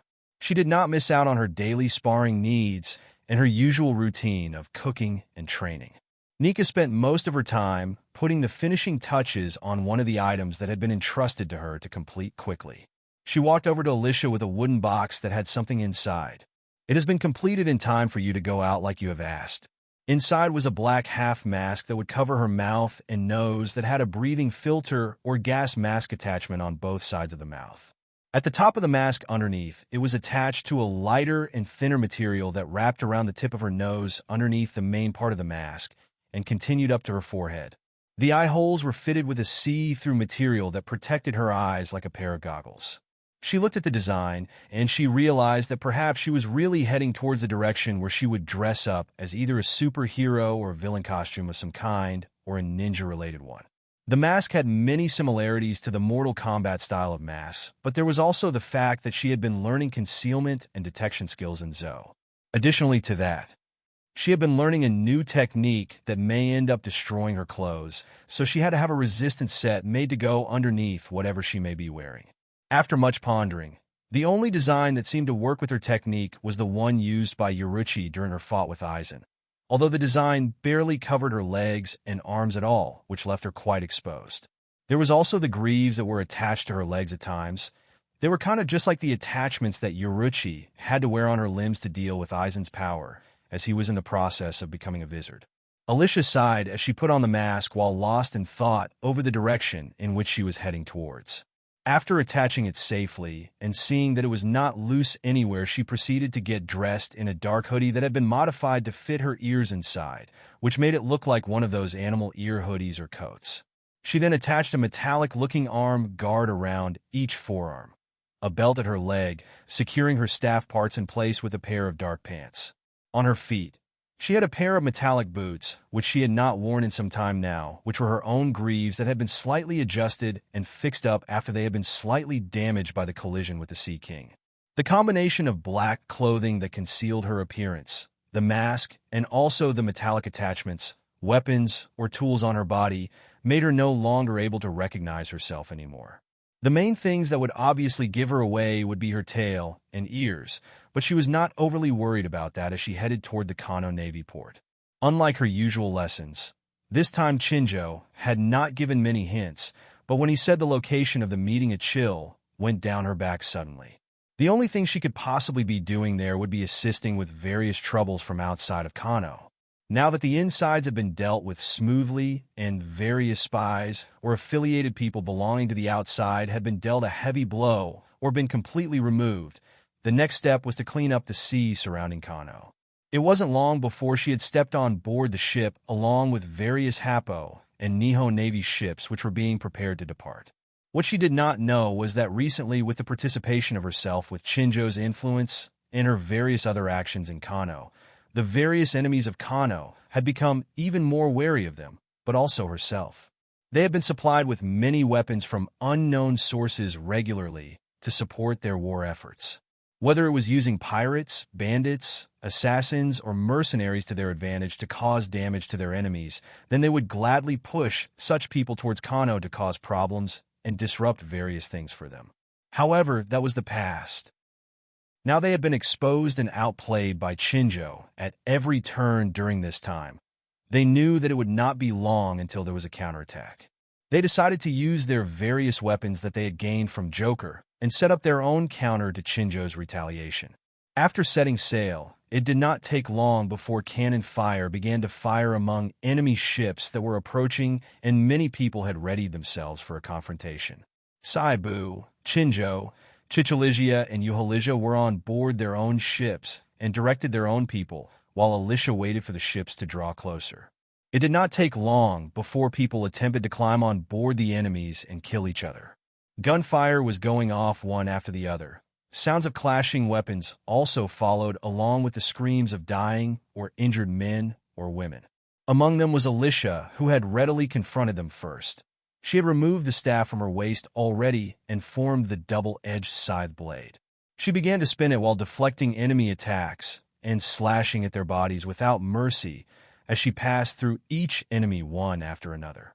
Her style varied at times between using her staff and deadly kicks to her enemies, using her body's abilities completely this time. She had no need to hold back against these people because it was a time of war, and the more she showed mercy and was weak-willed during this time, the more her allies would suffer. She had to reduce their burden and make sure that many of her allies return home unharmed, or at least as many as she can achieve in keeping alive. Flickering between opponent after opponent, dealing deadly blows one after another, she reaped their lives so easily while dodging their attacks and any gunfire. The battle continued to intensify when suddenly a large group of largely built people noticed the damage she was causing among the many ships that were close to each other and fighting a melee. They all approached her with large shields and attempted to surround her, but suddenly there was a click on her boots as she turned the dial on the setting to kill the average strong human. She immediately activated her electro and channeled it into her greaves and headed towards the first shield-wielding person of the group with a very quick flash step. She disappeared and reappeared in front of the raised shield and raised her leg quickly to clash against it with her foot. The combination of Electro and 8 Impact Fist was smoother than previous attempts, but also with the greaves regulating and disguising her use of Electro, she was able to fight freely and break through the shield with ease, knocking the man back into his group with great force. His bloody corpse was revealed after his collision with the many shields behind him, and the formation was disrupted too. Alyssia calmly continued to disappear and reappear in front of each person and hit them with an electro nail, regardless of whether her foot landed on the shield or on their back as she appeared behind them. Very quickly, her metallic boots were beginning to stain with the blood of various pirates, mercenaries, bandits, assassins, and even Navy members of their own country that had been deployed to cause damage to Kano and stop their continued growth. Although she knew that this was something that she was participating in as a result of Chinjo's lessons, she had a feeling that perhaps her presence had made all of this happen very suddenly. With the combination of herself, Saibu, Chinjo, Alyssia, and Alyssia, and the navies they had behind them, even if another country decided to interfere with this conflict, there would still be no difficulty unless various unfair tactics are used. After a long time of fighting, many of the enemies began to quickly get to their knees and drop their weapons to express their surrender. The black masked figure was like a demon in their eyes, and the use of martial arts, weapons, and various technological tools was something they had not been prepared to handle, even if they had to prepare again for this battle in another couple of years. However, the scariest part about her wasn't any of those, but instead was that she was like a ghost within the battlefield. She was able to disappear and reappear to reap lives and easily conceal herself within a crowd of enemies while avoiding many people's line of sight, and then launch a surprise attack on many others suddenly.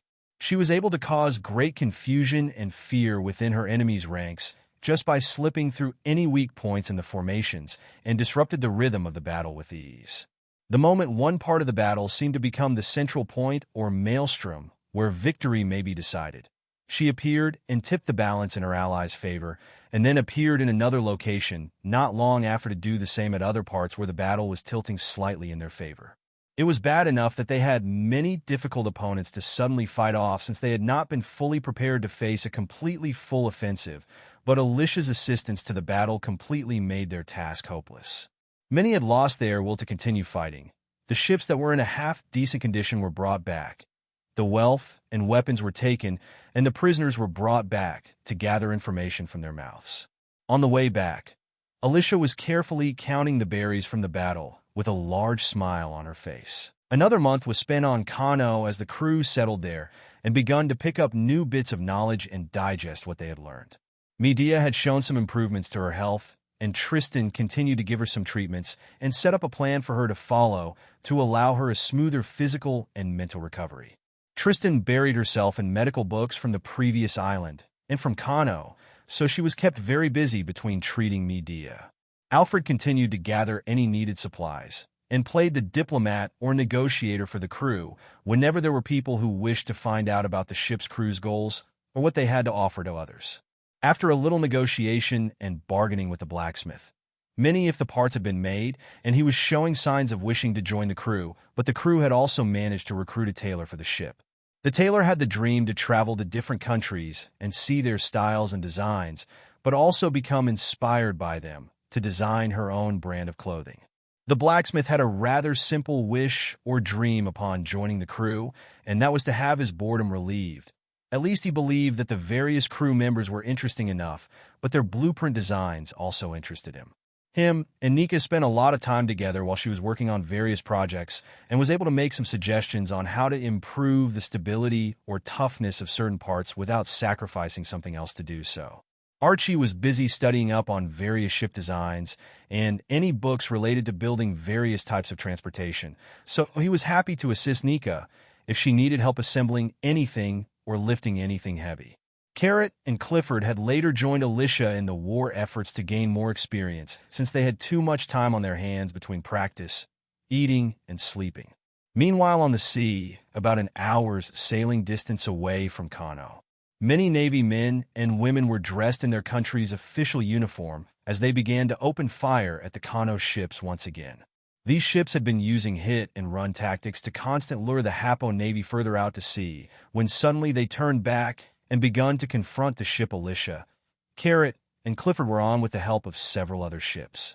In an attempt to not be caught up in heavy cannon fire, the ship turned around to flee, but they continued to give chase while firing cannonballs at the ship one after another. At this time, Alyssia and Carrot jumped in front of the oncoming cannonballs and kicked them away from the ship to reduce the damage one after the other. While she had grown used to this routine during the past couple of weeks, Alyssia was growing tired of the enemy's tactics to attempt to sink their ship and defeat her while she in the water. After kicking away many cannonballs that may have caused a lot of damage, she found that the movements were recognized as another skill. Upon reading the skill name, she began to understand why the system had given her the skill. The skill name was football, which would be tied to various sports that use the feet to dribble, pass, shoot, flick up, volley, and juggle a ball like in football, soccer, and rugby football, and other foot-based sports. So she quickly added that to her white leg style to improve the versatility, but also her ability to handle other situations like dealing with cannon fire or other types of projectiles that could be deflected away from herself or her crew, but also send them back to the enemy.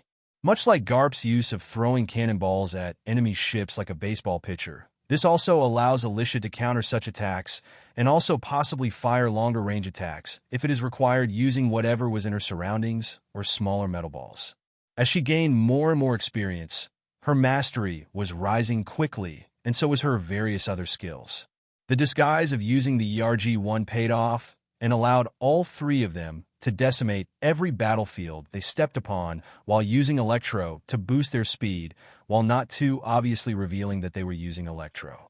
Even if their race was revealed, it might not trigger any problems within Kano, since Shinjo already knew the truth of the matter, but outside it may still be a cause of concern that a mink or group of minks were getting involved in a dispute between countries, but also tipping the scales of victory towards one side.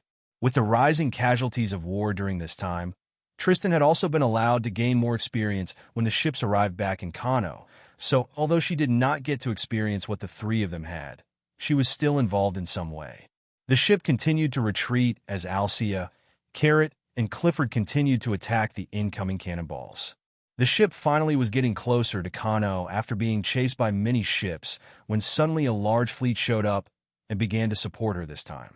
The fight quickly took a turn for the better and moved into a close battle after exchanging cannon fire once again. Behind Alyssia were several people who were casually dressed up in martial artist garbs and attire, while some wielded various types of weapons. Upon hearing about her feats, many of the teachers, masters, or students within the martial halls began to wish to assist her, so they begged to come along. During the battles, the three minks did a good job keeping them alive and with few injuries, but the various people had some skill of their own in order to help them survive each time, and each time the casualties were drastically reduced. Upon having a close confrontation, Alyssia moved to take out their riflemen and shooters quickly while Carrot and Clifford guarded the ship from those who tried to climb on board and assisted those helping out on board the ship to do the same. Very quickly, Alyssia moved towards the captain's position and appeared before him to kill him. But suddenly the man had a strange look of relief and acceptance in his eyes, as he seemed to welcome his incoming death that was also mixed with a hint of urgency and panic. Suddenly, he pressed something in his hand that looked like a detonator, and a strange gas spread on board the ship.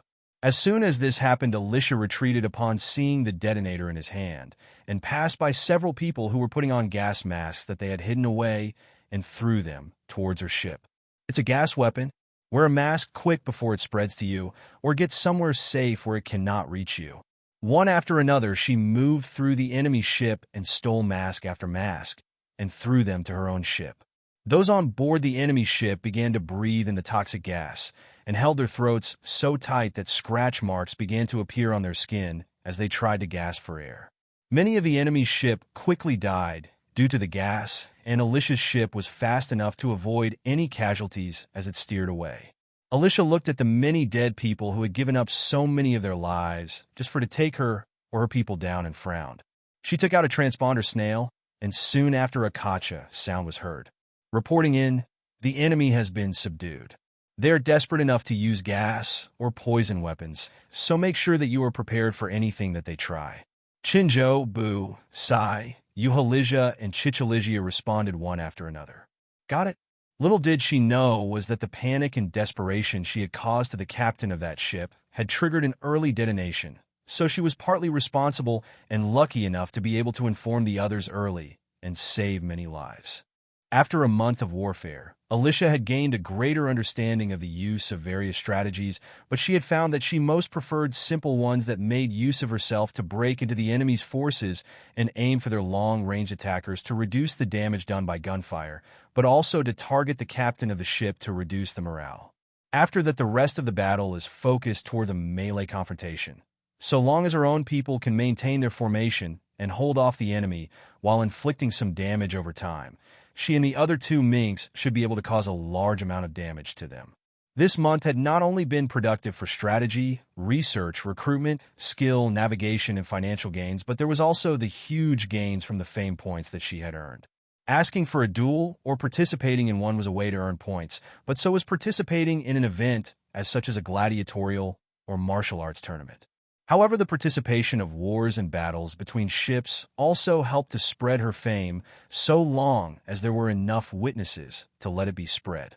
Her defeat of so many enemies over this month had provided her with a lot of points from not just her name or an alias being spread around the previous island, Kano and Zo, but there were also the various enemy countries who had quickly learned about her abilities after her many victories. There were also the surrounding countries who were watching from a distance and enjoying watching the fight between two countries, and from there her participation in the battle and her achievements became known by many in the West Blue, or at least in the surrounding countries around Kano within a certain range that had sufficient information gathering abilities to know about the war.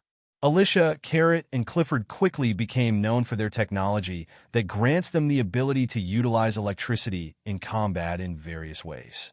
Since their identities were not revealed, and there was only enough pictures of them revealed during combat or on board the ship, most observers only were able to provide a description of the masked figures, who wore an animal ear hoodie, black clothing with some metal items on their body, but also that they had a tail. However, those that got a chance to snap a picture were only ever able to get a quick portrait shot of the upper half of the body, so the surrounding newspapers published and identified them as the Masked Lightning Trio, who participated in the war and helped tip the balance of the war. Their leader, Black Lightning, who wore a black outfit and mask, specialized in the use of kicks and scythe-wielding with the help of lightning-powered boots or greaves. The second in command, Orange Lightning, wore an orange outfit and mask, specialized in the use of freestyle fighting using every limb with the help of lightning-powered boots or greave and gauntlets. The next was the least popular of the group, who was not quite as popular to the public simply because his achievements were not as large as the captain and second in command. Finally, there was Brown Lightning, who wore a brown outfit and mask, specialized in the use of the two-sword style, but also had the help of a pair of lightning-powered boots or greaves. After the battle ended, every dead body was quickly dealt with by those wearing gas masks, and the ship and the belongings were quickly taken by Alyssia and her followers. After many battles, Alyssia could count more than 10 ships that she had subdued and captured. As a result, she now had many pirate or battleships within her possession, but also a large supply of weapons that had been confiscated.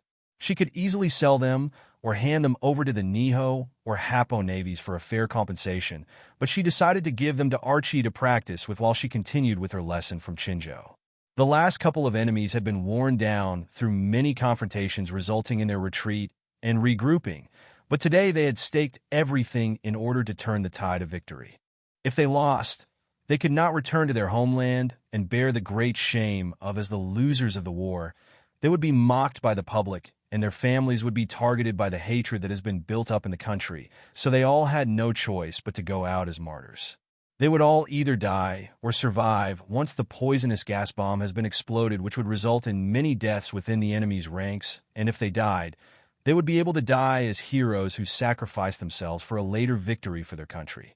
If they somehow lived and came back, then they would even be praised for their achievements and be rewarded for weakening the enemy at the risk of their own lives and the lives of their own men. Unfortunately, a flaw appeared in the plan very quickly. Alyssia and her crew had prepared for such weapons ahead of time and could easily withstand it after putting on the customized masks.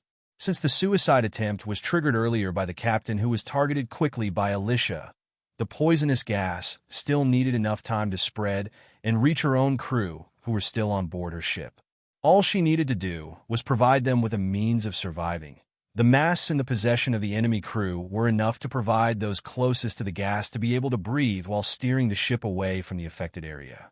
After removing many of their masks or stealing them before the enemy could put them on, Alyssia was quickly able to defeat the enemy, but also warn the others who were fighting elsewhere of the dangers.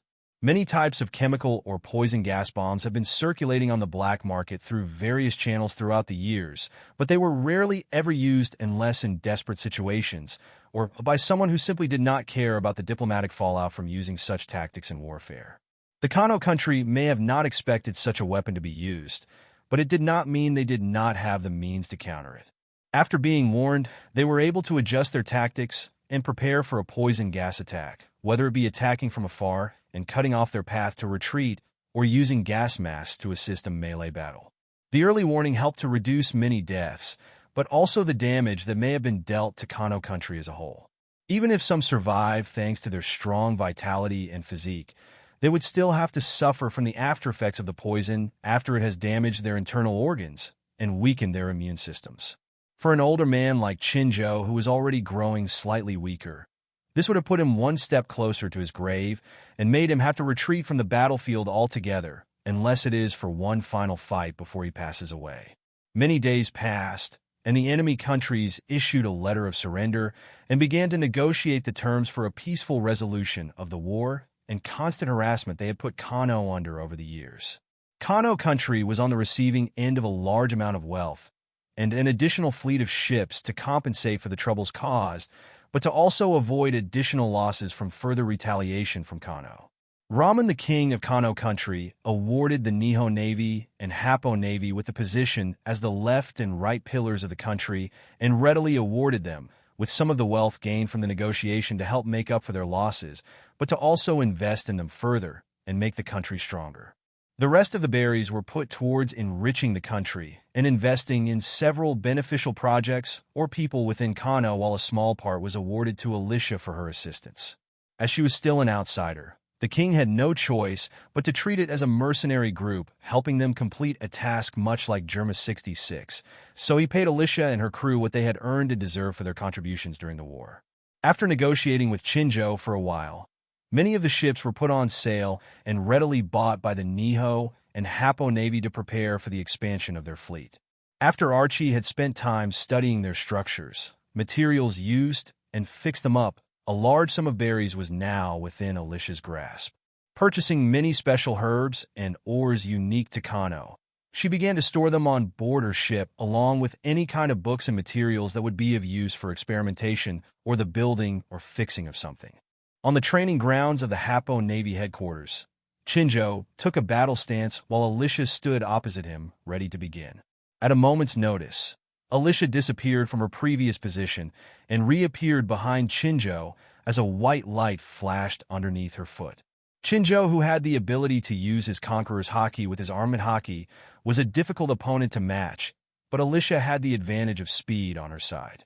The biggest issue would be that he still has the ability to use observation Haki to detect where she reappears and is attacking from. It may not be at the level of predicting the future, but it is still difficult to fight against. Just as she reappeared and attacked, a strong clash followed between a backwards elbow that crashed into her kick. A strong resistance followed as the power struggle continued between both sides, but even with his old age, he was a master of the 8-impact fist during his prime when using his head, and now he still had a high mastery using his other limbs. His mastery was of a much higher realm than her, but he also had the assistance of his Haki to increase his attack's damage, but also his limb's defense.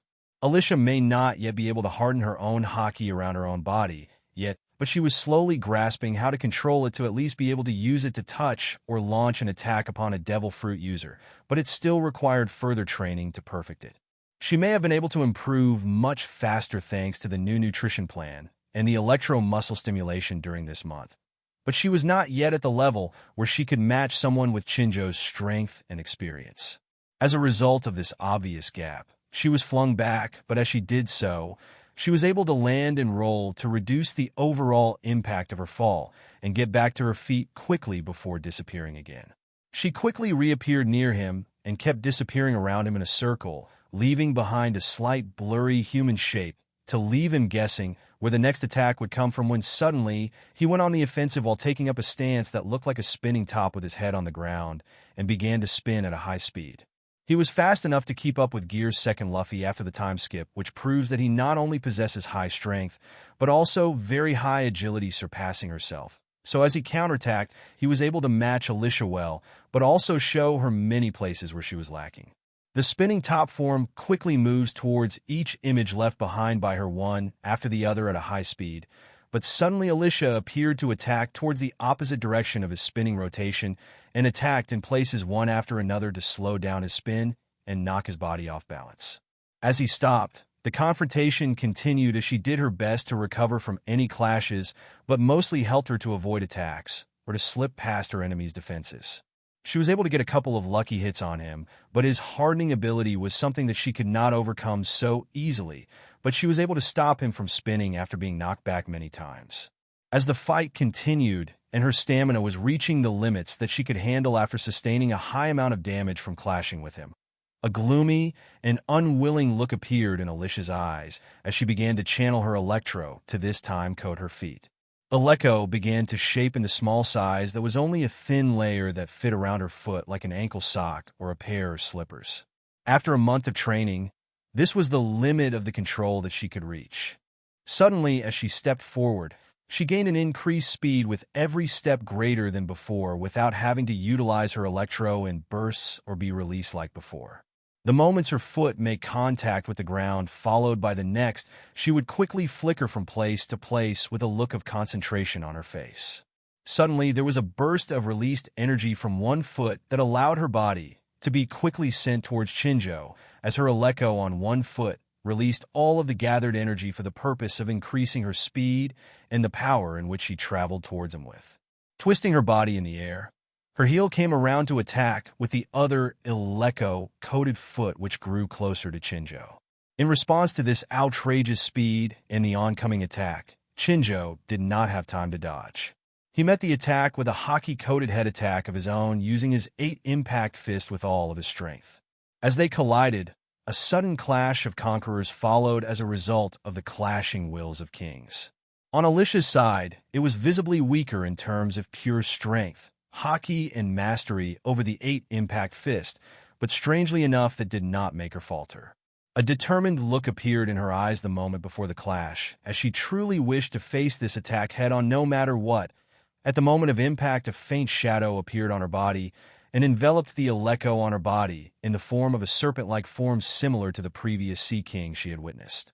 As the 8-impact fist, Sea King-shaped manifestation, and electro was released together, it all headed towards a singular point matching Chinjo's own move that had a hint if his own were contained within.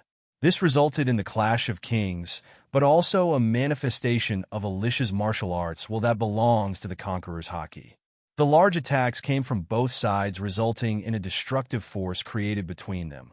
One was an immature technique with little mastery, but high power, while the other had a very high mastery, stronger strength and defenses, but also additional techniques to enhance them further.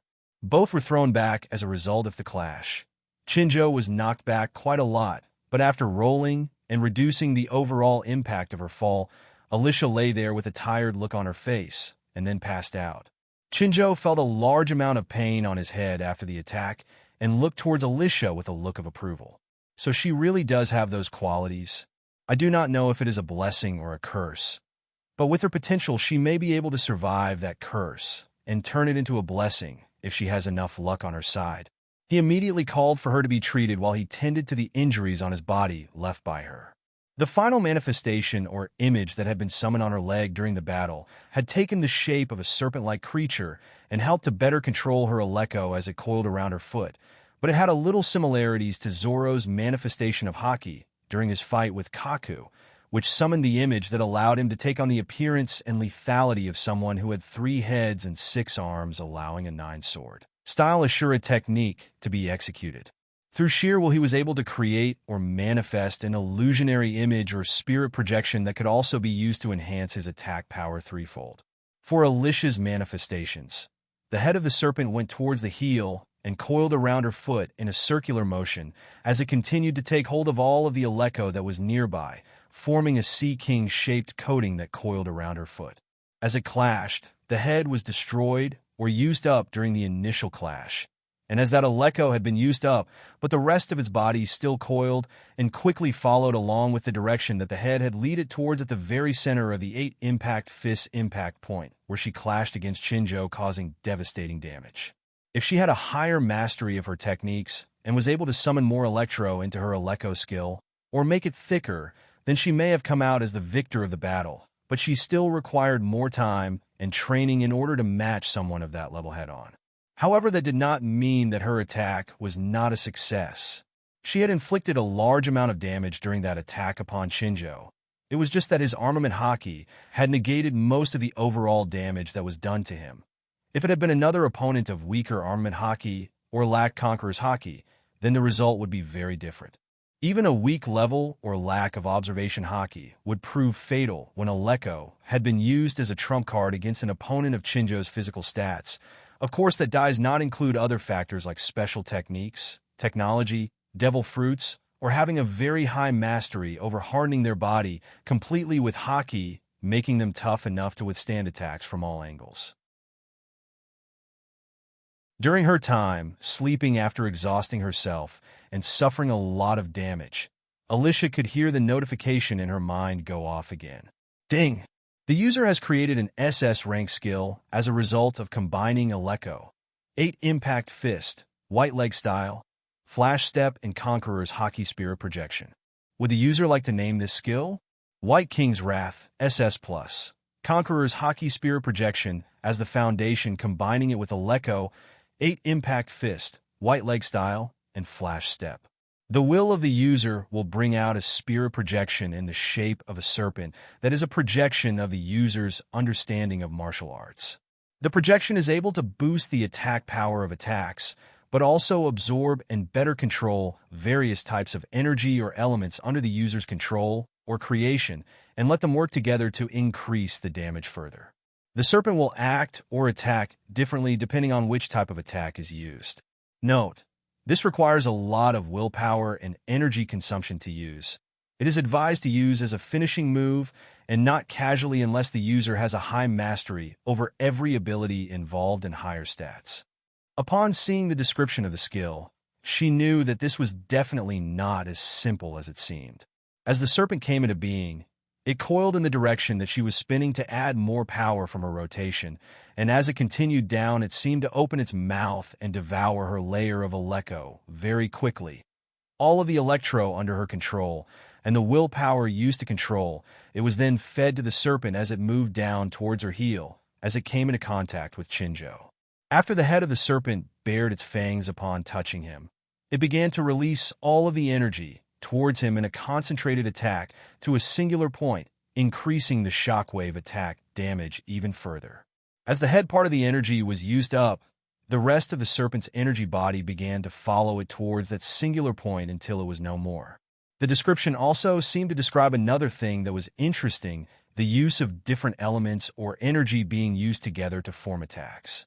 However, this required the energy or element to either be a part of her own energy or a creation of an elemental attack-based unique skill. Suddenly, Alyssia couldn't help but smile while sleeping because she had found something very powerful about the skill. She believed that its full potential had yet to be reached, which meant that it was suggesting that other type of special skills exist that are compatible with it. After claiming even more points from the creation of another unique skill, she could spend a little more recklessly, and now she had her eyes on some specific skills that were extremely compatible with her martial arts, but will also help boost the lethality and rank of her new finishing moves or killer series worth of a high-rank skill. If Aleko was considered to be a high-concentration trump card skill that boosts her fighting power further, then White King's Wrath was something of an even higher level of power and difficulty. Upon waking up, she lay in bed all day to let her bruised body get some rest and heal up. Later in the day, Chinjo came by and checked on her. "So, this is why you were so confident that you may be able to defeat Garp. So you actually can use it?" Alyssia nodded calmly. "I did not know that I could use it that way, but I knew that I had that potential." Chinjo frowned while in thought, then sighed. "I do not think that I have anything else to teach. I have shown you some of the basics of each and explained them to you during this month, but the training direction depends on yourself. The final lesson or advice that I can leave you is that those with Conqueror's Haki will never lead a normal life. You will be faced with many trials and clash with many enemies, just so you can achieve whatever your goal may be. Those may have been unlike yourself, or they may possess a strong will like yourself, so always be prepared. Eventually, conquerors will be drawn to one another one way or the other, and the one with the most strength, fame, and luck, or the strongest willpower will be able to remain on the seas. If you want wealth, fame, and power, then you must be able to challenge those fighting for the place at the top. Those at the top, but after getting there, you must be prepared to take on any challengers that are after what you have. Come with me, I have something to show you," Alyssia replied. "I know." "Okay." Upon reaching the training ground, many people in training robes stood training that were not dressed in the Hapo Navy's type of clothing design. Upon arriving near them, they all lined up waiting for what was to be said by Chinjo or Alyssia beside him. Chinjo stood before them and spoke. "Many of you have done your country a great service for volunteering in the war efforts, and your contributions will not be forgotten. Whether you joined to assist your country or simply were inspired by this young lady here, I would like to thank you all. Now there is something important to say that will decide your future. The MMA exploration team and their captain Alyssia are leaving Kano very soon and will be going to new islands to explore new lands and challenge other opponents in martial halls. I would like you all to come to a decision on what you would like to do next. Would you like to return to your daily lives before this? Would you like to apply for the Hapo or Nihon Navy? Or would you wish to follow her with her exploration team and leave Kano? I will give you all a couple of days to decide while Alyssia makes her final preparations to leave." Many had a look of determination on their face after quickly deciding their path, but the others were still unsure.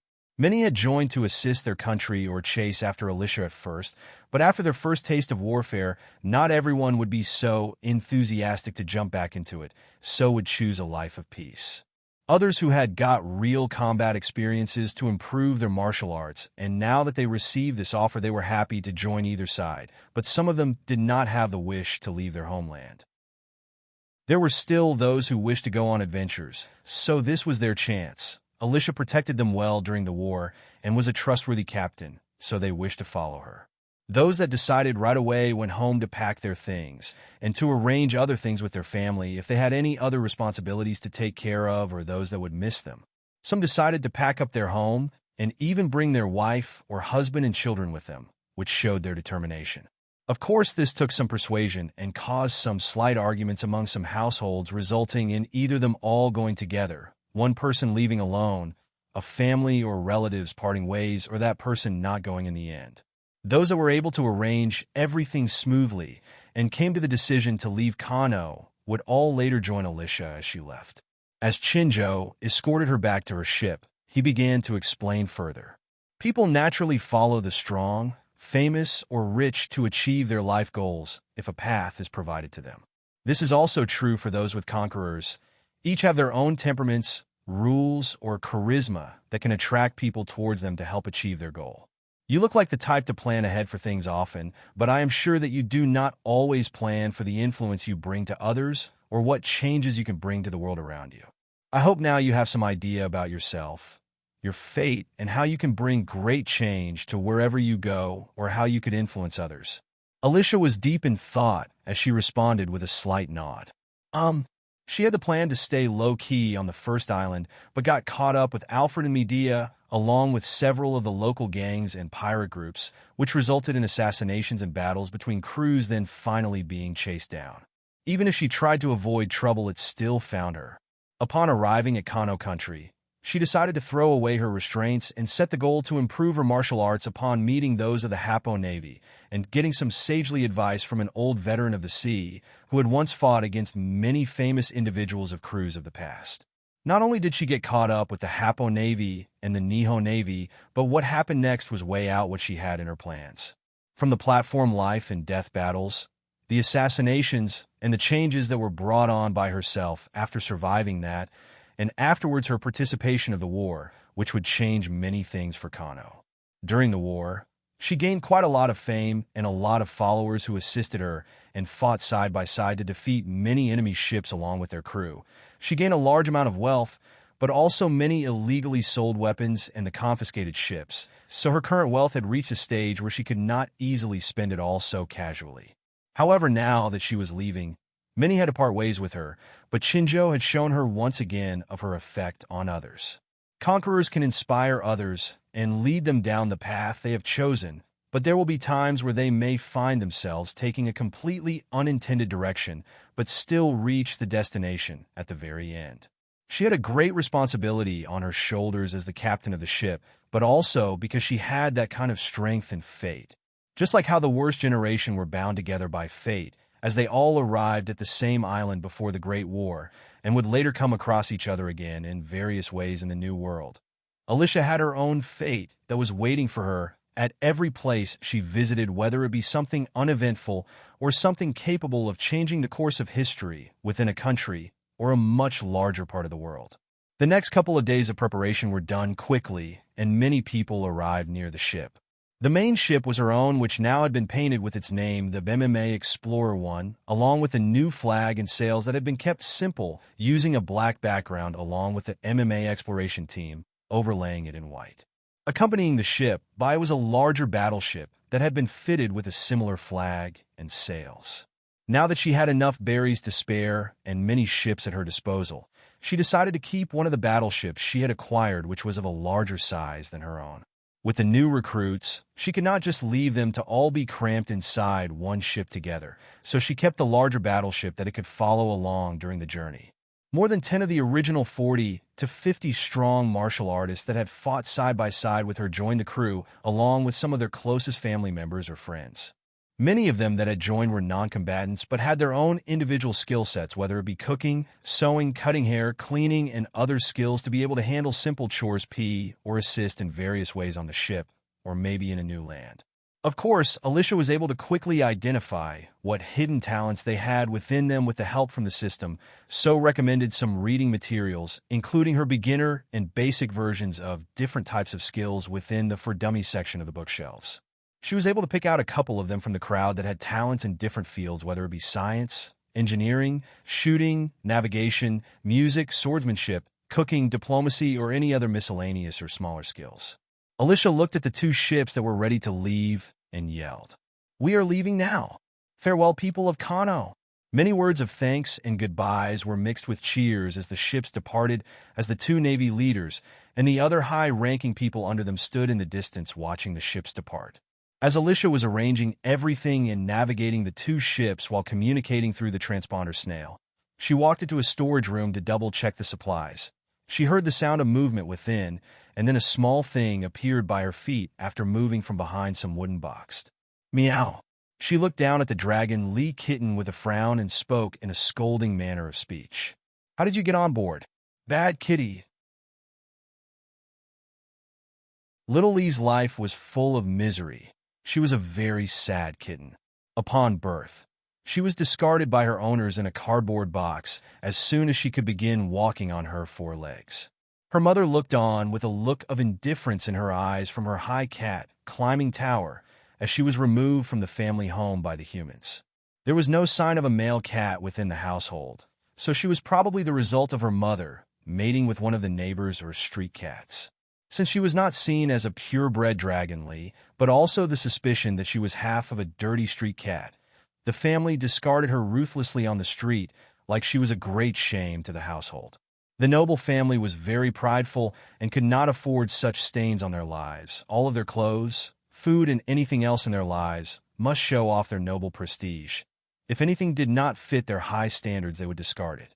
Upon hearing that their prized purebred was defiled, they were enraged, but they had nobody else to blame, so the unfair treatment fell upon Little Lee.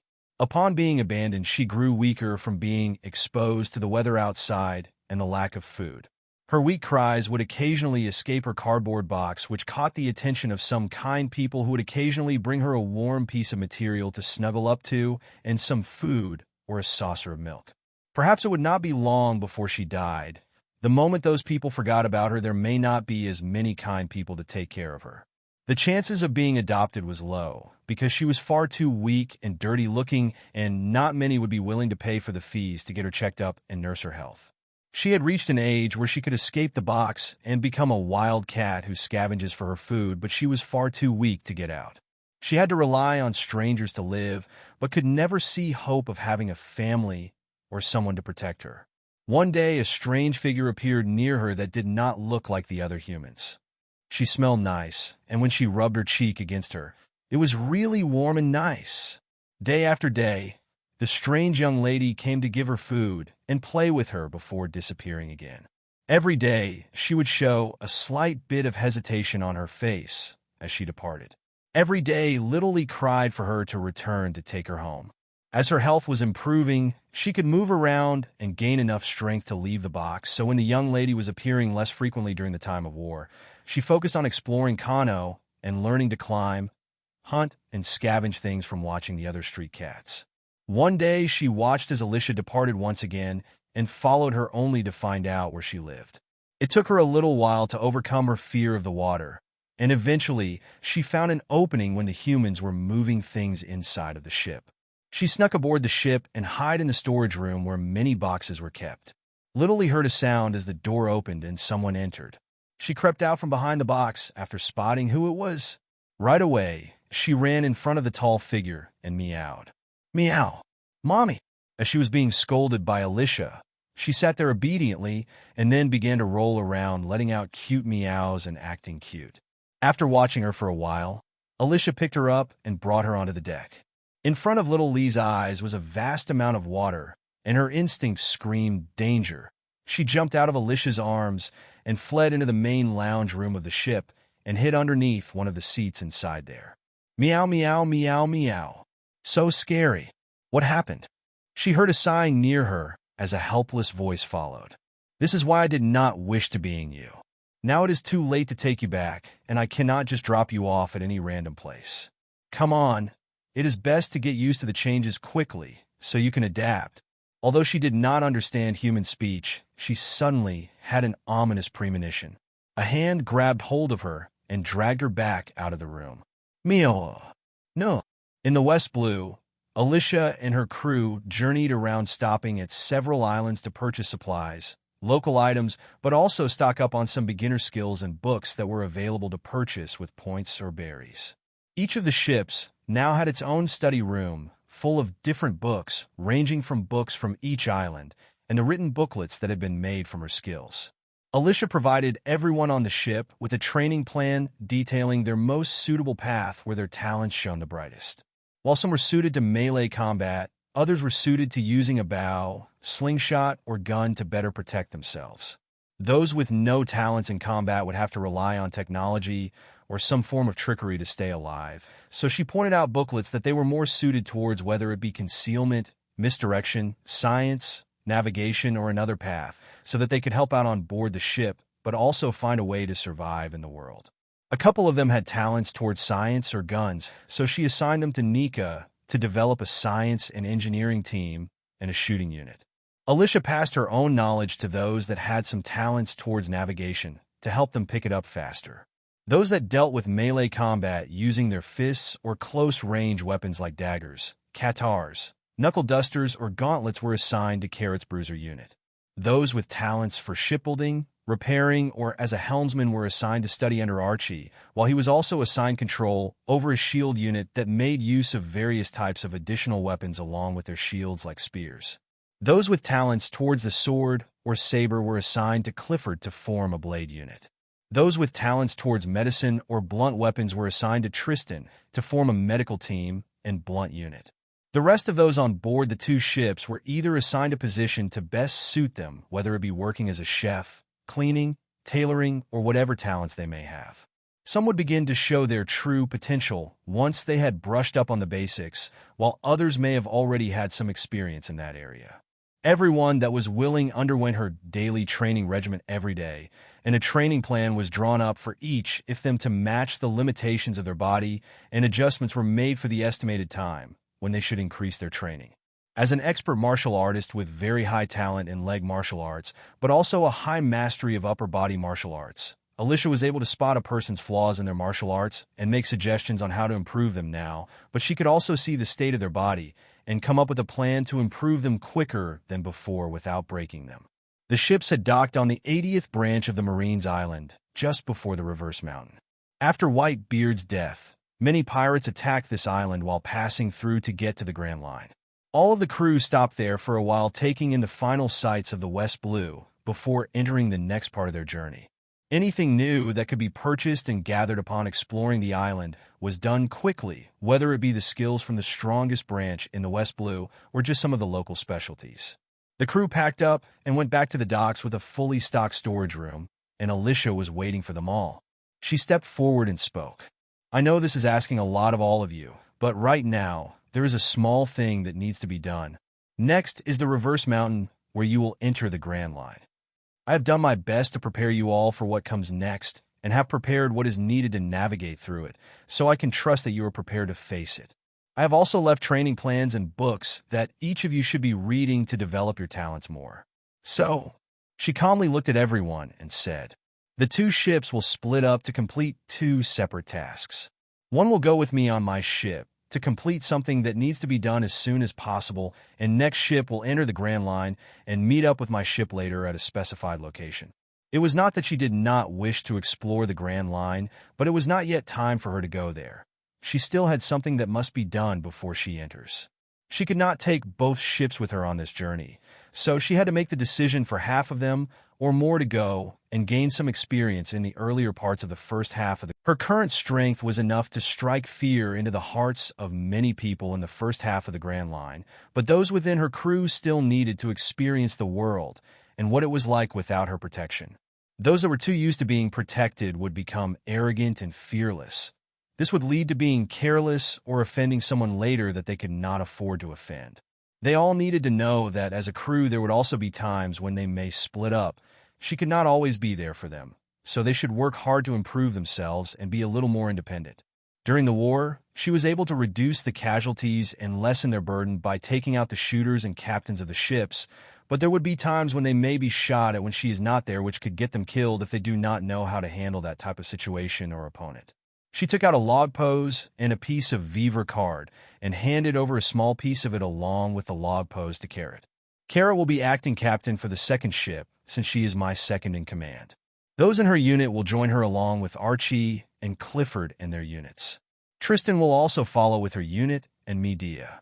They will also need a volunteer for someone to handle the roles of a navigator, sniper, cook, but also some with some strategy, calculation, and negotiation abilities. The second ship was slightly larger, so it could hold many more people, but it also required more effort to manage and needed more people to man the cannons. Her main ship was slightly smaller and was not so demanding, so she could allow many others to be split up in this way. Nika and Alfred will remain with me along with the rest of you, and 1 or 2 volunteers from each of the units. She thought for a while, and then continued. And of course, Lee will remain with me.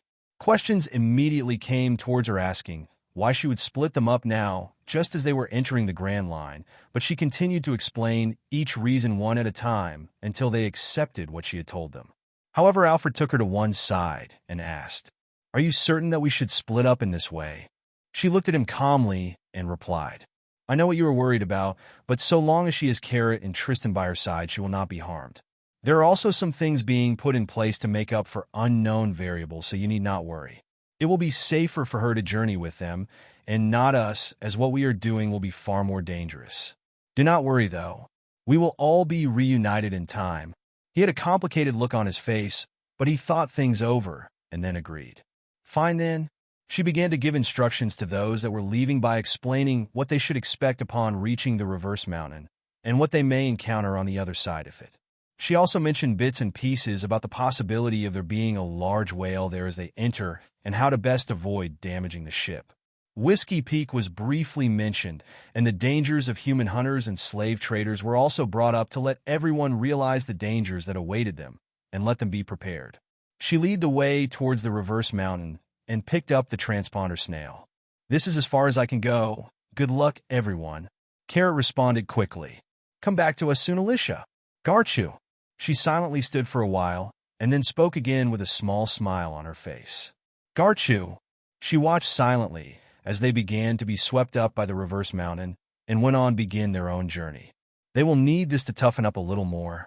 Clifford especially still needs to hone his swordsmanship further and gain more experiences. Carrot needs to adapt to a position where she can be seen as someone reliable when things may look to be at the worst possible situation and take command of others. Tristan did not get to do much fighting previously, but I am sure she will have her hands full keeping the others in line and helping them to recover from their wounds.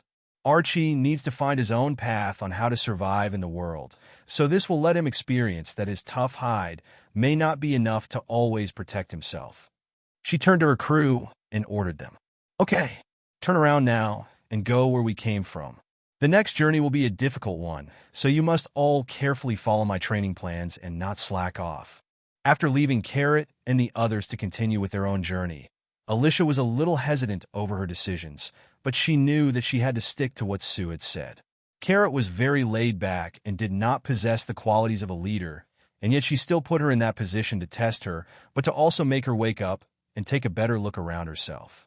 With responsibility on her shoulders, she could no longer mess around and sleep as she pleases and had to work much harder to earn everyone's trust. As her number two, she needed not just the strength to keep her position, but also enough trust from those beneath her. This task given to her would either make or break her. However, compared to the New World, Paradise was a much easier place for them all to handle together. Hopefully, in times of trouble, Kara will learn to be a little more serious about things and solve the issue right away. The biggest issue for her right now would be the 7 warlords, devil fruit users, and those with a high marine ranking, but offending such people would be difficult to do unless something had unknowingly put a bounty on their heads. Even now, their aliases had not received a bounty because they were affiliated with and had assisted a world government-affiliated country. It would not be considered a crime to assist a war that even the king had approved of. On her way, Alyssia spent time with Nika, assisting with modifying the generator and putting in some finishing touches after she had received some blueprints from her system skill that showed ways to improve its effectiveness. After a couple of stops to allow a rest and resupplying of any material, the blacksmith also stopped to occasionally produce a couple of parts at one of the local blacksmiths. Finishing the preparations, the crew arrived at the calm belt not too far away from the red line once again and began to sail right into it. The generator was turned on, and they continued forward much more smoothly this time. Even without the sea prism to stop them from being detected, they would still be noticed because of the rotation of the water wheel was much smoother than before after that, and the generator had been repaired and improved. After being improved, the ship no longer caused as much of a disturbance within the water as the water wheel pushed the ship forward. So even without the assistance of sea prism stone coating the ship, she believed that something like before was not going to become such a big thing. The Kuja pirates are able to survive on the calm belt thanks to their snake's ability to navigate it, but also because they are strong. They also have a Conqueror's Hockey user as their queen to make sure that sea kings do not approach their ships. After practicing her conqueror's hockey for a long time within Kano, she was beginning to further grasp the feeling of intimidation, so she felt a little safer during this journey.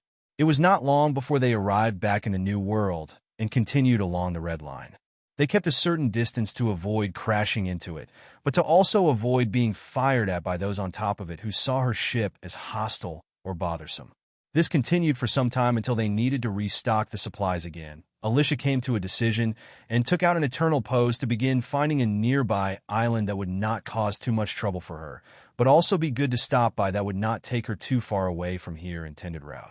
Upon arriving at the civilian docks, Alyssia saw a large marine flag, along with the letter and number combinations G5. Although this island is full of problematic and brutal Marines who have no mercy towards pirates, they usually treat visitors or the locals in a way that was considered to be good if their usual behavior was taken into account. While resupplying everything on the ship, she could not let go of this opportunity that was in front of her. She walked by the Marine base and continued to look around for a while. She also talked to the locals about the people that are influential or popular on the island. Many were fans of Virgo, and very quickly, she gained a lot of information about him as she kept collecting skills or missing pieces of her skills from the many G5 Marines that are able to survive in the New World and hold the base right near the Red Line to stop any invaders that wish to disrupt the Navy's or world governance control over the New World. After gathering some information, she decided to lay low on the island and mix with the locals because she was unsure of Virgo's power compared to her own, but also she did not wish for a bounty so soon. Thanks to her animal ear hoodie, she was able to lessen the unusual looks of people even if it was a little, and other threats would be dealt with by the Marines. Like clockwork, Virgo arrived to address the citizens who had many concerns like a kind-hearted Marine who cared for the people. He kept up his image of the heroic and trustworthy leader until the very end. Little did they know that it was all just a facade. He had been with Doflamingo since a young age and had been undercover for about just as long within the Navy. His kind appearance really did not match up to his true self. Alyssia had to applaud his acting, infiltration, and deception skills that he had built up. He had learned many of the skills that had been shown to be used by high-ranking members of them or those specially trained by the world government. Although this was not exactly a place that could be considered as somewhere she had planned to go, it was somewhere that was very useful to her. She closed her eyes while mixing in with the crowd and scanned through the list of skills and took away anything that was of a certain rank that she had or had purchased, whether it be staff skills, leg martial arts, or arm martial arts. She then looked for the unique skills and smiled happily. He may be a powerful person in the One Piece world who can give Law and Smoker a lot of trouble, but his mastery over the various types of 6 styles or 6 powers may not compare to the likes of a genius like Rob Lucci, who can master them all and develop a 7th power. In the manga, he was never shown to use the paper art /kami to show off the flexibility of his body, or storm leg /tempest kick /rankyaku to send out wind blades from his kicks, but that did not mean that he did not train in it. Rob Lucci was able to master all the powers and go beyond that stage, but it seemed that Virgo had developed more towards using Iron Body /Tekai, Shave /Suru, Airwalk /Jeppo, and Finger Pistol /Shurgon to a much higher level to best suit his own fighting style and areas of talent.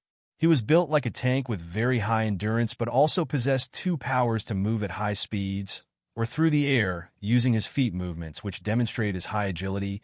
Then there was the added finger pistol to further display his large amount of strength and accuracy to let him kill others with a simple jab of the finger very quickly. Although his skills did not fully fit her ideal setup, she still happily purchased the basic paper art and Tempest Kick so that she can add everything into her future training. She then looked at the mix of advanced and expert Iron Body, Shave, and Airwalk and purchased up to the advanced mastery of each of them, and after that she purchased the intermediate mastery of Finger Pistol. After completing her task, she headed back towards her ship to begin digesting the new information. In her initial plans, she wished to go find someone with a high mastery over the 6 powers and then purchase it from them, but also acquire techniques like the 7th power, named 6 King Gun /Rakugan, that is described to behave like an impact dial. There was also the skill named Life Return /Saimai Kick-In, that greatly interested her for its ability to have excellent body control, even letting her control parts of herself that she could not do before, like her hair and her body's ability to digest food or change her body shape to suit a certain fighting style. Each of those would be considered as very high-grade skills that she needed to get her hands on, even if they were for different purposes other than what she was focused on.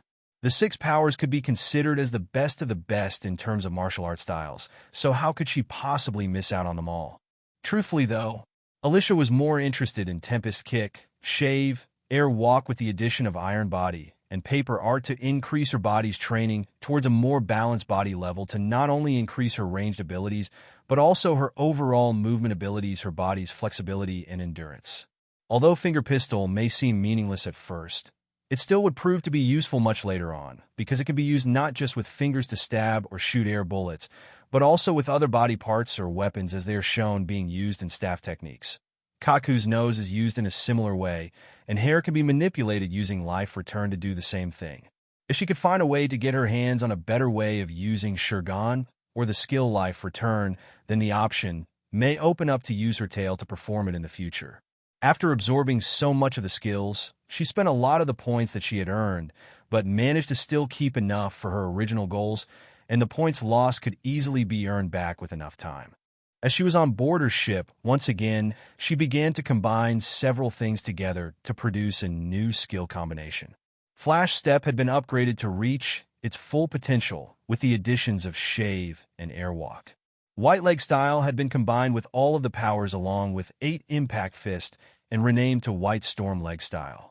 It was also becoming more complete after adding the 6 powers to it and showed various different combat styles and combined them together to form a stronger style of combat.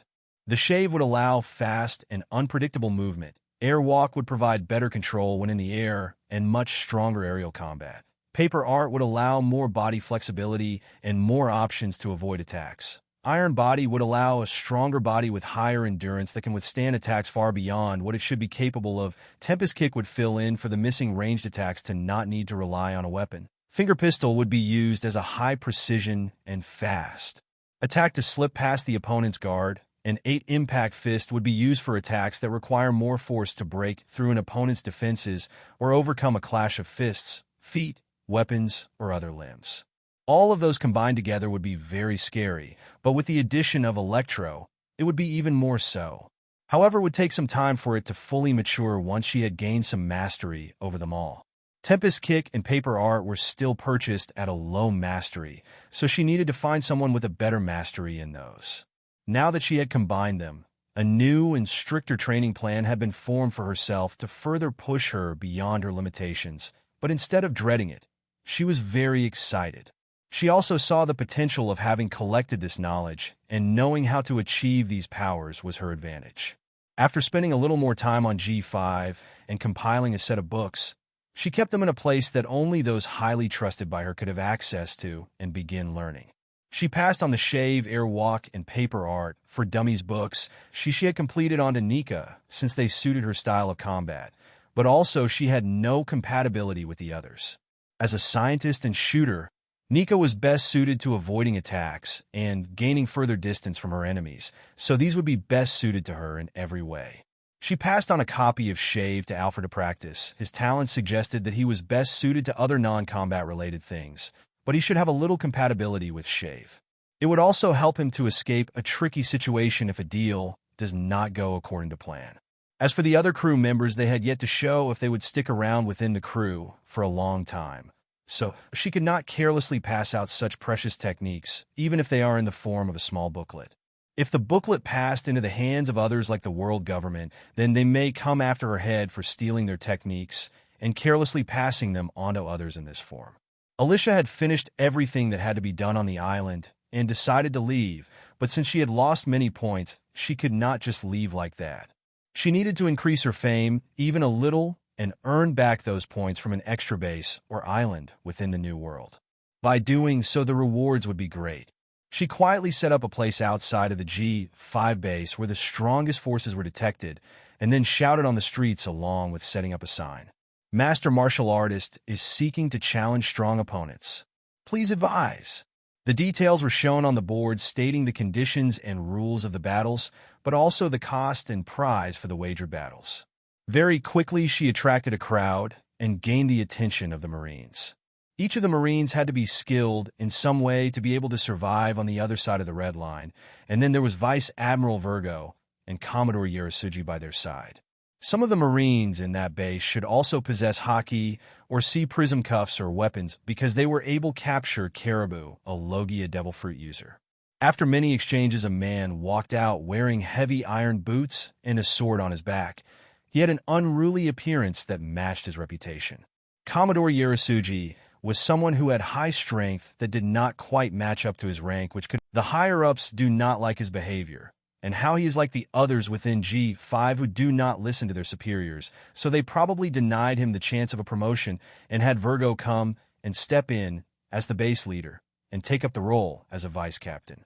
Usually vice captains are hard to identify for their individual strengths according to how bounties are done, but it could be said that some may be around 300 million berries with a couple of exceptions like Smoker, Virgo, Enigmo, and Mamanga, who have a much higher strength that they have displayed.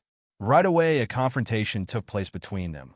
She focused on her kicks and moving quickly to avoid his attacks when he would try to kick her with his heavy and durable boots. When she avoided, he began to mix sword moves into the fight, and it became a lot more serious. As she evaluated his strength, she couldn't help but be surprised at first since it was indeed higher than his rank, but it was only to the level of a rear admiral and below that of a vice admiral. He could keep up her movements briefly as they continued to spar, but as the fight continued, Alyssia felt more at ease as she applied more strength to her body. She ducked under a beheading strike with an annoyed look on her face. "Tsich, using your affiliation and rank to your advantage to kill me. No more fun and games for me then." A cold look appeared in her eyes as she counterattacked with a kick to his chin followed by another to the side of his head, knocking him out. Well, that has done it. It would be best not to stick around for too long anymore. She did not wish to fight Virgo, yet no matter how controlled this area may be, he could always try to enforce justice and use the defeat of his subordinates and tarnishing the honor of their branch as an excuse to capture or kill her. Although she could not be too sure on how he would act, she was not willing to risk it. She looked at the beaten-up Commodore who had tried to kill her many times after losing his temper, because she kept matching his strength and able to either avoid his attacks or match them with ease. His patience ran out, and he felt humiliated after being toyed with by a woman, so he had lost reason for a while.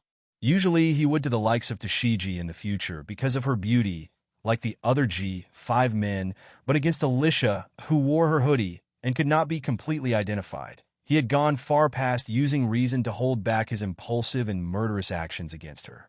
Alyssia looked towards his subordinates and sighed. "Take him to a medic. He should be fine after waking up. He will probably experience some swelling and pain, but that is normal. We'll see ya." She picked up the box and ran back to her ship. She could see the eyes of the people and those of the base becoming a little hostile towards her, so she quickly left before things took a turn for the worst. She arrived on the ship once again and greeted her crew while checking that everyone was on board. She picked up Lee and began to stroke her fur. "Set sail immediately. The next destination we will take is just as dangerous as the last, so let's move out quickly before we gain some tails following us." If Virgo put a bounty on her head for this, then she would be unhappy and think it was unfair, but at the same time it would not matter so long as there was no accurate picture of her that was taken. She had been careful and did not notice anyone taking a picture of her, and she had her hoodie up to better conceal her face, so it would be difficult to identify her even if they did put one on her head.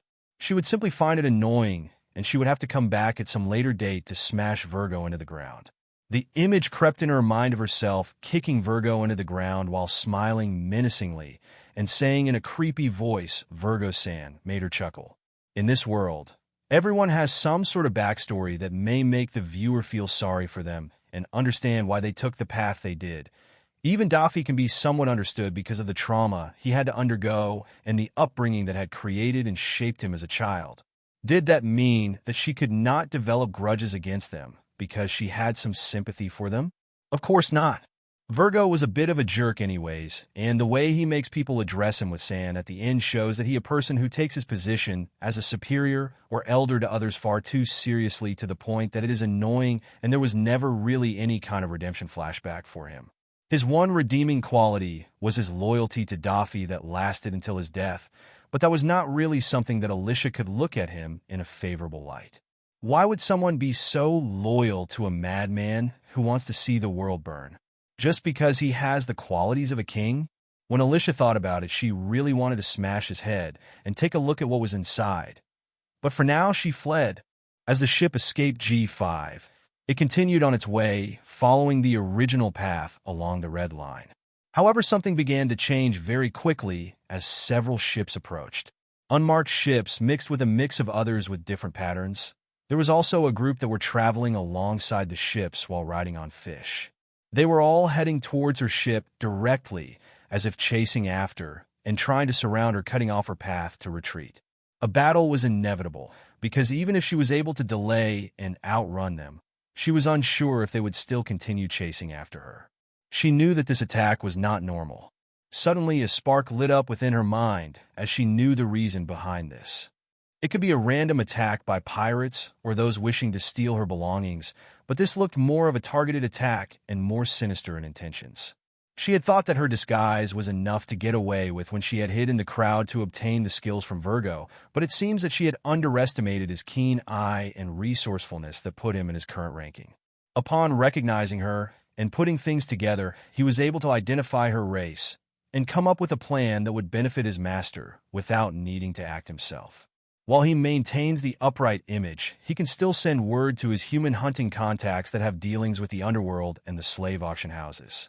If she can be captured and sold to Daffy's auction house, then she will be sold for a sky-high price to the nobles and become their plaything. She could not even imagine what kind of harsh future awaited her, so she increased the amount of hatred she had in her heart for Virgo and looked forward to the day they would be reunited. When that day came, she would have her revenge. Many fish riders and ships had been deployed to capture, which showed he was serious about this task. Although she had not yet used Electro in G5, she was still identified as a mink by him, so he must have either sent out this many people after estimating her power with the use of Electro, or guessed that she may have used Electro to defeat his subordinates. Either way, she would absolutely not underestimate the enemy and their tactics. She had already seen their various tactics that could be used during combat from the anime, in which Duval and his men attempt to capture the Straw Hats and Cammy, so she had a rough idea of what to expect from the lineup of fighters she was about to face. She shouted, "Arm yourselves with lethal weapons. This battle will be to the death. Switch out the cannonballs to harpoons and aim for the fish riders. Nika, I want you and your teams handling the cannon fire along with gun fire as they get closer. Alfred, I will have to trust you with your first battle to command those on board to fight back while I take the lead." She was feeling a little regretful that she had left most of the crew to go to paradise, but now was not the time for regrets. All she could do now was best protect her crew, who were not yet at the stage to match an organized group of people who specialize in subduing and capturing others while at sea. Nika looked at the distant ships that were approaching and asked, "What trouble did you bring us this time, Captain?" Alyssia sighed and then responded, "I think my race has been exposed, and those greedy enough would happily jump at the chance to claim the large reward upon my capture. So, if they wish to capture us, then we have no choice but to return their intentions with our full force. No mercy. The previous battles you did not take part, but now is important for your growth, so stay focused and do not get captured or killed." A cold look appeared in Alyssia's eyes as she watched the approaching enemies who had no intention of turning back now. She could only watch as they got closer and closer. "Ready your weapons. Take aim. When they are within range, fire." Nika ordered those under her to get ready on the cannons while she climbed up high with her modified sniper rifle. It had been fitted with a new scope, and its power had been upgraded greatly to allow precise and powerful long-range shots far beyond the capabilities of the average rifle. She calmly took aim and waited until they were within range, and then began to place her finger on the trigger. The moment she held her breath, she squeezed the trigger and fired. Far away, a fish rider got hit on the shoulder and fell into the water. The shot was a success, but Nika still frowned. Not good enough, my calculations were off. Taking into account many differences in the wind, distance, the target's movements, and the movements her own ship that would affect the accuracy of her shot, she did not land a killing blow because the ship was lightly knocked by the waves, which were had to predict for someone who had not battled at sea that much.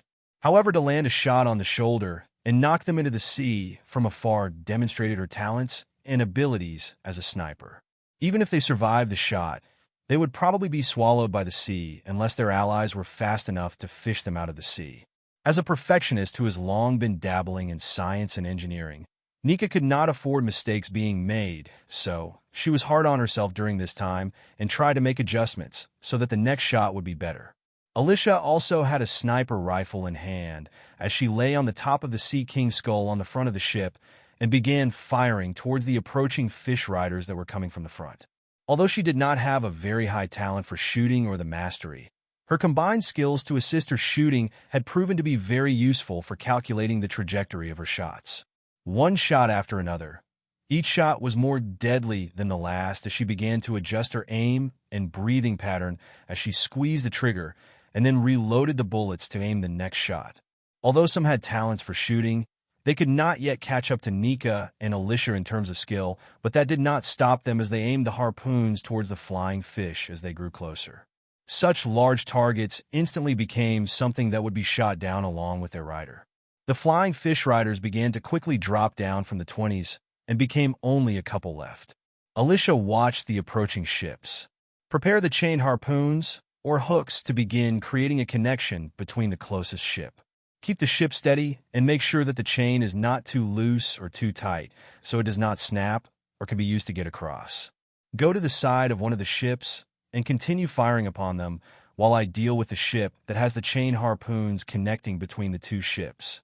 Watch out for any tricky types of guns like net guns or ones that fire other things to restrict us and do not become easy targets for them. Do not forget to keep your gas masks close.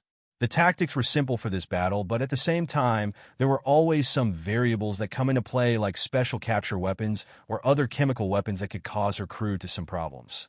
Keeping a tight formation may become a problem if a bomb, gas, or net was released upon many people who were tightly standing near each other within their formation.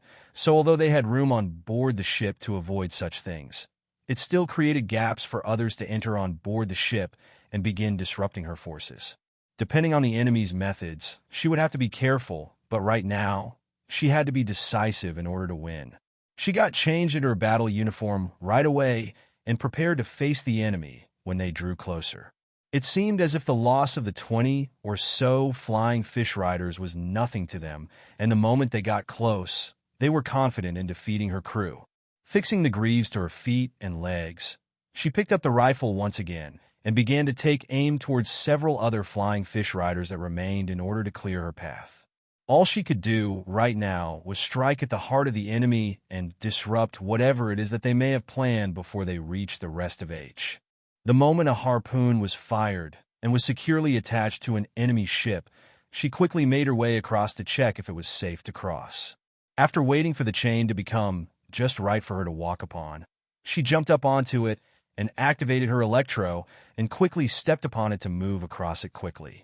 Although she had yet to look at the 6 powers, she had found that she met the requirements to begin practicing some of them considering the stats her body had reached. Shave seemed like the easiest to pick up, so she began to look through it and remember the beginner guide to it along with the basic steps. Even if it was not perfect, her overall speed had become a little faster and her movements were a lot more efficient than before. If there was one big improvement in her martial arts since she had left G5, then it would be the refinement of her movements. After removing any fancy or flamboyant moves that are far too large, the 6 powers focus on not wasting a single bit of potential within the body to efficiently handle combat against a single or many opponents at once, turning the body into a deadly weapon. After a slight review and practice of the new forms available to her from her White Storm leg style, she had begun to eliminate many movements that were inefficient or too large that also left many openings once she attacked someone. She needed to be flexible and quick enough to kick out and then continue to move from opponent to opponent while evading attacks. With all of the combined knowledge and experiences of the Hapo, Nihon Navy, and the enemy countries she had faced, and with the addition of the West Blue's strongest marine post, and then G5 and Virgo on top of that, there was more than enough to further refine her martial arts and make her movements better suit her body better than before. She moved so quickly across the metal chain that the opposite ship did not have enough time to prepare. Some saw the flash of white lightning in the distance and the approaching flashes and panicked as they got closer. They tried to reach for the poison-coated harpoons and bazooka net guns that were out of their reach, but it was all too late. A Reaper had arrived on their ship, wielding a double-sided Reaper blade, and quickly passed through many people very quickly, without warning. Each spin and twirl of the staff would reap many lives, but those who had been spared from death, by luck suffered an electro attack that burnt their wounds, and if they did not have enough mental strength would pass out. Alyssia silently praised Virgo's demonic bamboo style and Sai's halberd or glaive style of combat, as the two were added to her staff skill.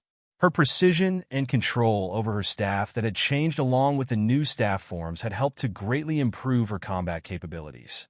Moving at fast speeds, she could easily time the spin of her staff so that Reaper blades can deal the maximum damage possible right now. The moment she landed on board the ship, it descended into chaos, and many began to show fear in their final moments. Had they known that it was a ruthless enemy of this caliber, then they would not have taken the task to begin with. The information they had been given was a report on an individual of a special and valuable race, so as someone that they could handle given the right conditions, but to be cautious. They had been driven by their greed upon seeing the price for the mink race on the black market. How could they have expected that it was one of the more powerful members of the mink race? Although it did state that she possesses the combat strength of a commodore, or above, they believed there were ways to subdue her. The moment she was inside of a net or was hit by something coated in anesthetic or poison, they could handle the rest of her crew. Just as the captain was reaching for the harpoon gun, far away a gun was fired by Nika, who kept a watch on any dangers to Alyssia's life. The captain was shot in the side of the neck and looked towards the location where the gunfire came from with a look of bewilderment on his face. He tried to press on his wound to stop the blood from spilling out, but this could not save his life. As he fell down, the fuzzy image of white lightning flickering across his ship continued to move around his ship, and where it appeared and disappeared, all that was left behind was the screams of his crew and blood. After killing the crew on board the ship, she noticed the many dangerous weapons and frowned. There were many different versions of net launcher, harpoon guns, bazookas, and a type of gun that used a weird type of foam that hardens upon being exposed to the air for too long. Any type of weapon could have caused a lot of problems for her crew, but instead of standing around and panicking over it, she hurriedly ran towards the anchor point of the ship and released it, then messed with the sails, making the ship remain in place for a little while longer than it should. These types of ships usually had a high amount of loot or captives within, so she could not carelessly leave it in the middle of the new world. Upon completing her task, she ran across back to her ship where there had been another chain set up for the next approaching ship. She did not waste any time as she stepped onto the metal chain and quickly crossed it. Her improved balance had allowed her to move across even with the changes at sea from her high mastery of climbing, acrobatic, and gymnastic skills, but her beast instincts also helped a little in grasping the right timing and movements to be used to quickly cross without falling into the water. This time she was faced with a more prepared crew, who released a net towards her right away. The moment she boarded the ship, she was met with a veteran group of hunters who were better prepared, but that did not deter her.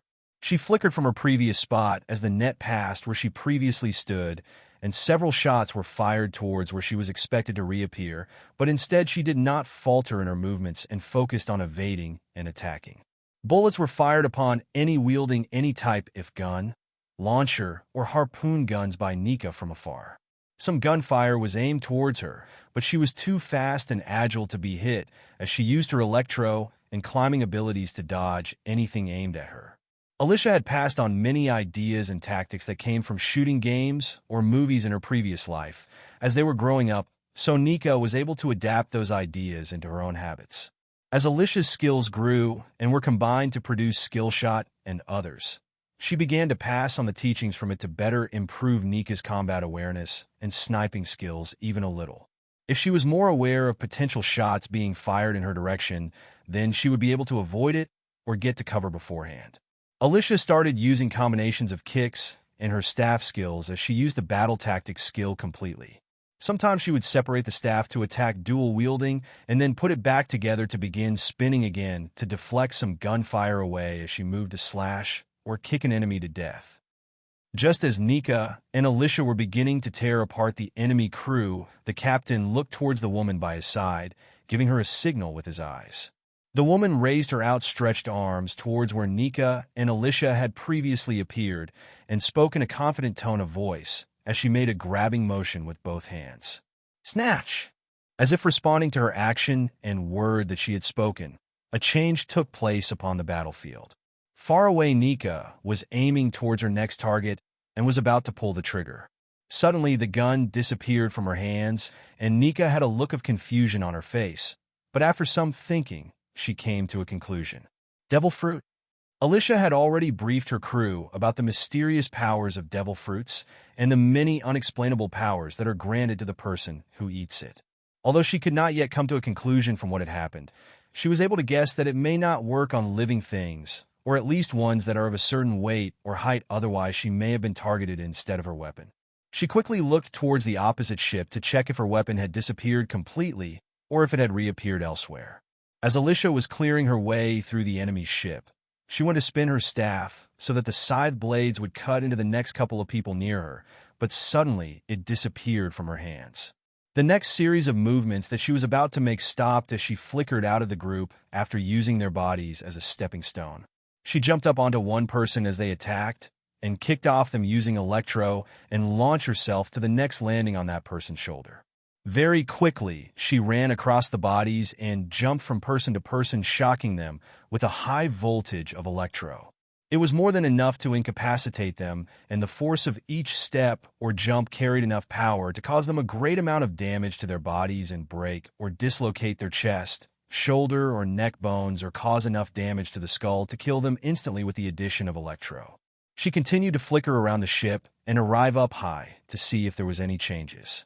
Her eyes eventually rested upon the location where a man and woman stood. She held two weapons in her hands and passed the staff over to the largely built man beside her. The woman looked at the weapons with a greedy look in her eyes as they appeared in her hands, but the staff was too heavy to wield, so she put the staff in her partner's hands. She could tell from the shape and the power displayed by the two people that wielded them that they were not ordinary weapons.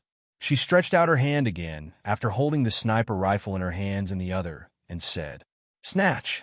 The next moment, a bag full of bullets and other tools appeared in her hands, and she quickly placed it on her shoulder. She did not notice that there was a change on the weapon in her hands as a part of it had clicked into place. Nika and Alyssia were always careful of others being able to use their weapons, so various safety devices were built into their weapons. When Nika was using her sniper rifle of other guns, they would have the safety removed before fired a shot each time, because it automatically resets after a shot or after a certain amount of time has passed. Nika had lined up her shot and was about to pull the trigger, which would put the safety back on, but the sniper rifle was snatched away before that happened. Luckily, enough time had passed to allow the safety device to automatically switch on after the short time had passed. Just as the leader and the woman beside him were about to enter the battle and try to turn the tables, the woman aimed the gun towards Nika, who was far away, while the large man clutched the staff tightly in his hands. The moment the gun was fired, and as the man begun to raise the staff up, both weapons released a surge of electro. The woman was electrocuted instead of a bullet being fired, and passed out right away, while the large man was stunned enough to be weak in the knees and fall over. Although he was very strong and had a tough body, it was not enough to keep him on his feet after being shocked by the weapon within his hands. As he fell, he released the staff and it fell downwards, but suddenly a figure flickered in front of him and caught the staff. The staff twirled, and the scythe blade entered deep into the neck of man as he was falling. Alyssia quickly moved towards the woman and sent a kick towards the throat of the woman, ending her life. She picked up the bag and the gun and put them on her back and began to quickly deal with the remaining people. Meanwhile, on Alyssia's ship, after she had been robbed of her bag and gun, Nika climbed down from where she was and did not remain within the woman's sight. From what she had seen, the person was able to snatch her belongings, but she had only snatched items that were out in the open or what the woman knew the location of. If she stayed out of her line of sight, then the same situation may not take place again. So, she decided to test her theory. She removed her 2 pistols and began to assist those on the ship who were caught up fighting the remaining ship that had gotten closer and were attempting to board the ship. After firing many shots, many of the enemy's numbers were reduced, and the burden upon her crew members was reduced. She made use of the various climbing and parkour movements that Alyssia had taught her in order to roll or jump out of the way of incoming weapons or gunfire as she was reloading her guns or was dodging and counterattacking with her own shots. Luckily, she had kept some ammunition cartridges for her other gun attached to a bell on her waist and leg, so it had not been stolen. She had only been seen reaching inside of the bag she wore to reload the sniper rifle, so nothing else had been stolen but the bag and the sniper rifle. As she was helping to reduce the casualties within her own crew, Alyssia had finally arrived back next to her and dropped the bag and sniper by her before running across to the next ship. Upon arriving on the last ship, Alyssia was met with more of a stronger and more melee-focused crew compared to the others.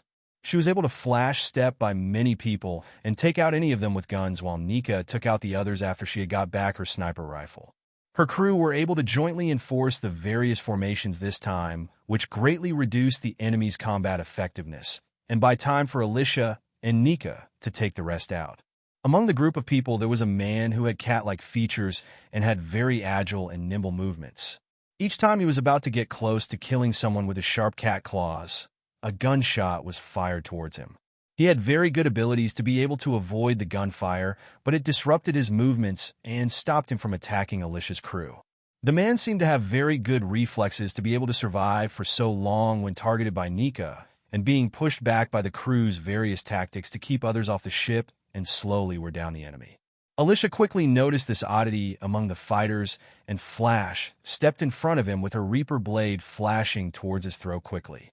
Just as she appeared and attacked, the man fully took on the form of his Zoan Devil Fruit and narrowly dodged the scythe blade.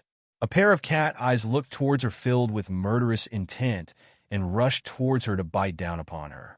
Not surprised by this change, Alyssia moved out of the way of the bite of the large cat and counterattacked with an 8-impact fist and electro combination kick towards its ribs. Its ribs were shattered, and she stepped towards him and slashes its neck to make sure that it was dead. She removed the scythe blade from the body that reverted to its human form and then continued to clean up the rest of them, but in her mind she was pondering. Link's model cat / feline Zoan-type devil fruit? Although the person may have had good reflexes or a little better senses than others, perhaps even observation hockey, it was not to a very high enough level to be able to dodge everything. He was able to quickly realize the difference in strength after dodging Alyssia's fatal attack by transforming into his full animal form and counterattack by going for her throat with his sharp teeth. As he jumped towards her, he had jumped into the air and was certain that this moment that she had missed would be when she would either hesitate or have to pull her weapon back to try to defend against his attack. However, he did not predict that she abandoned all thoughts of using her staff to defend or attack, and instead moved out of the path of his lunge completely and arrived at his side, giving her a moment where she could land a direct hit to the airborne large cat's ribs before it could get back on the ground, where it could have an easier time dodging her attacks. After their strongest person was defeated, the rest of the crew were quickly dealt with, resulting in quite a few injuries on Alyssia's side, but it was nothing too serious. 1 or 2 of them suffered from a deep wound or broken bones, while the rest had only suffered minor injuries like small cuts, bruises, or scraped skin. However, no matter how small their wounds, Alyssia made sure that all of them went to receive a checkup. Any small wound could kill a person in the new world if left untreated, because many would resort to tricks and use poisons or other things coated on their weapons. Many of those weaker have a hard time surviving in the new world, so they usually resort to such methods to bring down enemies that are stronger than or have better skills than themselves. Even if they do not survive after using these methods, they are able to bring their enemies down along with them. Those that wish to survive for a very long time need to constantly have checkups from their ship doctors for illnesses and other things that may be harmful to the body, from a scratch from a weapon, a bug bite, or something picked up on an island that they had visited. If it was not starvation, drowning, or something else that took someone's life, then it would be the result of carelessness and leaving themselves untreated.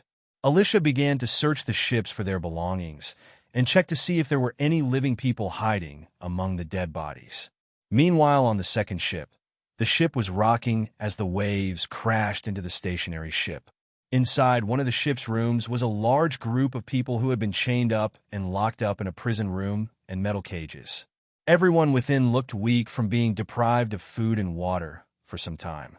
Another wave crashed into the ship, knocking many items from the shelves or tables, making some plates, cups, and other items fall to the floor and break upon doing so.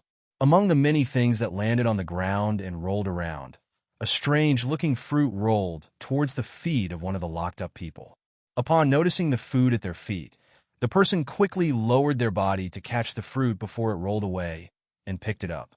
They did not hesitate to bring the fruit to their mouth and took a bite right away the first moment that they got.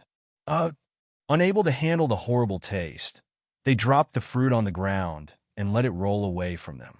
Not long after, Alyssia arrived in the room and saw the remains of the fruit and sighed. What kind of luck is this? Is it good or bad? I really do not know. In an island within the New World was an incompetent king who ascended to the throne after defeating his older brother, the crown prince, in the fight for the throne. After his brother's death by poison, the country was in upheaval, and the incompetent king was unable to control the plummeting country. The nobles were always vying for power among each other and neglecting their tasks and responsibilities.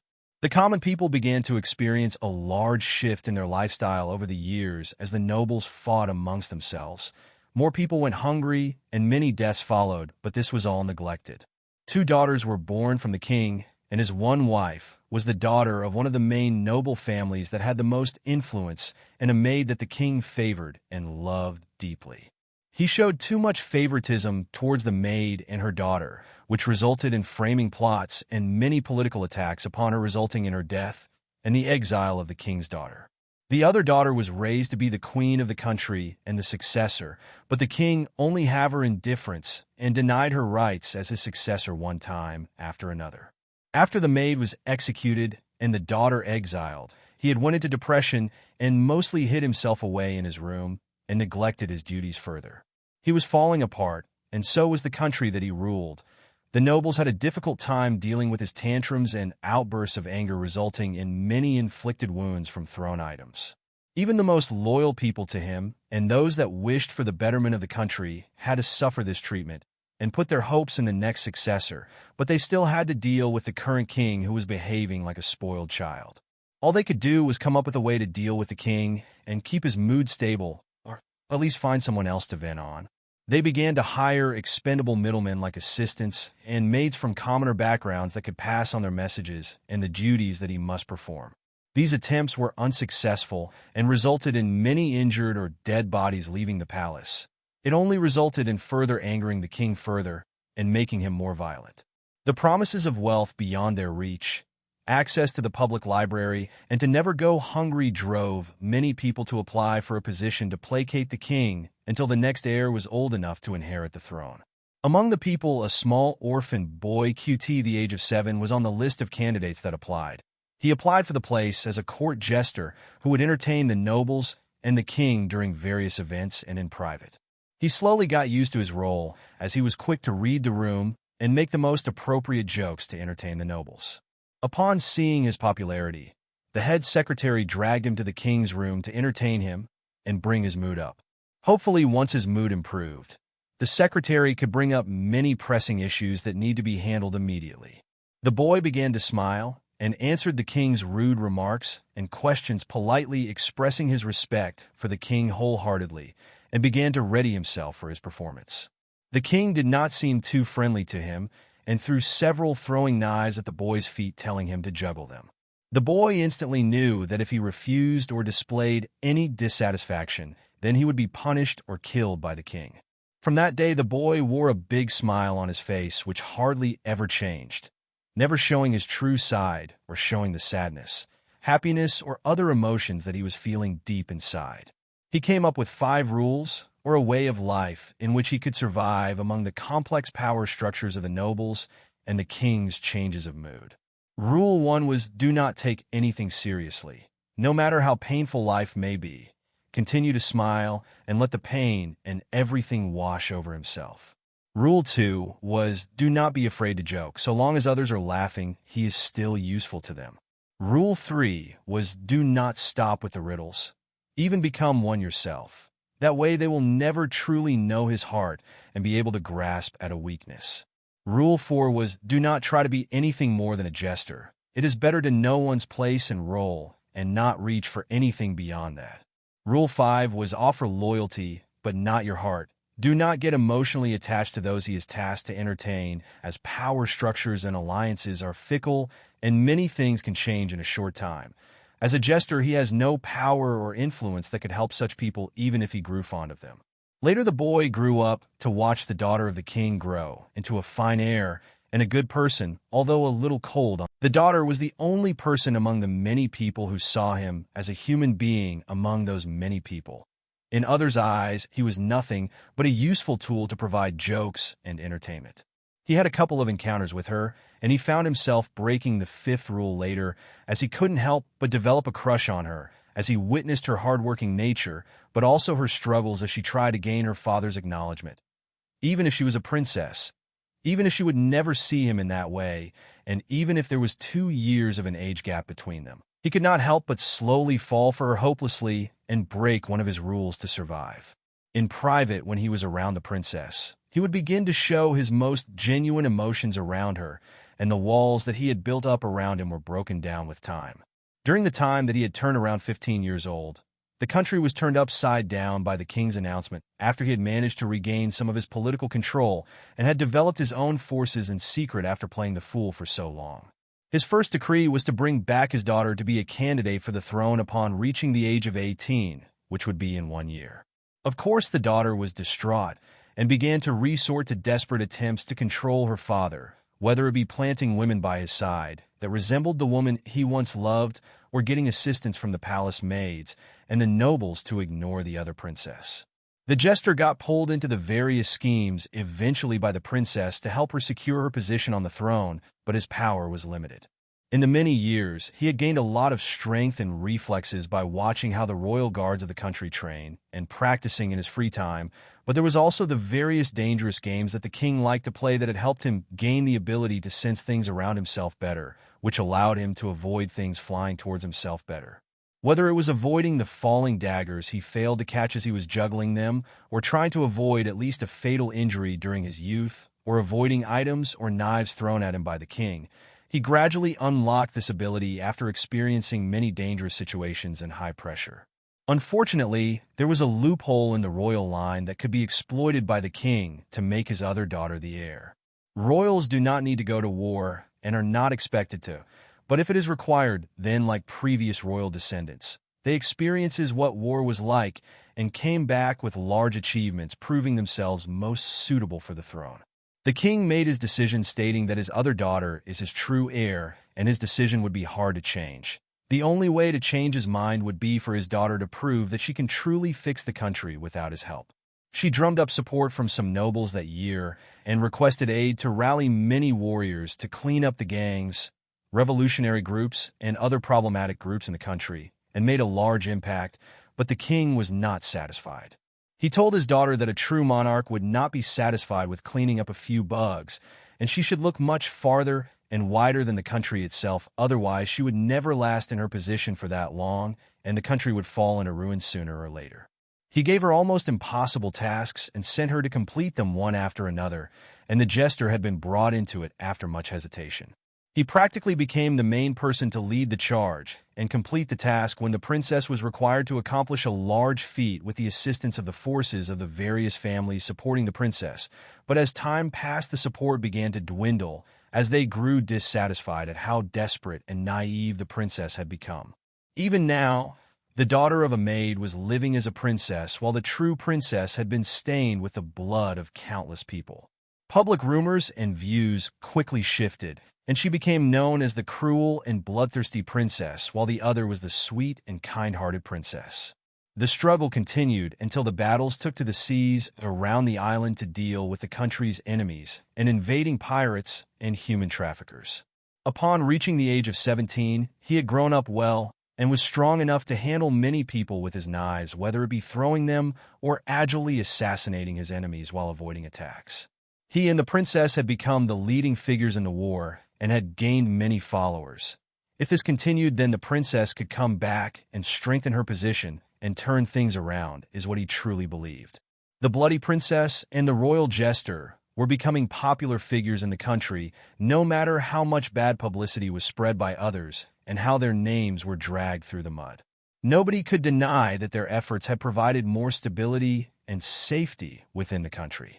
However, later in the year, a change took place within the war as many unknown ships began to participate and joined hands with her enemies to set a trap.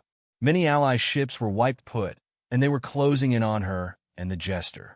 The Jester and the princess shared one final drink together, and the princess finally revealed many things. The princess had become a beautiful woman who had just recently turned 20 years old, but she wore a lightly armored knight's uniform and had a scar near her eye that went down her cheek a little, which had reduced her overall beauty and elegance that she had previously been known for. However, the Jester still looked towards her with the same fondness as he did years ago. She sat opposite him and took a sip from the cup elegantly and spoke. "We have lost too much this time, and I am sure that we will not survive this, so I think it is time to come clean about everything." The Jester nodded with a serious face while listening intently to her. She continued, "Here is my conjecture on the country as it is, and has been since a long time. My father, the current king, was not able to win over his brother without support, but during that time many families were supporting the crown prince, so it does not make sense. My guess is that outside forces had intervened and gained control over my father. Once the nobles went into chaos over the swift change of heir and many power struggles broke out, between them the other influence began to creep further into the country and gain a further hold of various underground places, and had also infiltrated the palace. My guess is that the maid he loved was never truly someone that he loved, but was someone planted next to him by them. What they and father did not expect was that my mother would be successful in giving birth to me before her death, and the nobles' complete antagonistic attitude towards that woman and her daughter. She was executed and the daughter exiled. How could a royal daughter with potential to inherit possibly survive without outside support and survive assassination attempts from the noble families? It just does not make any sense for that to happen unless they had such a supporter that had control over that part of the country." She sighed. "They strengthened their forces in the dark and even promoted their own people to work in the light and gain titles or high positions ready for the king to step out of his seclusion and bring back the other princess to inherit. The king needed justification to send me to my death to the nobles, so he used our history to lead me down this path. So far, we have routed out many of their people and rid the country of that corruption, but much still remains that has not been dealt with because I have been forced to deal with everything else and face harsher tasks. But even after the nobles have pleaded for my return, the king denied their request." She looked to be very tired as she spoke helplessly. "I getting closer to my answer and would soon return to confront my father and his precious daughter, but it seems that father and those who control him are far too anxious. Now I know for sure who they are, or at least who or where they're associated with. My guess would be the underworld of the New World. One of the big influences there must have gained control over the country for various illegal purposes and continuously exploited my country for the sake of profit. Many missing people and mysterious deaths have been reported but never investigated ever since my father's ascension to the throne. It seems that I will not get the chance to face him and get my answers. Perhaps my country will fall or be swallowed up by those people's greed." The Jester slammed down his drink and spoke. "Do not say such things, princess. We will find a way. We always have done so." She looked at him and smiled, but the look in her eyes was filled with helplessness. She had calculated the losses, the escape routes, and every variable, but there was no hope of escape. "You have served me, well, even if you shouldn't have. You may have been better as you were before. Perhaps you would have lived a longer life." The Jester's voice cracked as he spoke. "Please do not say such things. Suddenly, he felt a little powerless and was weak in the knees, so as he tried to stand, he very quickly found himself back in his seat. "You?" The princess looked at him coldly. "I am truly grateful for all you have sacrificed for me, but sorry.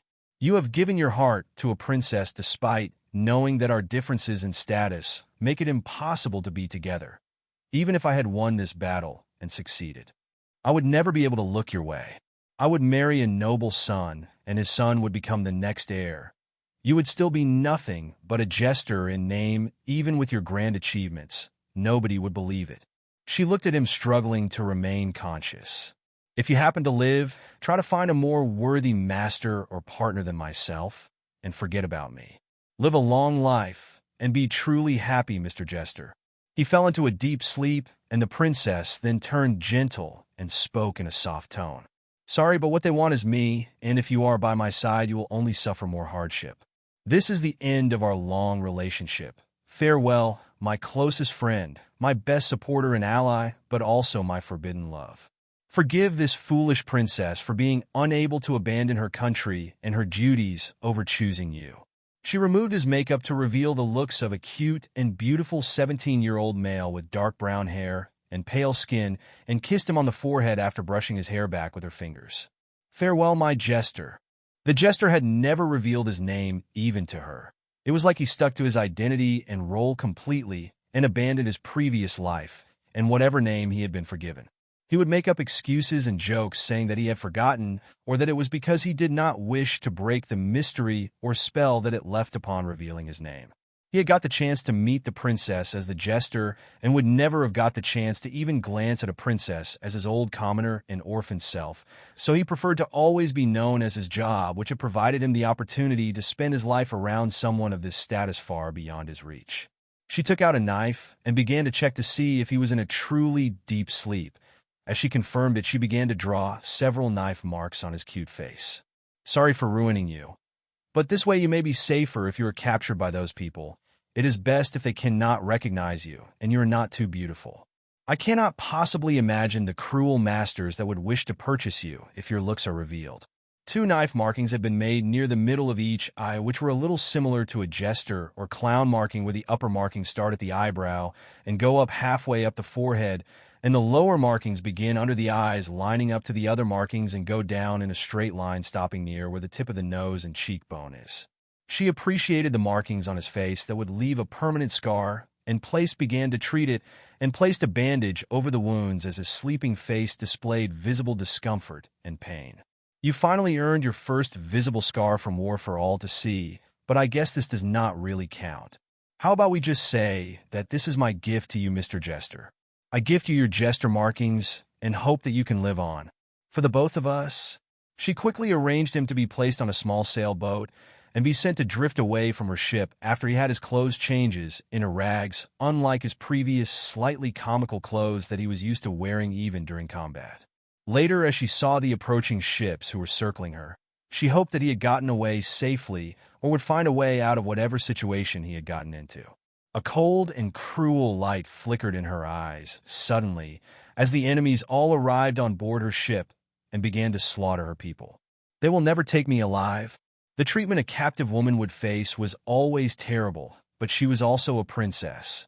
Even if she died in combat, her body would be paraded around and displayed by her enemies to make her last allies within the country either think to surrender or attack and possibly fall into a trap. She would not allow herself to be humiliated in her final moments or after her death, so her gaze became resolute. She raised her hand to signal her people and shouted, "It has been an honor to fight alongside each and every one of you. If we have a chance to live again, let us all meet again."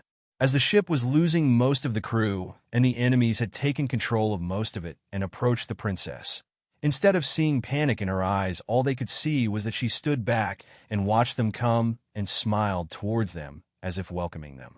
Suddenly, the ship blew up, killing many people on board, and what remained was burned by the flames or claimed by the sea.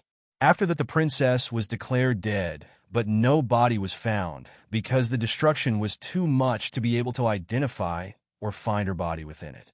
Meanwhile, the small sailboat was discovered by some groups that were related to those people, but the jester was identified as someone who had been wounded during a previous battle and attempted to escape or was sent away by someone else to avoid them undergoing further harm. It was believed that the princess and the jester both perished on the ship together, and no one that survived thought otherwise. Even if they did suspect him to be alive, very few would recognize his face, since he always wore makeup. The ship that had participated in the war had picked him up and were a group of low-lives who got involved with many underground dealings and even human trafficking. They planned to sell him at the slave auction house, but they heard of a possible sighting of a mink near G5 which was worth a high price, so they took up that task. The leader was a very strong fighter and was using various types of weapons while his partner was slightly weaker but good at shooting. Some time ago, they had saved enough berries and purchased her a devil fruit, which gave her the powers of a snatch human. They had hidden this fact from the others within their crew, who were untrustworthy and held back their power until the battle turned for the worse and displayed the power.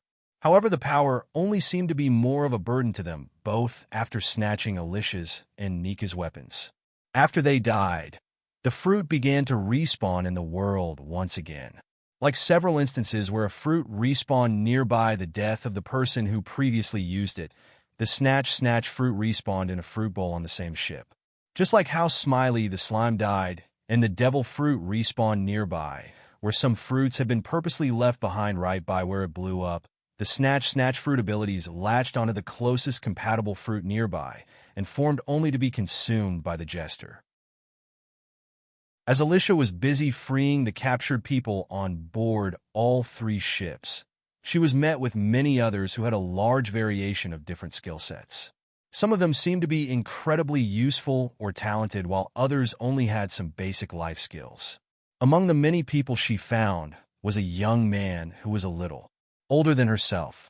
He had an attractive-looking and cute face, light brown hair, and green eyes, but the 2 fresh scars on his face ruined his beauty quite a lot, even if the wound had not gone too deep or was made so that the scar lines were not too thick.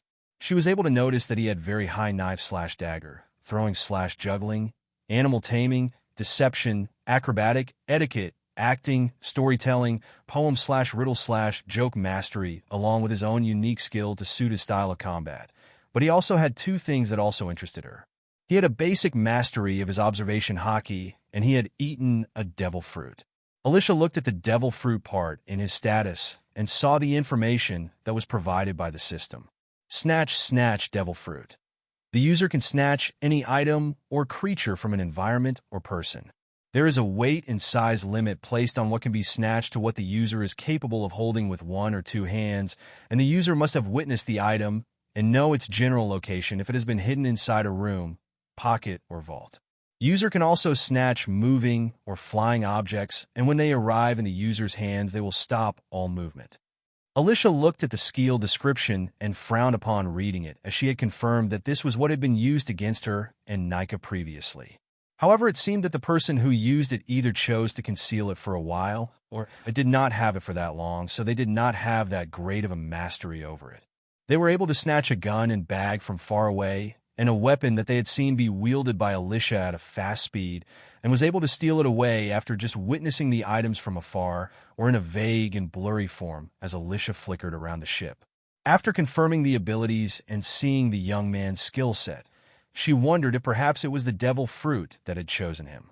A devil fruit's respawn point could be anywhere, but there is also the theory that carrying lots of fruits in a bag near a newly dead devil fruit user may allow a higher chance of it being formed within that bag.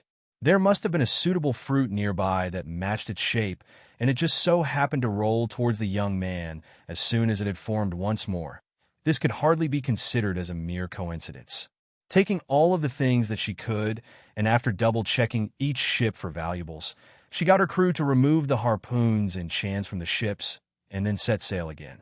However, she was still unsure if the theory was correct, since she did not have Blackbeard's knowledge of devil fruits, so she kept looking around her own ship's supplies, just in case the other one happened to have formed nearby like the other.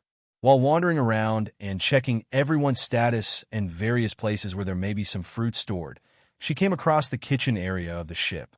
She quickly found a weird-looking and small fruit that had rolled into the corner between the lower cupboards and the wall. She leaned over and stretched her arm into the small gap to pick it up, but she quickly found that it was not whole. She thought back to the people that she had checked, and they could not possibly have taken a bite from it since they did not possess its powers. She checked that bite mark on the fruit, and then confirmed who had taken the powers, or at least had some kind of theory. Is this a devil fruit bargain sale, or what? First, a new person arrives on the ship after consuming a fruit, and now there is a new, unexpected Zoan among those on my ship. She went to look around the ship and eventually found the one who had ate it hiding away as if it had suffered from a great shock or a traumatic experience. Little Lee was shaking as the room around it seemed so much smaller, and the blanket that usually wrapped its body had grown much larger than before. Each of its movements were more agile and nimble, but also possessed much more power than before that it was unfamiliar with. As soon as Lee saw Alyssia, seeking comfort and protection from its master, it pounced towards her, but was met with a foot to the face blocking her leap. Alyssia looked down at the kitten who had become larger suddenly and sighed. Just typical, we have another one that just so happened to end up with the most suitable user. It had happened again, and among the two confirmed devil fruits that had been displayed during the battle and newly formed, both did so nearby and were eaten right away. Although it was just a theory that perhaps the devil fruits are fated to a person or have a will of their own to be able to end up with the right owner, it has been shown in various ways how people have eaten their fruit. Law had no power to acquire his own fruit, but it was still stolen from others and forced down his throat. Buggy wished to sell his own fruit, but while trying to hide it and flee, he was shocked and accidentally swallowed it. The Sandersonia sisters were also forced to eat them by the celestial dragons, and then Luffy was angered by a series of events that led him to eat the fruit that Shanks and his crew had stolen. Some may have acquired a fruit's powers through their influence, power, or wealth, but there were others who just so happened to acquire it by chance, accident, or it was forced upon them by others. Whether it was the will of the world, devil fruits, chosen owner, or something completely coincidental, Alyssia did not care too much. What had bothered her was that she had absolutely no say in what happened to the fruits. They could have sold for a large amount of berries or been awarded to her most loyal and useful people, but instead they were granted to a captive and a cat. One was her pet, and the other was someone who she did not know since she had just freed them. Since things had already come to this, she decided to just let it be and find a way to cope with it. First was to train Lee and get her to become familiar with the transformation abilities to switch between a small and large cat forms and whatever the hybrid form would be, but to also see if the young man would remain on her ship. The fruits each suited their users one way or another. Although they may not be the most perfect host that could use them to the fullest potential that was intended, they still matched them well and gave the user a large power boost in their own way. Lee was only able to scratch others and had a small and nimble body that was quite fragile, but after eating the fruit, its overall stats have been improved, and now it was able to transform between a small cat and a larger lynx form that had much more deadly claws and fangs. The young man had enough skills to be able to use the snatch ability and not have to learn anything new to adjust to it. It also had a high compatibility with his throwing and juggling skills. If Alyssia had to choose among the many people on board her ship right now to eat them, then she might have considered Alfred or Nika, while not even thinking of giving it to the pet of the ship or a new addition to the ship who may end up leaving upon docking at the next island. However, now that she had seen who they ended up with, as Alyssia and her crew left, the remaining ship left to sail towards the nearest island and make preparations for their return to where they call home. With the few supplies that had been left to them, they were able to survive in that environment before heading out again after removing anything on the ship that would connect themselves to the previous owners of the ship. A very small number of them that had nowhere to return decided to settle on the Isoand that they had arrived on. Meanwhile, a day after the battle, the other two ships were discovered along with the dead bodies that were beginning to show signs of rotting on board the ships. Those connected to the crews were enraged and immediately called the higher-ups to inform them of what had happened. Unknowingly, Alyssia, her crew, and the other captives had become people who several people wished to investigate thoroughly and capture by those within the underworld. Virgo received a call informing him about the result of the hunt, but was very displeased. He held the sea snail in his hand silently upon hearing the news, and then responded, "I will handle it. Leave the ships as they are, and remove anything that will connect the ships to your business. I have a good idea to get the results that you desire." The voice sounded rough and hoarse on the other side. "Do not disappoint me." Virgo put down his sea snail and took out a piece of writing paper and began to write away calmly. After finishing his work, he left his office and arrived by his subordinate's room. He took out a letter with his seal upon it and handed it over to a group of his men below him. Travel to headquarters and send this report personally. This is of the utmost importance. His subordinates happily carried out his orders since they highly respected him. The next following days passed, and the report reached the headquarters, resulting in him being called to confirm the details. After sending a blurry image of Alyssia that he had been able to get with the report and confirming everything with headquarters, a news article and bounty were both released by the time Alyssia had left the New World. If Alyssia had found out that she had been reported by Virgo, then she would have been completely enraged, but by the time it had happened, she was already on the comm belt. The following details of her were the following. The suspect or bounty target was believed to be of the mink race with the estimated strength of a commodore or rear admiral. The suspect first appeared within G5 base and defeated and injured many of the loyal G5 soldiers along with the commodore before fleeing the scene and evading being captured before a counterattack team could be put in place to capture her without causing harm to the innocent civilians. The suspect then went on to attack and massacre 2 ships worth of innocent people who could not be identified because their bodies were too badly damaged, which showed the cruelty of her actions, and it was advised that if people see someone similar, then they should remain cautious and report any information to the right places before taking any other actions. Without herself knowing, Alyssia had somehow become incredibly famous and wanted by the Marines after Virgo had targeted her and worked with the underworld to concoct a way to track her down and have her hunted by the Marines. The funny part was that the image was so poor that it was very difficult to identify her, but since her achievements had been spread further, even if they were embellished somewhat, she began to receive a much larger amount of fame points after being placed on the Marines and world government's wanted list. Image: wanted dead or alive. Ghost AL. 275 million berry bounty. The bounty itself was rather vague, considering the lack of information about her, and how the image was very unclear, but the bounty was very large considering it was her first bounty. Her name had not been given out after entering the docks of G5, and she had only used her initials during the signing of her name to keep her ship docked there, so they were unable to gain anything further. The name Ghost was given to her for how she had suddenly appeared out of nowhere and displayed high combat abilities before disappearing once again after the massacre of the ships. The bounty itself was so high right away because little was known about her, so she was even more dangerous, but there was also the provocation towards the Marines' honor and justice, which helped to make it higher, and finally adding on more, because of her ruthless attack and complete massacre on the ships, leaving no witnesses behind. Had they been able to find the captives, then they may have been able to gain more information about her, or even learn the truth, but most others were not that interested in hearing such things once they had already put their reputation on the line to put her on the bounty list. It was usually very difficult to get a bounty removed or frozen unless that person is able to get help from someone high up and get cleared of all suspicions.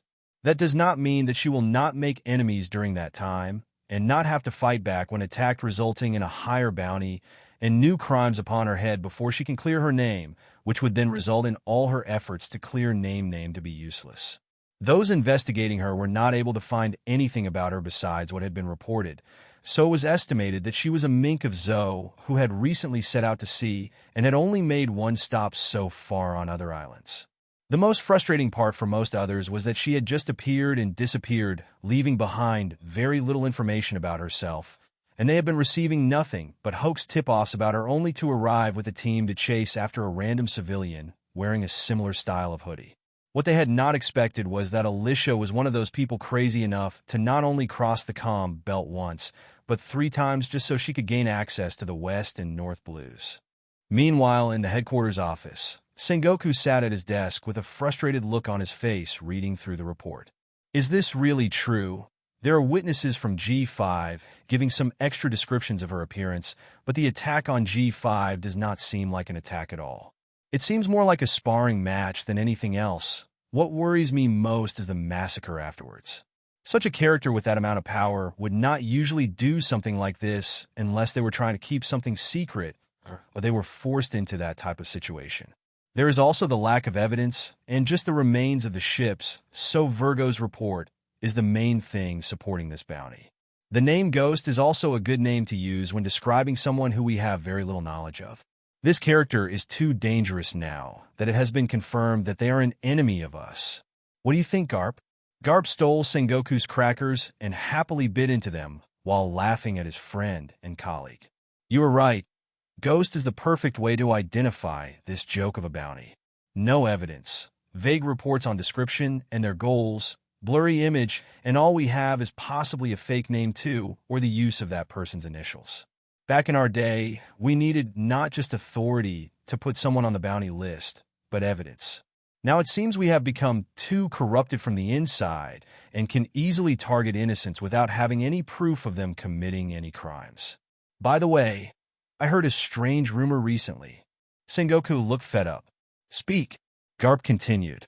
Not that far away from that location, there was a war that was taking place. I do not know if there was any shady deals or anything going on behind the scenes, but the princess of the country caused a big commotion and blew herself up after being cornered. She killed herself along with many of her enemies, resulting in there being one sole heir to the throne to inherit. Maybe the two things could have some connection to each other? Perhaps the crew of that person was caught up in a battle with those connected to the war. The question would, why the massacre, and why did the fight even start to begin with when that person chose to flee, leaving no deaths within G5? Perhaps something that crossed their bottom line, or they had a hard-fought battle and could not afford to spare them. Sengoku had lost his temper suddenly. Damn it, Garp, why did you not mention this sooner? Garp shrugged uncaringly and replied, It is an unaffiliated country not belonging to the world government, so why should you care about such things? I only mentioned it just now because you mentioned the bounty and the details. If I was here earlier and knew of this, I would have long recognized the strangeness of this bounty. Humph. Sengoku sat back and massaged his forehead to relieve his stress a little. If the report was not from Virgo, who is so well trusted and clean, then I and others would not have even taken this seriously. Garp looked at us seriously for a moment as he spoke. Old friend, are you pretending to look the other way? Or have you gone blind already? Our days have long reached its end, and the new generation may carry out our ideals, but do not forget that there will always be snakes and leeches latching onto us and sucking the blood from us or spreading poison from within. This case reeks of either something shady or perhaps is a targeted frame job because of damaged pride of the G5 base. Either one does not sound good to me. As for the person behind it, I would love to meet them to find out the truth for myself. Sengoku looked at Garp and then turned his gaze away silently, while deep in thought. He was a smart man who was used to spotting many problems within his organization and within the world, but because of his position in politics, he had to often provide evidence to go against people within his own organization, otherwise trust towards him would be lost. He could not just accuse Virgo of lying in his report, changing or removing certain parts of the story, or removing certain pieces of evidence from the scene of the crime without valid proof that he had done so. Now that he had gained some information from Garp, he now found Virgo's actions to be slightly suspicious. Either he was acting out of spite towards someone that damaged the G5's honor, or he was a corrupt member of the Marines that was good at disguising their true nature. He sighed and then asked, Can you investigate further about the details of the war and try to track down any survivors that may have some connection to those ships and report it only to me privately? Garp calmly nodded. I will try to, but there may be some interference and cover-ups involved. If there is really someone in the dark manipulating these events, there will be very little evidence left behind. Sengoku calmly replied, but his tone of voice carried a little anger in it. I just want to confirm if what you have said is true. If it is, then it is best we both keep this suspicion between ourselves. Virgo was very clean and had a good reputation even among the G5 who hated following the orders of their superiors with the addition of a high rank, so it was difficult to go after him without evidence or cause. But if the suspicion was planted, then they could still remain vigilant and watch over him further. On the Moby Dick, when the newspaper was released, the story was read out by Marco the Phoenix. What do you think, Pops? Whitebeard laughed. Grr. It seems that they have been played for fools by a young female mink. I wonder whose student she must be. Is it Cat Viper or Duke Dogstorm? Grr. How I have missed them. Are there any other details? Marco looked again and replied, passing over the bounty. They seemed to refer to her as a ghost because they were unable to catch her or discover any further information about her within the world. It is as if she appeared suddenly and caused the scene only to vanish once again. Whitebeard looked at the picture and then laughed. Grr, it is really suitable to be named as such. To even leave the Marines and world government stuck and unable to track her down has earned her the title Ghost, or it simply shows that their power and influence has been lowered a lot over the years to the level where a child can escape their grasp so easily. The children of the recent generations seem to be becoming more and more promising. If we happen to meet an AI like her, then I shall make her my daughter. Marco sighed. Of course, Pops, you are. He had long become used to Whitebeard's habit of taking the younger generation under his protection within the new world. Even Fire Fist, Ace had been brought into the crew and was now making a big name for himself among the crew, battling many people and bringing in new blood to the Whitebeard Pirates' different divisions. On this ship, there was never a dull moment, so Marco could not complain about the old man's habits. In an unknown island, many sleeping or drunk people were laid out randomly after partying all night. Among them was a red-haired man named Shanks who was reading the newspaper and looked towards the bounty too. Yasopp came forward and asked, "Captain, is there anything interesting going on in the world?" Shanks showed him the bounty. "Just one thing that has caught my eye. It could be a hoax judging from the lack of a clear image and information, but the event that birthed this bounty has some suspicious places too. For a first bounty, this is very high for someone who has only just appeared, which suggests two things. This person is skilled at concealing themselves, and their goals are unknown, but most of all, they are either highly dangerous or a strong contender for those within power in the world. Or the second would be that some kind of mistake has been made somewhere, and this may be a targeted attack on this individual. It is unknown if the two events mentioned even match up to be done by the same person, so there are some unknown variables involved that have not been mentioned or have been concealed even from those within power." Yasopp asked, "If it is the birth of another competitor for the Emperor position, then how should we respond?" Shanks half-heartedly responded, "If it comes to it, we can either fight or run away, depending on their potential. But of course it all depends on that person's personality type, whether we will even become enemies in the first place. There is also whether that person really has that potential to match their early bounty and can survive long enough to grow into that potential that they hold.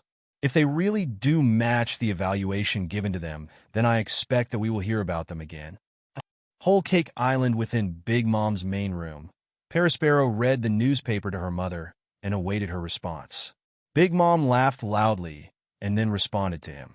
Mama, is there another coming to claim my spot? Another mink? I must add it to my collection if it is worthy. Call for Petums and ask him if he knows anything."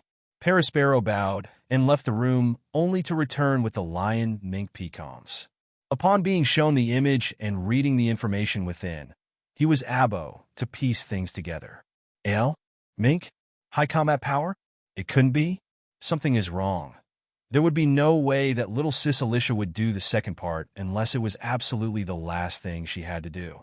On Zoe, she always showed mercy to others. I do not believe it. Big Mom looked at his expression and asked, "What do you think about this?" Pecoms knew that lying would be difficult in front of her, but he could also not expose someone within his race to this old demon. The image is too unclear to identify this person, and the first report shows no use of Electro during the first battle, so it is unclear if they are truly of my own race. The second part seems to not match up to the temperament of us minks. There is no way we would so casually massacre so many people without being provoked into it. So both incidents were either done by the same person who has a high combat power and was identified as a mink, but was provoked into a life and death battle, or both incidents were done by two separate people. Electro is the trait unique to my own race and is the best way to identify them, so either the person is a mink and is trying to hide that fact, has a similar body shape or species as ourselves, or possesses a Zoan devil fruit. Gore. This whole thing has something wrong with it. I suggest looking into your underworld contacts if you wish to find out further details about what really happened. Perisparrow looked at him and responded, "You still have not truly given us a proper answer yet, so let me ask this question. Do you know of this person, or can you think of anyone within your race that could possibly do this?" Pecoms looked up at Big Mom's intimidating eyes and could only try to withstand her pressure. There are many with high combat abilities within my race, but as I have said, there are none that match what the newspapers have described. There may be one or two people that come to mind, but those people would never act in such a way unless provoked. Big Mom looked down at him and activated her ability to get the truth from him. Tell me who it is that you suspect most PCOMs. Truth. Or life. I am sorry. PCOM's soul felt as if it would be drawn from his body at any moment. Alyssia Lucine, she is called, but she is not like they have explained. She is just a martial arts fanatic, but her nature has always been good. There is no way she could be capable of such a massacre unless she has greatly changed in a short time or was forced to desperately counterattack. You should know how fiercely those human traffickers hunt our kind. It must be connected to the underworld. Gore. If it is truly this person, then I will gladly speak up for them. Big Mom took back control of the soul devil fruit powers and laughed. Malmaha, how interesting. It seems that something fun is happening in the dark without my knowledge. Peros, investigate right away. Perospero bowed and then dragged the mentally drained PCOMs from the room to begin looking into the changes of the underworld. Wano country within Onigashima. Kaido sat drinking from his large sake bottle and displayed a mix of different emotions during his drunken phases. By him was a crumpled newspaper and some daggers. He picked up a dagger and threw it across the room, landing upon the bounty poster, showing Alyssia's bounty. Suspicious, but very interesting. Is this connected to the minks that were Odin's retainers? Are they planning on reappearing and attacking soon? If so, I look forward to it. Wah, Odin. I wish we could have had a fair fight before your death. Art.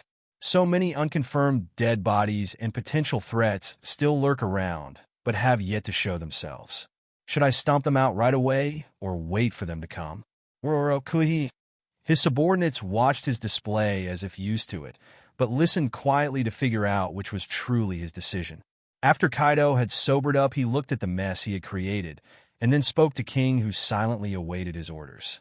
There is no need for action against this person so soon. They are nothing but a bug at the moment. Sending a group of people, or one of our stronger people, will only be a waste of our resources when someone else can do the work for us. King asked to make sure. Are you certain? Even a small bug can grow up to become a threat one day, and this particular bug is already rated very highly in terms of power and potential. Kaido looked towards him and then spoke. If they come, then let them come. First, they have to survive being hunted by many others and make their way into Wano, which is my territory. I welcome a good fight if they can make me be serious and bad. The other side of the reverse mountain, also referred to as the Grand Line or Paradise. A battleship was docked near the rocky piece of land where many people stood around with an old man. Upon reading the newspaper and looking at the bounty poster, Tristan passed it to the others with a look of frustration on her face. So much for keeping a low profile. It seems like the captain cannot go unnoticed no matter where she goes. However, the captain would never do the things mentioned in the second part unless it was a war situation and the enemy was using very lethal methods that could cause great damage to those around her. Carrot looked at the blurry image and confirmed it. It is Sis Alyssia. Although the image is bad, I can just tell it is her. How did this happen? Clifford looked at the newspaper and sighed.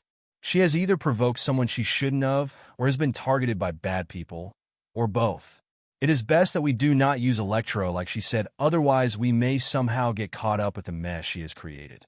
Who knows what kind of people will try to use the blurry image as an excuse to pursue or report us. Archie shook his head. There should not be any issues since we are too far away from that location to be suspected of being her or having any connections to her. It would be best that we remain cautious, though. Crocus looked at the bounty and complimented. So this is your captain. Such a large bounty, so early on, is very rare, so she needs to be careful. You also need to be able to train hard enough to match your captain and support her in the future. Tristan looked back at him and asked, Have you thought about what I have asked before? Are you willing to pass on some of what you know about medicine to me and my team? Crocus looked towards the large whale off in the distance that was badly beaten up and then replied, Fine. I will make this exception, but you will all have to help with treating Laboon. Expect to enter his insides and be exposed to something new. He had been treating Laboon for a long time after it had built up many injuries, and even set up a small island and house within its body to allow treatments from the inside of its body. If Tristan wished to learn from him and inherit some of his book collections, then she must first help him with his difficult task of keeping the reckless and large whale alive.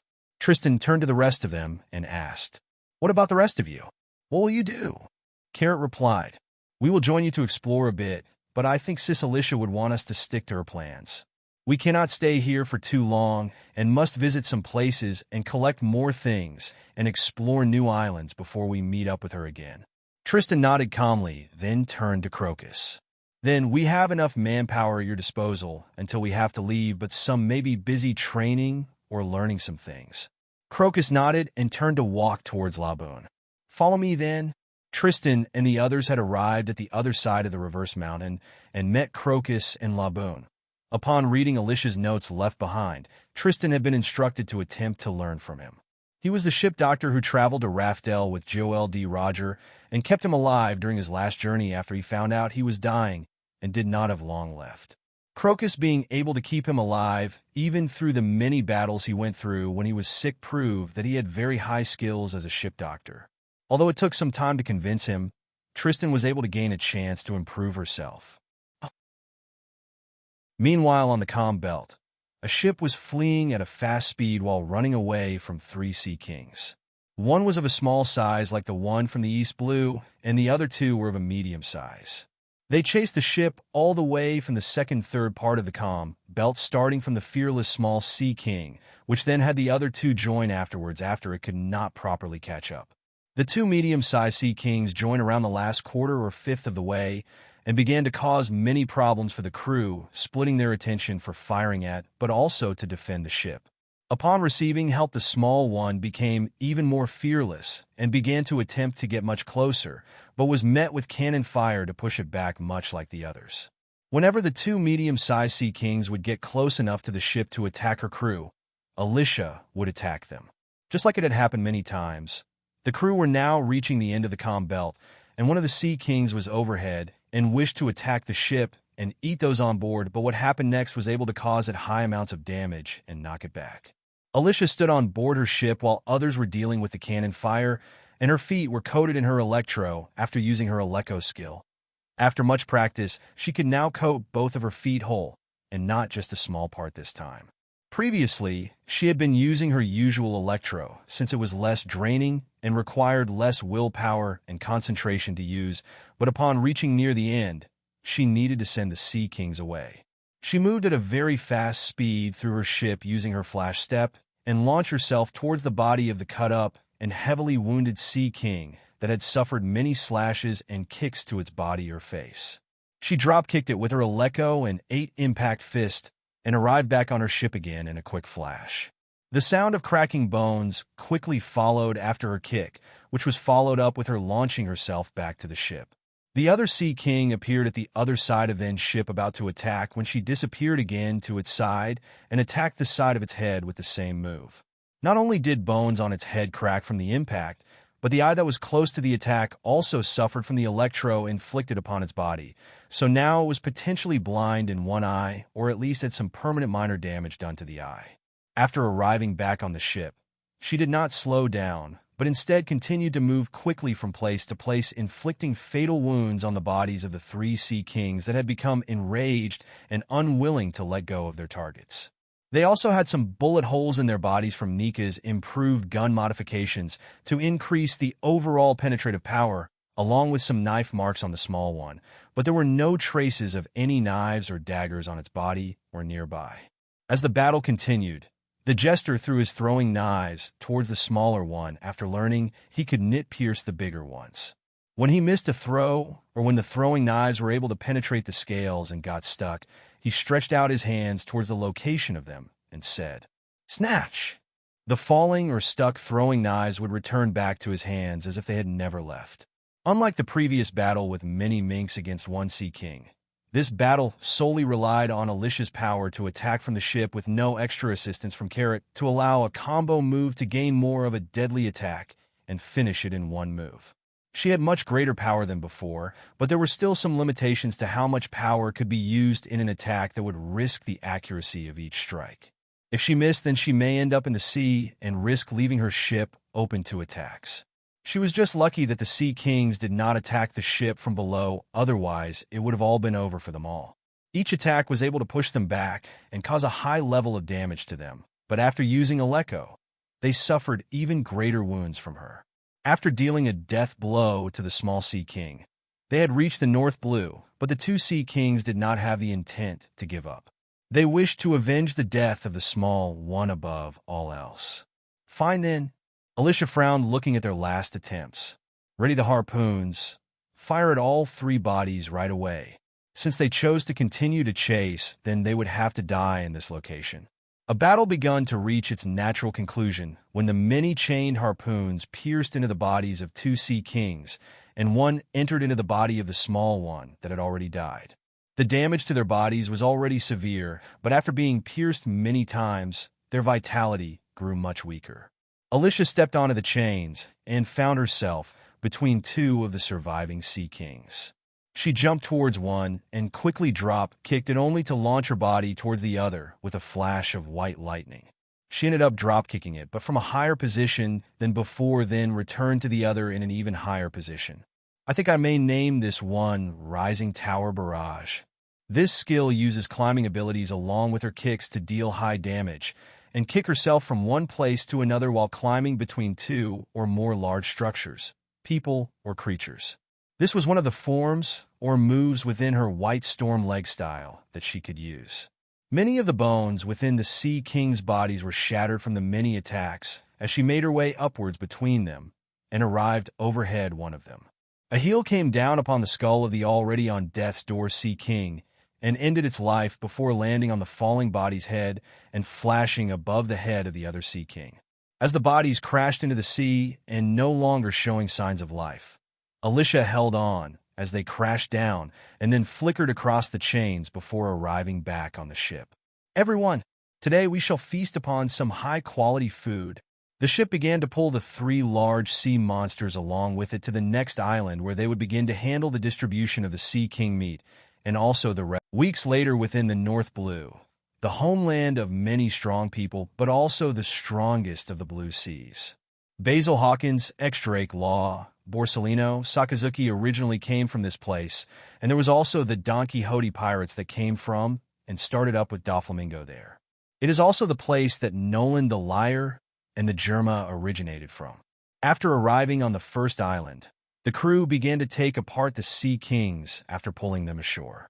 The various parts were sold by Alfred, and the crew earned a large amount of berries as a result of this, but enough was kept from each of them to fill their bellies for a long time. After staying on the island to gather information, they began chasing whispers and rumors from island to island about the location of the moving island of Germa.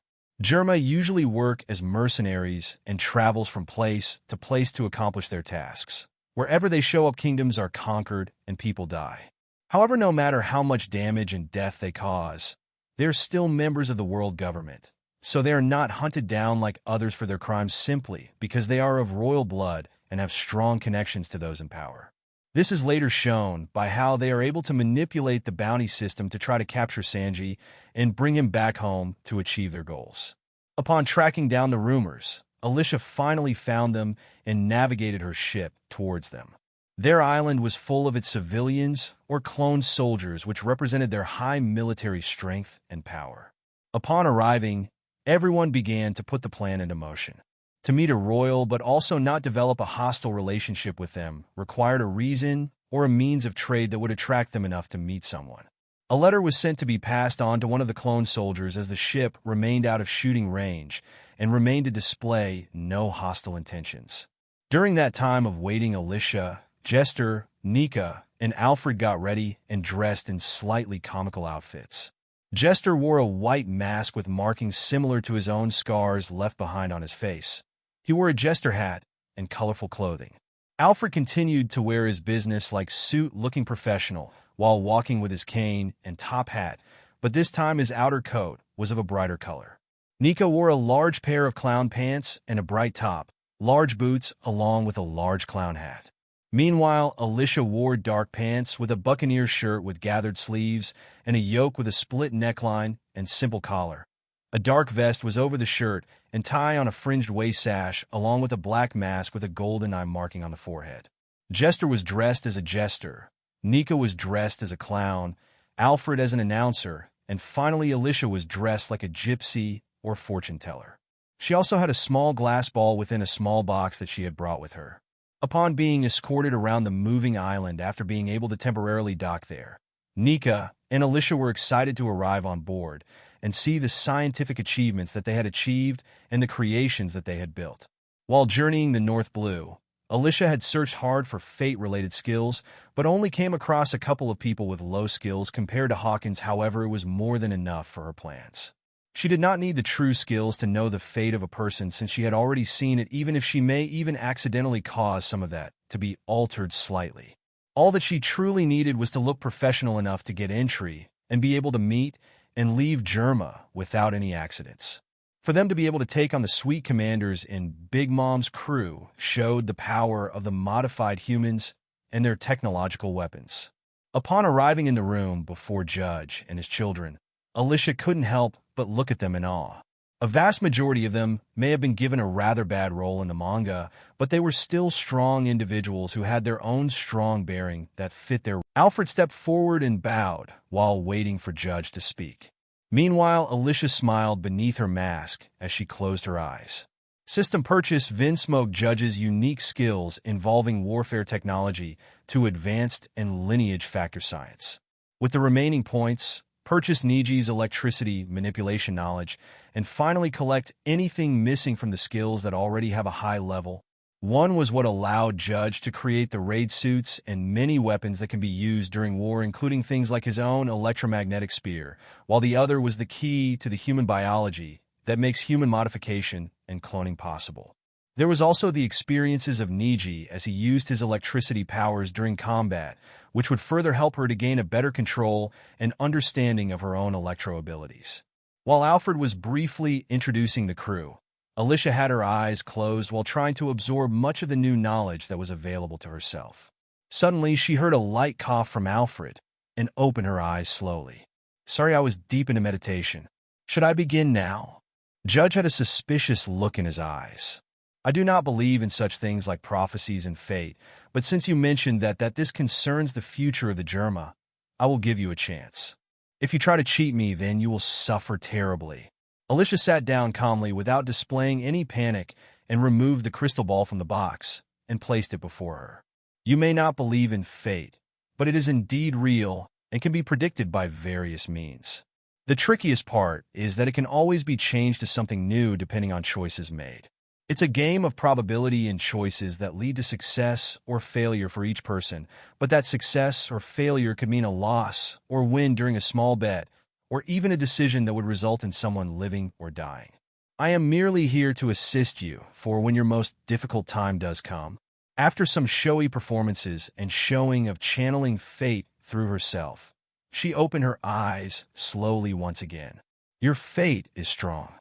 Your life forces have no visible signs of death anytime soon, but there will be a time years from now where you will have to make a big decision that will affect everything you do from now on." Judge's eyes turned gloomy and asked, "Speak. What do you mean? Do not be so cryptic about it and just tell me straight." Alyssia nodded. "Your fate is tied to one powerful entity, but the choice to break away and join a new one will come up. You may make the decision to defect from one to the other, but you should also never fully put your trust in them. Always have a backup plan in case you get caught in a troubling situation. Those can shape things, have a very important part to play in whether it would be so easy for others to put you to death. What you have accomplished may make you powerful and eligible enough to ally with others, but do not forget that you can also be swallowed whole if the partner is too greedy. My advice is that you do not drop your guard upon entering an alliance with others and give them a chance to take what is yours." Judges had a serious look on his face. "You may stay on the island for now, until I have thought about whether to believe you or not. You may go." Alyssia bowed respectfully to him and asked, "I wonder if I could make a bold request?" Judge looked over to her again and spoke. "What is it?" Alyssia replied, "I wonder if I could be gained permission to spar with your soldiers while I am here? Sitting inside does not suit me." Judge calmly nodded to show he had agreed to her request. Right afterwards, the four of them were escorted to some housing areas where they could stay while being monitored for some time. Alyssia went to her room to begin absorbing the new information. Many clone soldiers and scientists lived within the island, so it was very easy to run into someone that could help make up for anything that may have been missing from within her science, martial arts, or weapon knowledge or skills. Seeing that Alyssia had no other movements or motive that had been displayed besides training and sparring on the island, Judge had become a little less suspicious of her. Within the royal dining room, the family elegantly ate their food that had been prepared for them by the royal chefs. Judge was deep in thought, but then turned to Reiju.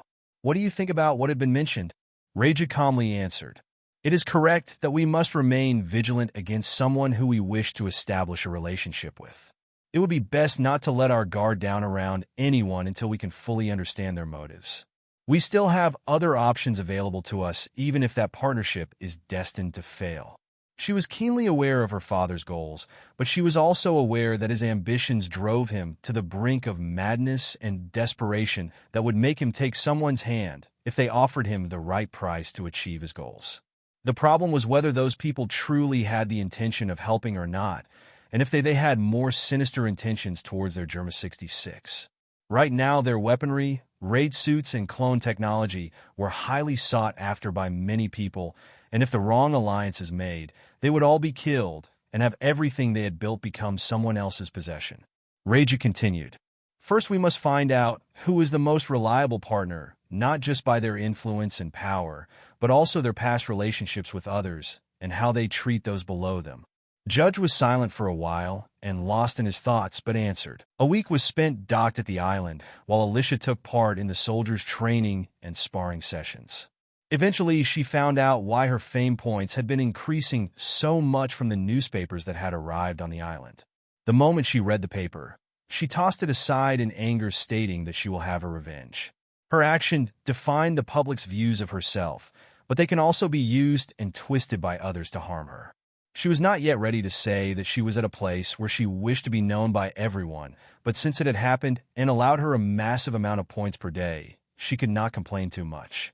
The name Ghost L was not too bad of a name given to her, and they had little information about herself. So if she suddenly appeared one day with a new alias or bounty, it would be difficult to identify her or connect her to the ghost identity that they had given unless they were able to somehow connect herself, who is now in the North Blue, to something that happened by the Red Line. After some strict management of herself and her crew, it seemed as if Judge had ordered for her to be observed at all times. He still did not seem to trust that giving him a prophecy was the true goal of her crew. It would be hard to blame him for that, though. As a ruler and the owner of very valuable and coveted scientific knowledge, he had to guard what others wished to get their hands on. Perhaps he had experienced many attempts, but quickly solved any problems that may have arisen over the years. Now, with the help of his clone army and his genetically modified superchildren, he has a much greater control of the things around himself. Alyssia was able to run into Judge a couple more times and purchase the expert mastery of his main skills along with Niji's electricity skill. The amount of points she had received was truly surprising at first, but after carefully considering that the 4 emperors Blackbeard, 7 warlords, revolutionaries, marines, world government, and many people within various organizations or islands would have read the newspaper article. Although some may have been interested the first couple of days and already forgotten about it by now, many in power would still remember her name and actions, which provided her with more than enough to match her spending needs on Germa. Upon seeing the Germa family one last time and discussing some things about the prophecy and their options, she began to pack up and quietly left with her crew. Meanwhile, Judge looked to his side and asked, "Did they truly show no suspicious places? Have they tried to talk to recruit any of my people or try to gain any secrets while they have been here? If they have, let's blow them up as they are leaving." Reiju shook her head calmly. "Nothing suspicious. They either stayed within the housing provided or made trips to their ship or the training grounds. They did not seem interested in approaching our scientists and did not talk to them." Judge thought about it and asked, "Have you found any information about them? Are they really not spies? How couldn't they suddenly just appear out of thin air?" Reiju replied, "No information besides some appearances on some other islands, but nothing about their origins.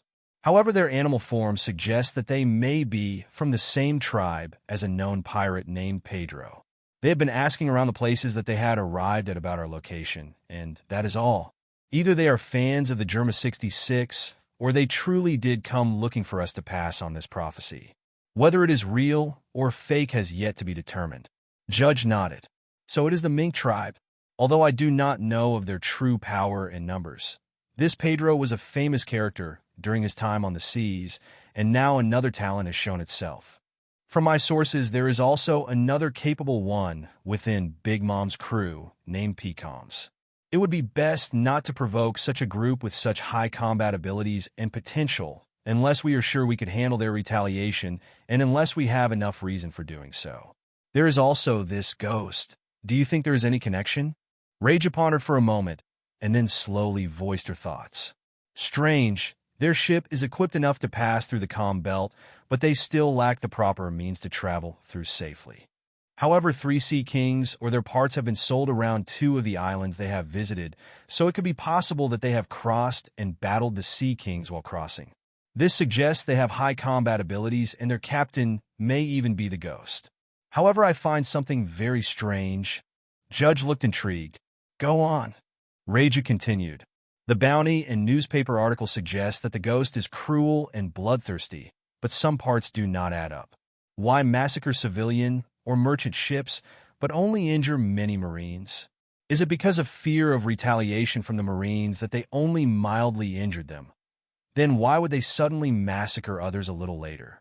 I think those that were killed were not ordinary people. Perhaps it is best to look into the underworld for further clues, as it must be connected. As you know, the price for minks is very high, and many would be tempted to capture her.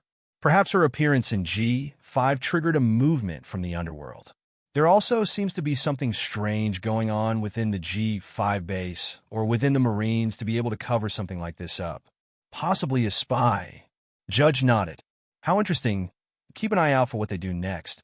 They should be worth watching, since he had no proof that Alyssia and her crew had come with ill intentions, and they were now leaving after not doing anything that had been expected. He had no choice but to let his suspicions go. He could not just mindlessly start a war with a racial group that was still wrapped in a veil of mystery, but had been shown to produce powerful warriors that usually appeared within the world every 5 to 10 years. The minks are usually known to be peaceful and friendly unless provoked, so the newspaper article had many suspicious parts. If she was truly the ghost, then the combat power she had shown during her time on the island may even be only part of her true power, and she was still able to defeat his clone soldiers without using her electro. After leaving safely, Alyssia wiped the sweat from her brow as her nervousness had finally settled down. Phew. He sure is vigilant, but who could have ever thought that even with all that monitoring, I still got what I came for. All that is left is to study it all and thoroughly experiment with everything that I have gained.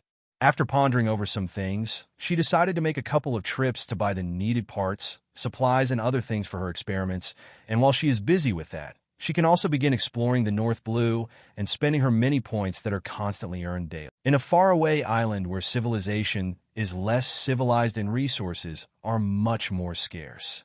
Kun Village, the birthplace of Baby 5 and many other unfortunate children who were abandoned in the forest area to survive on their own. The only vegetation in the village is dead trees and tall grasses that are slumped due to lack of water. Because of the severe lack of fertile lands and food, many of the people within the village had prioritized their survival above all else. If a child was born, it had to be of use to the village to either produce the next generation or to work. If the child had any defects, wasn't born a male, or was born from one of the less influential people within the village, many would band together and convince the mothers and fathers to abandon their child because they are a waste of food. Many children die young and have a hard time surviving alone in the wild because of their decision, but that is not always the case. Alyssia and her crew had been exploring many islands in the North Blue collecting materials, books, and making trips to various underground auctions to purchase some special materials that are more difficult to get a hold of. The biggest finds were not the goods that she had bought, but instead were the slaves. She had found quite a few talented people in different areas that were up for sale within the slave auctions. What she lacked most right now was not only manpower but talented people if her experiments and other things needed to be built. It takes time to build much larger things and requires many people to reduce that time down. It also needs those people to be suitable for the task so that no accidents happen during the building process. So while she did pick up some talents with a poor foundation, she also found some that previously had worked in that profession and more experience before they had fallen into debts or got taken advantage of and had to be reduced to a slave. Many new people joined her ship as the status of a slave, but instead of showing them pity and releasing them, she instead turned to them and calmly explained that they now owe her for her purchasing them.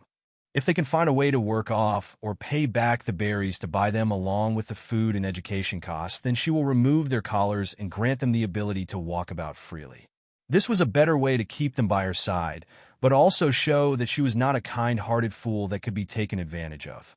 However, after arriving at the village, she showed a look of helplessness in her eyes. Many skin and bone people were wandering about the village and just coming back from a long walk to bring back some water, and others had just came back from a hunt with very small prey, which could hardly be split between them. After visiting the island, she found that most of the lands were suffering from drought and famine so bad that it was difficult to recover from. At times, it was difficult to even locate food and water unless the villagers were skilled enough to find a water source or knew how to make the seawater drinkable. Unfortunately, they did not seem to possess these type of survival abilities, so only attempted digging deep holes to find a suitable water source while hunting small animals in the wild. She tried giving them the suggestion to move closer to the water where they could fish, use methods to distill the seawater, and set up a way to improve their lives, but many were far too stubborn and stuck in their ways. Helpless, she ignored them after attempting to teach them some basic survival tips and headed into the forest area. An eerie atmosphere overwhelmed her as stones and pointed sticks were thrown in her direction. Many childish and teenage voices were mixed in with each other as she heard them yelling, "Adults, begone!" or "Attack!" What she saw before her was a small tribe of children ranging from as young as 4 to as old as 17 if her eyes were not wrong. Their bodies were horribly malnourished, but compared to the adults, these children seemed to be much better suited to surviving on their own. She coughed and then spoke. "I mean you no harm. Who is your leader?" Among them, a taller boy around the age of 16 walked forward. "What do you want?" Alyssia sighed upon seeing their figures. Sure enough, Baby 5 was one of the lucky ones. Even if she had her own problems, at least she survived and ate and drank well. She continued to talk to them. "I am part of an explorer group on the sea. My ship will be leaving soon, but I have come here to offer some aid, but the adults did not accept it. I have 2 options for you. Come aboard my ship and you will receive training, education, food and drinks. All I ask is that you remain loyal and carry out your tasks while on board, and do not break the rules of the ship or bring trouble to my group. The second option would be that I can stay and teach you all some ways to survive better. Have a think about it." She threw a cheap compass over and said, "Follow where the pointer is towards, and you will be able to find me by the water if any of you wish to join or learn. If not, then survive as long as you can." She couldn't help but feel some sympathy for the abandoned kids who had turned hostile towards the adults because of being abandoned. They must have survived and gradually worked together to find others like themselves and formed a large group to protect themselves. Their hostility with the adults had their reaction to her when they attacked on the spot to make her leave was something that also suggesting that territorial or hunting disputes happen often between the adults and the children. The way they had dressed had somewhat made her think of the Lost Boys of Peter Pan or something similar, but the state of their bodies were much thinner, and they were a little more on the savage side. Even if they had grown up poorly, they had great survival skills and worked well together. There were also some with strong potential, so she decided to give them a chance. At first, she did not think of coming to this place, but since it was on the way, she wished to see how bad it truly was. However, reading a manga or watching a small clip from the anime was not enough to prepare herself for the true reality. She tried to offer help, but the many villages had become so stuck in their mob mentality and their old ways to listen to her advice or accept her help. There was also no reason for her to be so charitable to them all and use her own supplies, since it would only be a waste. Instead of giving them something short-term, she preferred something more helpful to them in the long term. like famous quotes from her old world like, or similar to you give a poor man a fish and you feed him for a day. You teach him to fish and you give him an occupation that will feed him for a lifetime. She also wished to do the same for these people before she left, but they were far too stubborn. The next couple of days were spent teaching them how to build rafts and small boats, craft spears, and other tools like a bow and arrow to help them hunt better. She also passed on some methods on how to find water sources and how to make seawater drinkable, along with some basic hygiene and health tips to keep them healthy. At the end of the final lesson, the leader among the children raised his head and stared at her for some time. Some wish to follow you. We will split up soon. Alyssia understood the meaning behind his words. So you were staying then? What will you do then? The young man had a pair of determined but also fierce eyes, and he spoke. I will protect the children. Alyssia sighed. I would have tried to convince you to come with me, but it seems that you were determined, so I will not try to. Good luck and live well. You may probably never see me again, but if you ever do wish to leave this island, perhaps we may meet again if it is fated. The young man nodded before turning back to walk towards his forest territory once more. It was unknown if they would meet again, but the young boy was even more determined and found even more of a reason to improve himself to better survive and protect the weakest among the children. Many people on board wished to take care of the children, but many of the children were too determined to stay with their leader to help him protect the other children on the island, who suffered the same fate that they did. Fortunately, a small number of them arrived on board the ship the next day and began to be introduced to the crew along with their new study plans and the small tasks they had to complete daily. After leaving the island, the crew headed towards the reverse mountain and were fully prepared to leave the North Blue. The North Blue had very little interest for Alyssia, but exploring the various lands had given her a wider view of the world and the different cultures along with each of their difficulties. Now that she had done some exploring after getting her new skills and slowly learning from them, she felt that it was about time to step into paradise. On board the MMA Explorer, there was a lot of equipment set up on the deck of the ship.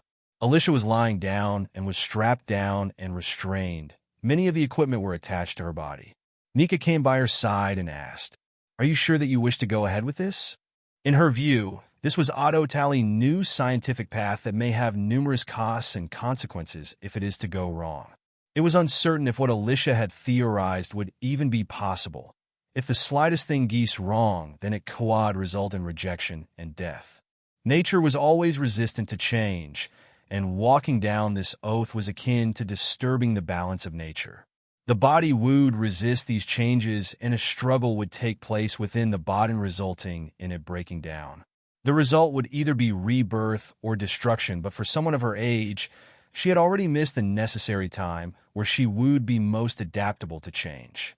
If she had been changed at birth, then she would have been able to adapt to these changes as she grows, but now her body and genes were in a stable state where modification would be difficult to achieve. However, Alyssia nodded. I am certain. Nika sighed. Fine. Let us begin then. First stages then. Begin drawing of the blood for stage 1, and begin monitoring the state of the body, from the amount of energy released from the body to any vital signs. Alyssia closed her eyes as they began to draw blood and take her saliva and other samples from her body to study, but as she opened her eyes, she saw that the weather was shifting and the sky was beginning to darken. It is almost time for stage 2. Nika looked at everyone who had been briefed about the small details of their race and the experiment's details.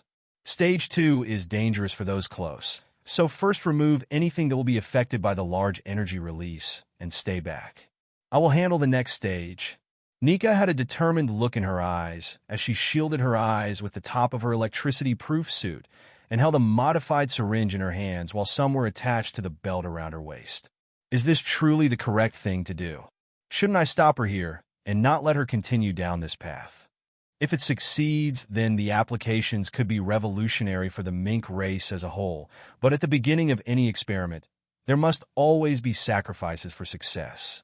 To do this herself is too risky. Sigh. But she cannot be convinced, so I have no choice but to watch over her properly.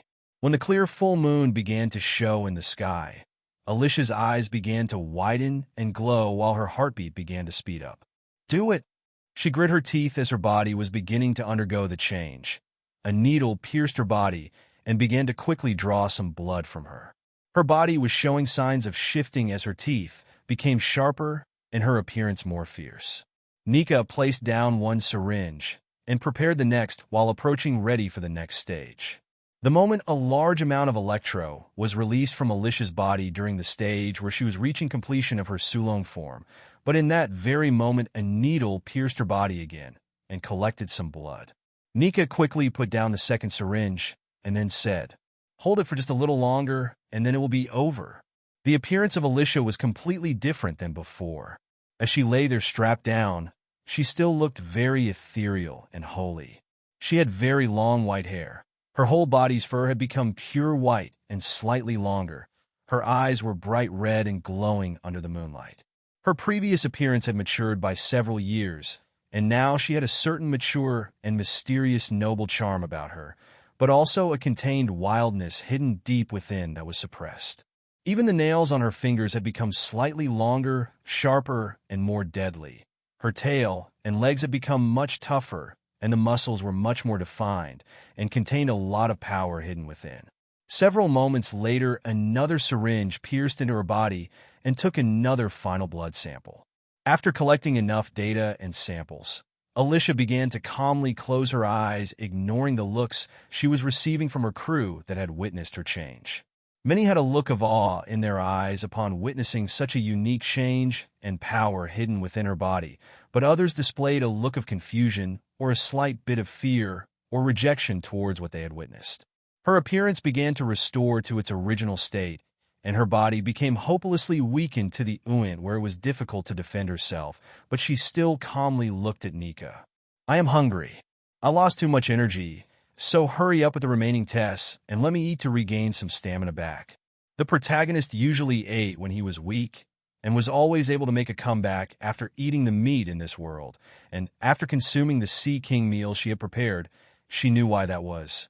The creatures in this world tend to have a large amount of vitality with them, compared to Earth, otherwise known as Haki, but most do not know how to use it. After consuming the meals containing fish or meat, lots of energy is replenished quickly, allowing people to recover from fatigue even quicker than usual. Right now, she knew the feeling of Luffy when he was feeling weak or was just very hungry. After losing all of her strength, her body had a very high craving for a very large and nutritious meal. Another syringe entered her body and then began the observation and analysis over her body during her recovery. While Alyssia was devouring all of the previously prepared food, Nika was lost in thought, and she became determined. As a scientist, how could I possibly watch on as someone else contributes to something big? Allow me to contribute my part too. You need not just information from yourself, but also other minks to compare the results of your findings and make a more accurate judgment towards things like dose amounts and the various limitations of what everyone can endure. Please allow it. Alyssia thought for a moment and then sighed. If you are certain, then we shall begin soon while the full moon is still visible. She had already placed the fedora on her head to properly shield her eyes from the full moon. Give me a little time to put away the samples and data in a safe place and get changed, then we will begin. The next mink was soon strapped down and underwent a great change. The previously small female monkey-like appearance now had much sharper teeth, blood-red eyes. Her fur had become much longer, as had her hair, which had become white. Her body had grown a little more, and her nails had grown to become more deadly-looking. The minks have several stages during their Sulong form, which needed monitoring and more data on. First was the normal stage without any changes of influence from the moon. Second was during the initial change when eye contact has been made with the moon and the awakening is beginning. Third was the time of change where the body completes its transformation and its release of energy. A large amount of energy is released from the body, and the new form is fully unlocked along with the feral side that needs to be controlled by the user. Fourth was the completed state where the user either loses control or is able to maintain a rational mind and control, where the user now had access to much greater strength and agility, but also much higher amounts of electro that is released constantly. The fifth and final stage is the release stage where the body returns to normal and is in a weakened state. To fully observe the changes within the body, samples and data had to be collected from each stage to fully learn everything about each stage and fully grasp and understand the changes going on within the body. Why the minks have to reduce their lifespans to use this ability, but also discover many other possibilities hidden within the minks. Alyssia was willing to use herself to become test subject 1 to get the most accurate data on herself, but thanks to Nika's contribution, she was able to gain additional data to help with the research. She quietly took everything back to her room and began to take out a notebook and began taking notes while observing each blood sample and other samples that had been taken from her body during the stages of the Sulong transformation, along with Nika's data, when suddenly a ding sounded in her mind once again, as if confirming her new path. User has taken various actions that have combined mink biology with science and lineage factor science. This is a completely new path that has never been explored before and is a very rare and high-grade skill of the SSS class. The user has been rewarded fame points for discovering this path on your own through experimentation. Does the user wish to name this skill? Mink Lineage Science, SSS. The exploration of the mink lineage factor deeper into their evolutionary changes during Sulong, ways to bring change to the mink's lineage factor or how to stabilize it, and further science involving further modification and even cloning. Note, there are various risks and costs involved with some paths and restrictions for others. If the user does not match the needs of that path, it is advised not to be used on the user, otherwise there will be heavy costs resulting in injury, mutation, loss of rationality, or death. As Alyssia finished reading over her new skill, she turned around and walked to a large-sized container that resembled a battery or power storage container and placed her hand on the outside of it. This was what had been released from her body upon the completion of her Sulong form and had been captured and sent inside. As she placed her hand on it, she could feel a strange sense of familiarity and connection to this wild and untamed white electro. Now that it had been released, it should have been lost forever, but somehow it still remained after being captured before it had time to break apart and disappear after escaping her body and her control. Unlike her own electro that was much more easy to channel and control, this version was more wild and free, but it was still her own power that had been a part of herself. Alyssia stood pondering for a while and then went to write some more notes. Right now she was walking down a dangerous path, but it was also one of self-discovery. Even the famous Dr. Jekyll and other characters or people preferred to use themselves as test subjects before experimenting on poor innocents. Of course, that experiment created Mr. Hyde, but there are always other examples like Frankenstein from Noblesse. If she fails, then she will bear the consequences herself, but if she succeeds, only good things should happen. The risks of enhancing or changing others also comes at risks of many failures and mass deaths, but the successful subjects could also stage a revolt against her. Why would she do something as silly as putting power in the hands of those that would develop a grudge against her? Even if her original intentions were good, a lot of bad could still be done as a result of her actions. After passing through into the Grand Line, Alyssia used her spare points to increase her medical abilities from Crocus along with some additional skills. However, there was one thing that had frightened her, and that was the skill that involved the knowledge he had learned on board Roger's ship during the final journey. Instead of bothering with the history of the world, she was more interested in the present and did not wish to be relentlessly hunted down. There were some skills that had caught her eye, though, much like the survival and navigation skills picked up from his journeys that helped provide additional information on various islands on the Grand Line and how to survive on each one. Even if this knowledge that had been provided was not so detailed, the experiences Crocus had taken on and survived was more than enough to let her know of the many dangers ahead of her. Meanwhile, Carrot's crew had already moved on by the time she had arrived, but they still kept in touch by a sea snail. Alyssia began to pass on various training methods for each person to suit their styles of combat. She passed on various training methods to prepare their bodies for the 6 powers or the 8 impact fist, but since she did not know if the line was secure, there were limitations on how much she could pass on. She would just have to wait until they met up again to see their progress and pass on the more advanced lessons. Carrot was most suited to and was given instructions to train in finger pistol, paper art, shave, airwalk, and tempest kick because she best suited evasion and assassin-based combat, but lacked a strong ranged attack. Tristan was most suited to, and was given instructions to train an 8-impact fist, shave, iron body, and paper art to fit her boxing style of fighting. Among those that she had tried to teach the 8-impact fist before splitting up the crew, Tristan had the most talent in it. Clifford was most suitable to, and was given instructions to train in shave and tempest kick.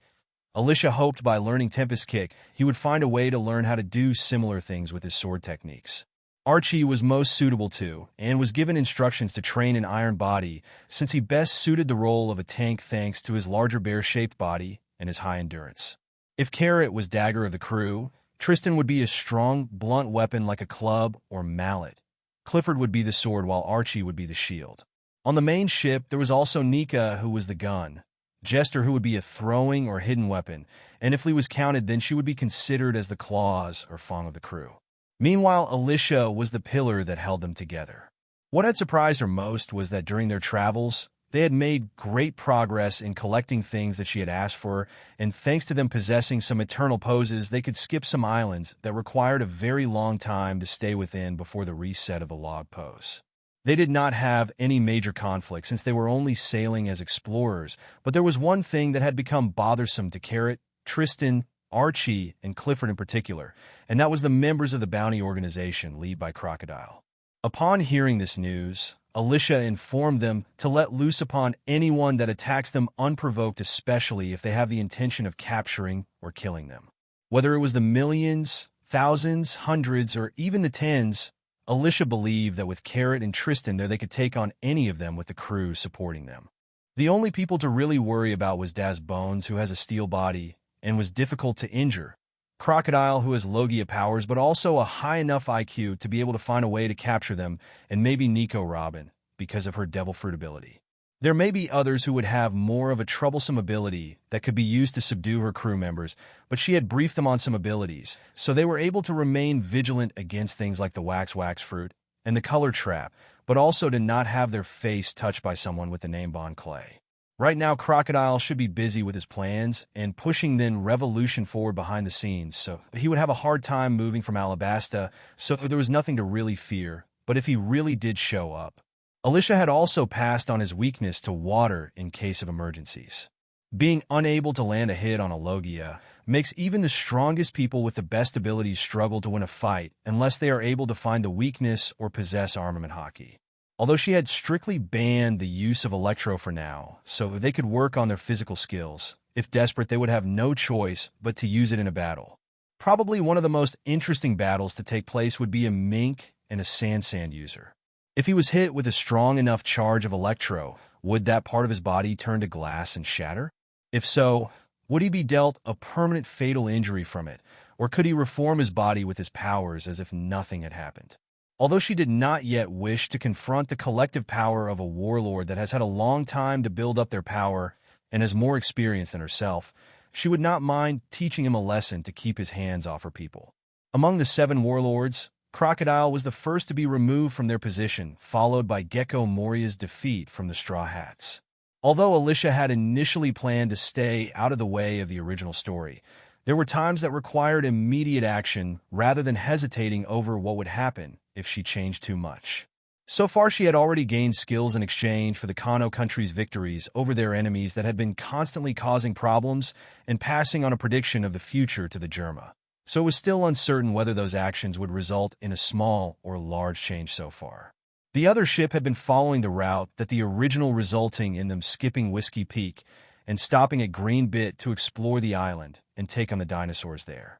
Tristan was able to collect many different samples from the bugs to study some ancient diseases, but also collect many herbs on the island. The crew that joined to explore were put straight into dangers as the dinosaurs attacked, but the minks were able to handle them and give them enough confidence to fight against them. Thanks to their teamwork, they were able to bring them down and come out with very few injuries. After cooking the meat, they all got to enjoy a rare type of food that many did not have the chance to eat, and while doing so, they got to enjoy watching the ongoing battle between Dory and Broggy. After collecting some more samples, dinosaur bones, and other things that caught their interest, they had asked the giants for their help during leaving the island. The giant fish was troublesome to deal with, but Dory and Broggy could deal with it with ease since they were giants themselves. Upon arriving at Drum Island, They had to dress up in thicker clothing and avoid the royal guards, but the minks did not have that much of a problem with the cold as the others. Since the doctors were all under the control of King Wapple, it was difficult to gain access to additional information unless a doctor in hiding or seclusion was found. After visiting the forest areas of the island, a small figure was discovered trying to hide away, but failing to do so. Tristan followed him back to his home, while the others were busy exploring the forest and mountain areas. Tristan discovered a small figure with features that resembled a reindeer, but was often mistaken to be a raccoon dog. Upon spotting him, her eyes lit up with amusement. "I can see you." Tony Chopper was hiding behind a tree, but like his characteristic way of hiding, he was doing it in reverse, which exposed himself to others. She approached him cautiously and placed her hand on his head. "Hello, I'm a doctor, and I'm looking to learn about some of this island's medical knowledge. This place is believed to be a place with many medical advancements, but it seems I cannot gain any access to them. Can you help me?" Tony Chopper looked at her and suspiciously asked, "The king did not send you here to trick me, right?" "I will never fall for it, you idiot." Tristan rolled her eyes while watching the idiotic Sundra display of him. "Never met him and do not wish to. I do not agree with his way of keeping all of the doctors under his control. I am a believer in the right to pursue your own path in your profession and not standing by when others are in need of treatment.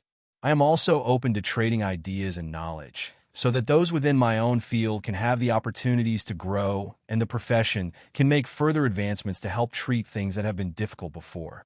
If you know a doctor on the island, I would really like to talk with them and trade our experiences and knowledge." Tony Chopper was always eager to learn new knowledge, and he felt as if he had found a kindred spirit, so he exposed himself. "I am a doctor." Tristan looked surprised by this after seeing his small size. "Really? You are so cool." Chopper blushed and began his tsundere again.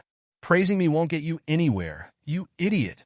Tristan knew that she had gotten what she wanted right away and was led to Dr. Correa's hideout or current home.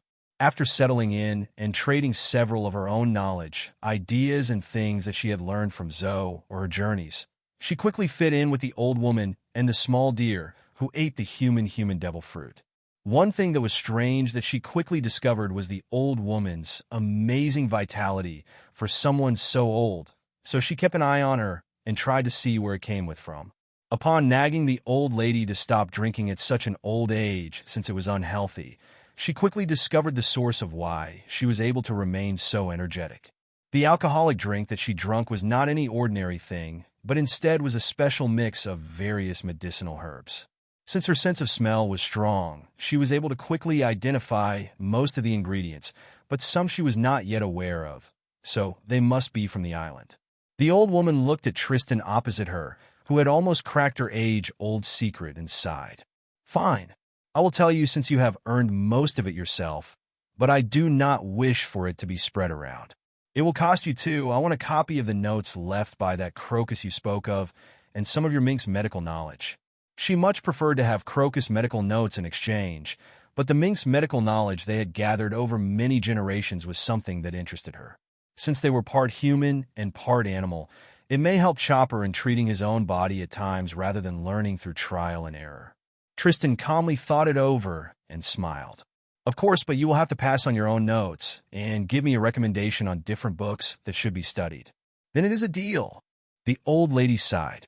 "You sure are an annoying child. Too perceptive, and your senses are very keen too." Sigh. "Fine then, it is a deal."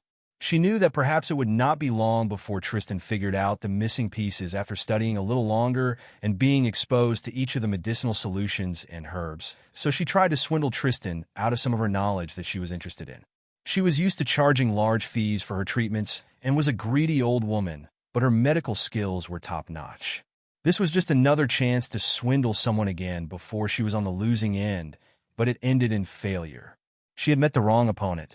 Tristan was far too attentive and worried about the old lady's health, so after taking the medical wine away from her to stop her drinking habits, she quickly discovered her biggest hidden secret. Worst of all, she had almost identified all of the ingredients used. Lucky for herself, Tristan had a personality that repaid others for their favors, contributions, or teachings, so she was more than willing to trade or compensate for what she had learned during her stay. She had also helped Chopper in making his rumble balls, so she had unknowingly stumbled upon the recipe for that too. The rest of her days on the island was spent learning in that house, nagging the old lady to take better care of herself, and occasionally coming out during the daytime to train with Carrot and the others. Within the mountains, deep snow and pure white was within the eyes of many who dared to journey there. Many dangerous creatures and dangers from the environment awaited anyone who journeyed there. However, a large group of people were seen dressed in thick and warm clothing and were trekking up the mountain together. In order to build up everyone's stamina and strength, a training plan was drawn up for everyone to begin exercising and climbing through the heavy snow up and down the mountains. The extreme cold conditions were perfect for high-intensity training, but also for a militarized training session to increase the crew's teamwork and cooperation. If someone had run out of energy and needed to rest or go back down, they would be supported by the others.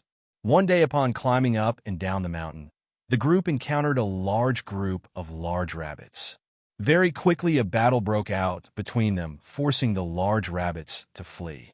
This repeated many times until they became more wary and no longer attacked. They watched the group train from afar until a small group started to approach curiously. The group felt a strange sense of familiarity and kinship with one of the people among the group. Lappan tribe on the mountains. Many Lappian grouped together and hunted as a group in the mountains. Towards human intruders they would attack and cause avalanches just to defeat or kill the intruders and get them out of their territory. The Lappan are carnivorous and deadly creatures that possess frightening fighting capabilities that cannot be underestimated. Many noises were made from them as they noticed the intruders in their territory once again. After the first battles that resulted in their defeat and resorting to their trump card upon fleeing, they were met with the many people again and again. Everyone was fine and was able to survive with the help from those among them that had better strength and survival instincts.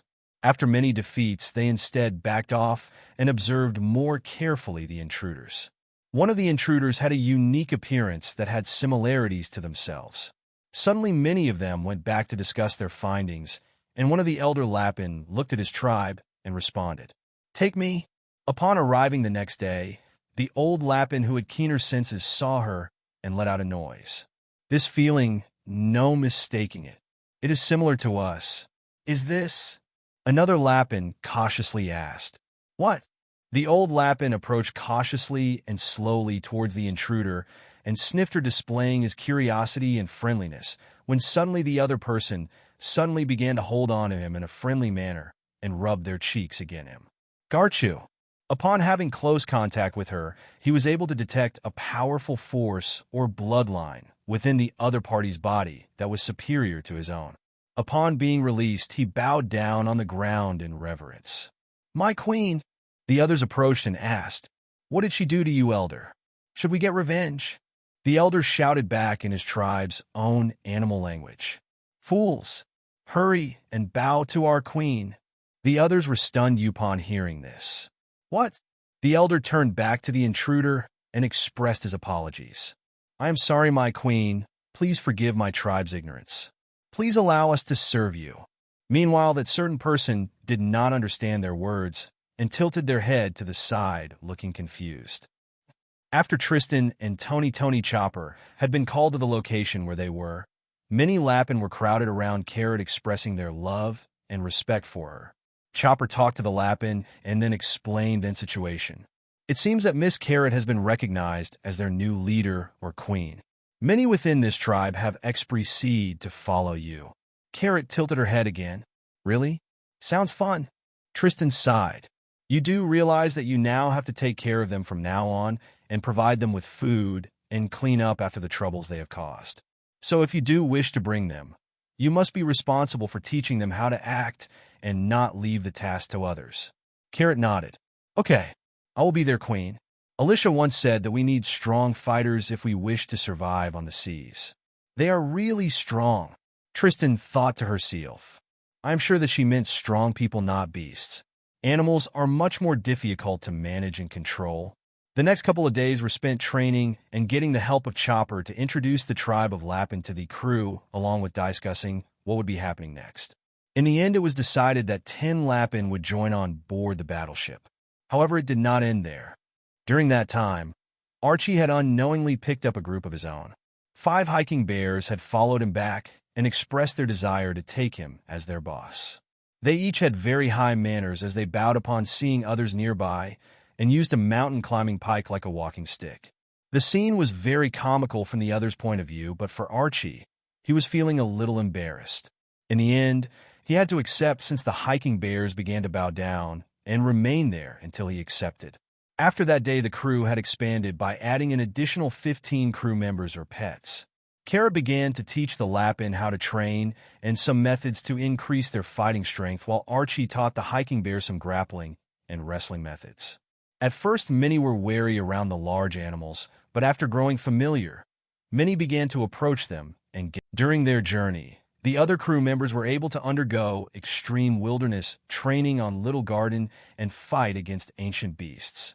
The next stop, they were able to undergo the extreme cold and had to endure training on the mountains, resulting in recruiting some additional followers.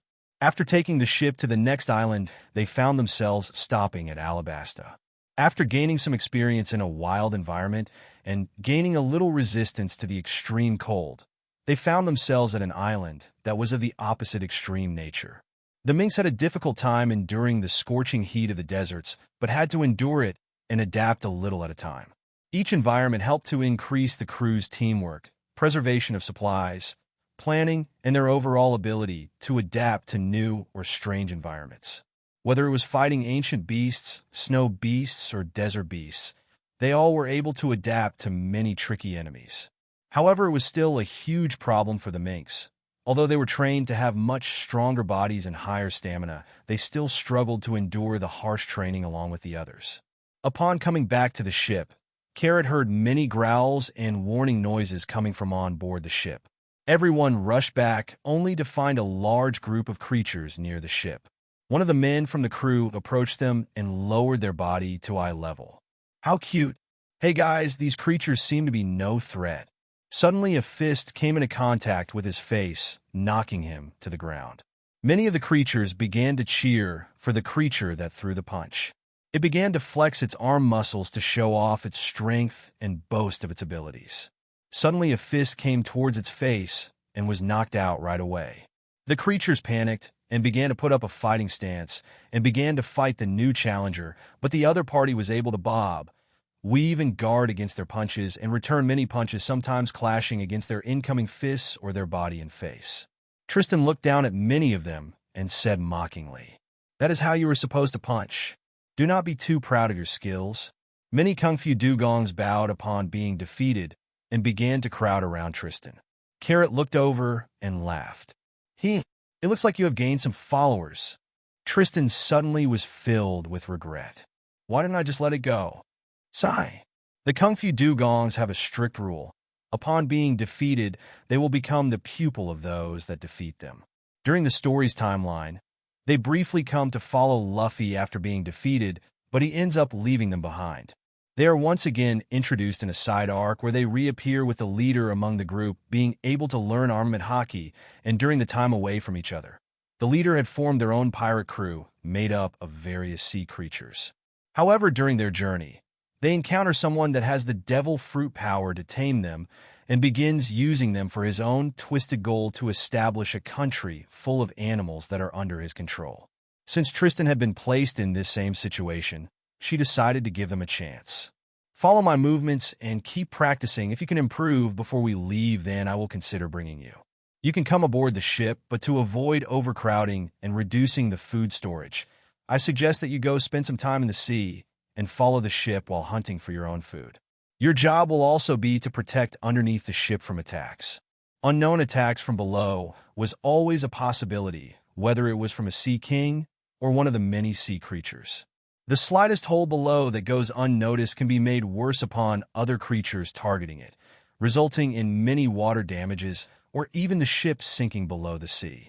If the sea creature is big and strong enough, then the ship would have to be strongly fortified to be able to survive on the seas, but thanks to the dugongs, the ship had gained an additional defense against these things. Since they could swim in the sea and keep up with the ship as it is sailing at a normal speed, the crew did not need to worry about overcrowding. Over 20 kung fu dugongs had joined along with 15 beasts from Drum Island, so a lot of space and food supplies would be taken up by them, but since they could hunt and travel in the sea, some of those problems were no longer an issue.